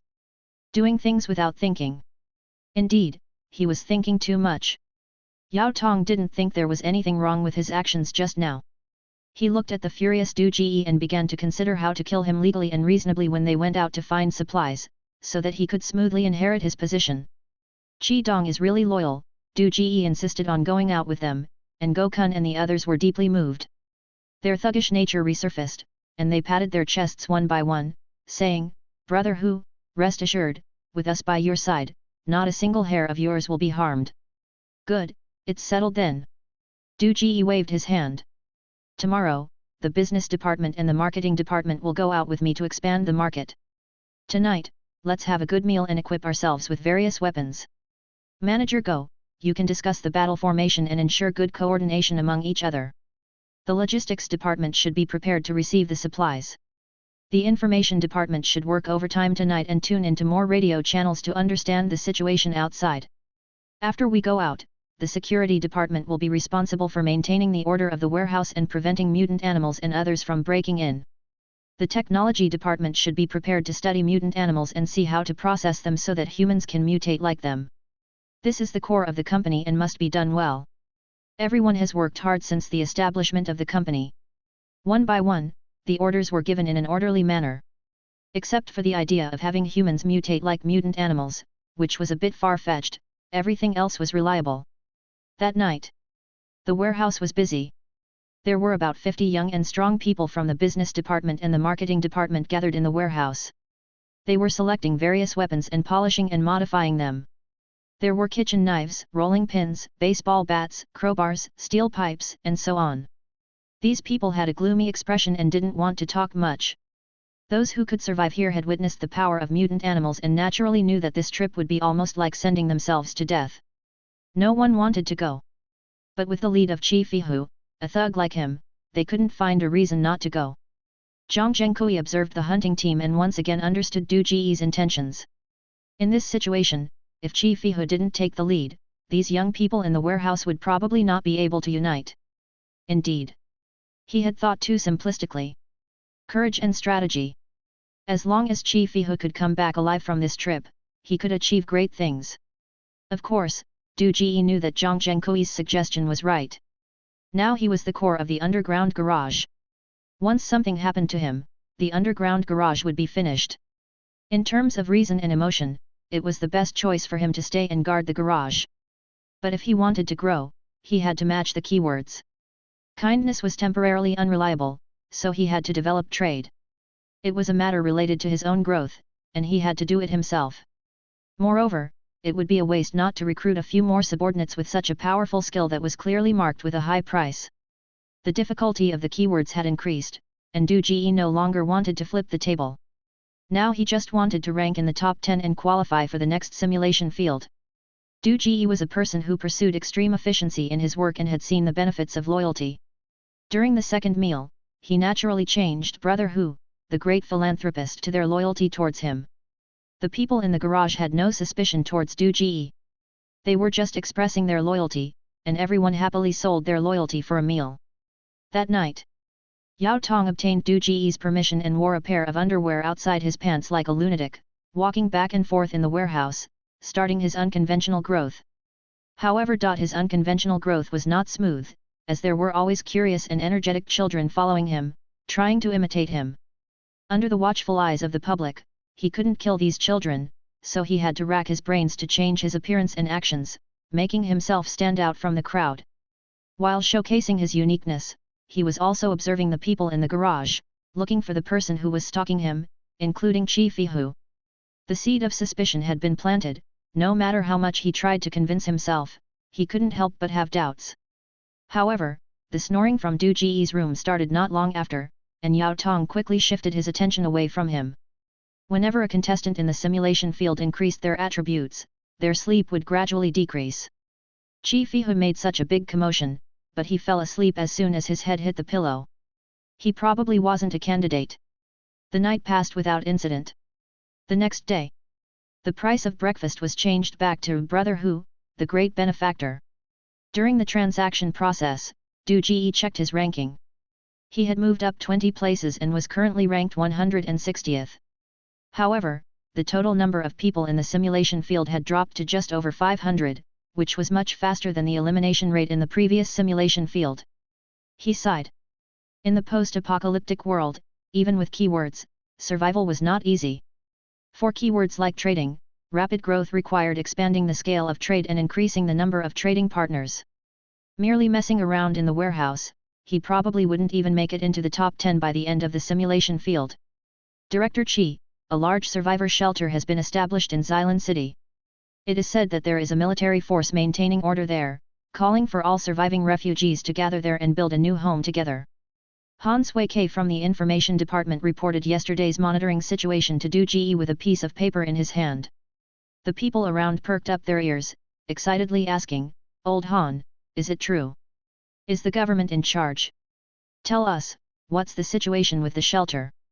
Compared to the charity Unlimited company established by Du Ji, a large, organized shelter was obviously more likely to give these survivors a sense of belonging, especially when they heard that there was a military force maintaining order there. "Don't get too excited too soon." Du Ji snorted, pouring cold water on them. "Tell me, how far is Xylan City from us?" "Over 800 miles. Han Sui-Kei was taken aback. "Why doesn't the other side, with their military, come out to gather the refugees, but instead asks the refugees to actively go to them?" Du Ji asked. "Over 800 miles, how risky is it to go there? How many people will die, don't they know? Maybe they can't handle it." Someone muttered quietly. "If they can't handle it, they should let everyone hide in place, store more food, and wait for them to come to the rescue, instead of letting the refugees risk their lives to go there." Du Ji said, "That Survivor Point obviously wants to absorb more people in this way, expand their team, and serve them. They don't care how many people die along the way. In the end of the world, people are everything. Don't think too highly of them." At these words, everyone fell silent. "Let's survive first.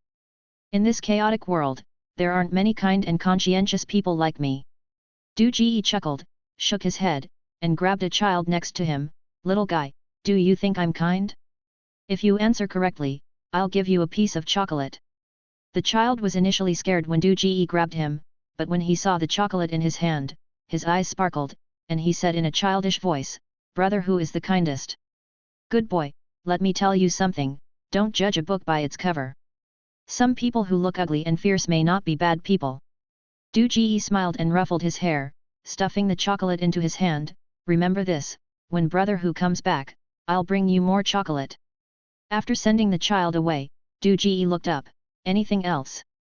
In addition to calling for refugees, they have been repeatedly broadcasting a code Heavenly King covers the Earth Tiger. Han Sui Ke said. Du Ji was taken aback, turned his head to look at Yao Tong, who was wearing his underwear inside out and had a small braid sticking up, and laughed. Yao Tong, there are your companions there. Yao Tong's face didn't look too good, and he couldn't help but curse, damn. Du Ji laughed and asked again, anything else?